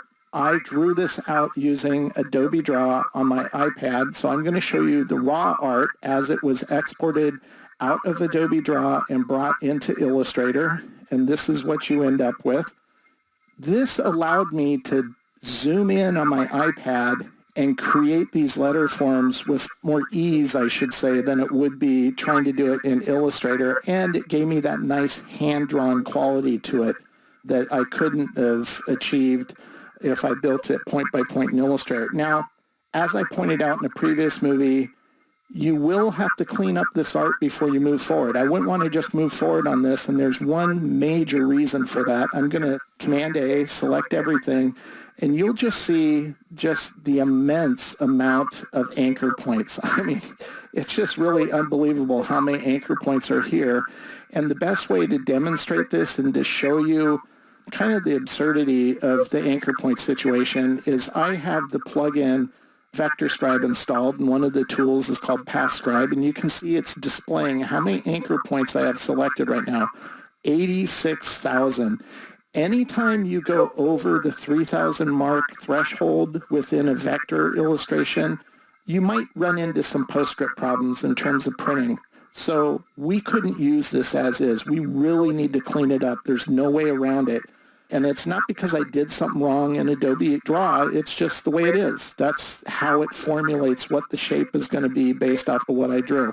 So how do you clean that up? Well, as I showed you in the previous movie, I use Astute Graphics tool, and you'll find it under the Path Scribe tool. It's called the Smart Remove Brush, and that allows me to clean up my artwork by brushing over the paths, and it removes the ones not necessary, but keeps the ones to retain the exact shape and form that I drew originally. So I just wanted to point that out. You're just going to have to do a lot of cleanup on this artwork. There's no way around it, but it's a great way to get this look. So we're going to show the refined sketch again, and I want to point out something. As I was drawing on my iPad, I made art directive decisions as I was drawing. I didn't align it exactly with my drawing. For instance, on the background that frames this character, I restyled the way my lettering was formed with his last name so it would frame the artwork better, both on his last name and over here where it says Mad Scientist. So I made that framing of the artwork better on my drawn form as I was drawing on my iPad. Same with the L to reinforce the side of his face a little more. That worked better. And I made other decisions on changing some of the names. Remote control was too big, so I worked in some more lettering over here that was smaller, just playing with the hierarchy of shape and form a little bit. Other than that, I let the sketch guide me, but I didn't let it dictate me in terms of what I drew. So that's the beauty of drawing on an iPad or any kind of tablet like that, whether it's Wacom Cintiq, is you can make those kind of decisions as you go along. So what I end up with is my raw art, which as you saw has 86,000 points. After I've cleaned it up using the Smart Remove Brush, we're now on the cleaned up art. I'll select all. I only have 8,432 anchor points. So we've gotten rid of over 70,000 plus anchor points to create our base black and white art. And this is what we're going to move forward with. And it's at this point that I'll now start thinking about color. I have shape and form worked out, but now we're moving into the realm of color. So I want to come up with a color palette, and I want this color palette to be a monotone almost color palette. The complexity of this design with all the letter forms is such that I don't want to add to that complexity. I want to complement it by using subtle variations of the same hue, in this case, a blue. And so we'll do that, and I'll also break my design into distinct categories so that it's easier to manage as I move forward. So I have the background as its own. I created his jacket with all the various words and colored them differently so they will call out each word independently, and it makes it a little easier to read but still reinforces my design. His face will have the shading on it showing his hair, then the darker areas for his hair, his mustache, and his eyebrows. Then the detailing. The only part that is non-lettered is what I'm turning on and off right now. Everything else is just formed from the letter forms themselves. Now, it's at this time when I was looking at the artwork that I realized there's one element that I kind of messed up on when I was hand lettering it, and that was down here in the word robotics, that my S shape was kind of falling outside of the parameters of my design. So we're going to go into isolation mode. And because it's pretty loose hand lettering, all I have to do is just scale this and distort it just to fit the shape a little better. So I noticed that as I was creating it, and I think that works a lot better now. I kind of set this aside at this point and came back to it later, and I realized I kind of made a goof. And this happens when you're dealing with a lot of words. I'm not a word wrangler, but I am a designer, I am an artist, and I noticed that I used the same word from my list twice by accident. And that is, I have Wardenclyffe, which was the name of his research facility, here on the side of his face, and I also have it here under his collar. I didn't mean to do that, so I had to make a change, but it was really easy. I just went back to my iPad and I deleted that layer, and then I wrote out a new word to fix it, and I'm going to turn on that artwork. And so I just turned on another word that's referenced in context of him, and that is earthquake machine, which I actually thought was pretty cool. That whole story of his earthquake machine is kind of a fun conspiracy aspect to this character, so it worked well. Actually, I should point out there is one other area that's non-letter form, and that's just this lightning bolt here to represent electricity, which is, he's probably best known for that. I added in a tagline since this is going to be a poster. By the way, I donated this poster to the Tesla Museum that they're going to be building at his old site in Wardenclyffe. So hopefully this is going to make it as a screen printed poster at some point they'll use to fundraise. And once again, I thought it would be nice to add some texture to it. Not a lot of texture, but just subtle texture. And that's what these two layers do. They add a white and a dark blue color. So this is how I use shape recognition from letter forms to form a portrait illustration of one of my favorite scientists, Nikola Tesla. So whatever you decide to do, you might want to try one of these yourself. So just pick a character that you're fascinated with or you're a fan of and give this a try. See how you do with it. It doesn't have to be digital. You could do this all by hand as well. It's easier done if you use a light table. So here's some insight into shape recognition that might help you, though. Puns are great for discovering conceptual relationships. And as I was talking about this design today, somebody mentioned, hey, it's a typeface. You know, and that itself is a pun, a typeface. I thought that was pretty good. So whatever theme you choose to use, think of puns that relate to it. And that's going to help guide your visual choices on what you could use. Making this type of mental connection is what creativity is all about. So I look forward to seeing whatever you create, and make sure to share your hand lettering on social media using the hashtag #DrawLetterForms. The design industry is replete with commercial-oriented art of all types and formats. Much of it is very forgettable and lacks artistic aesthetic.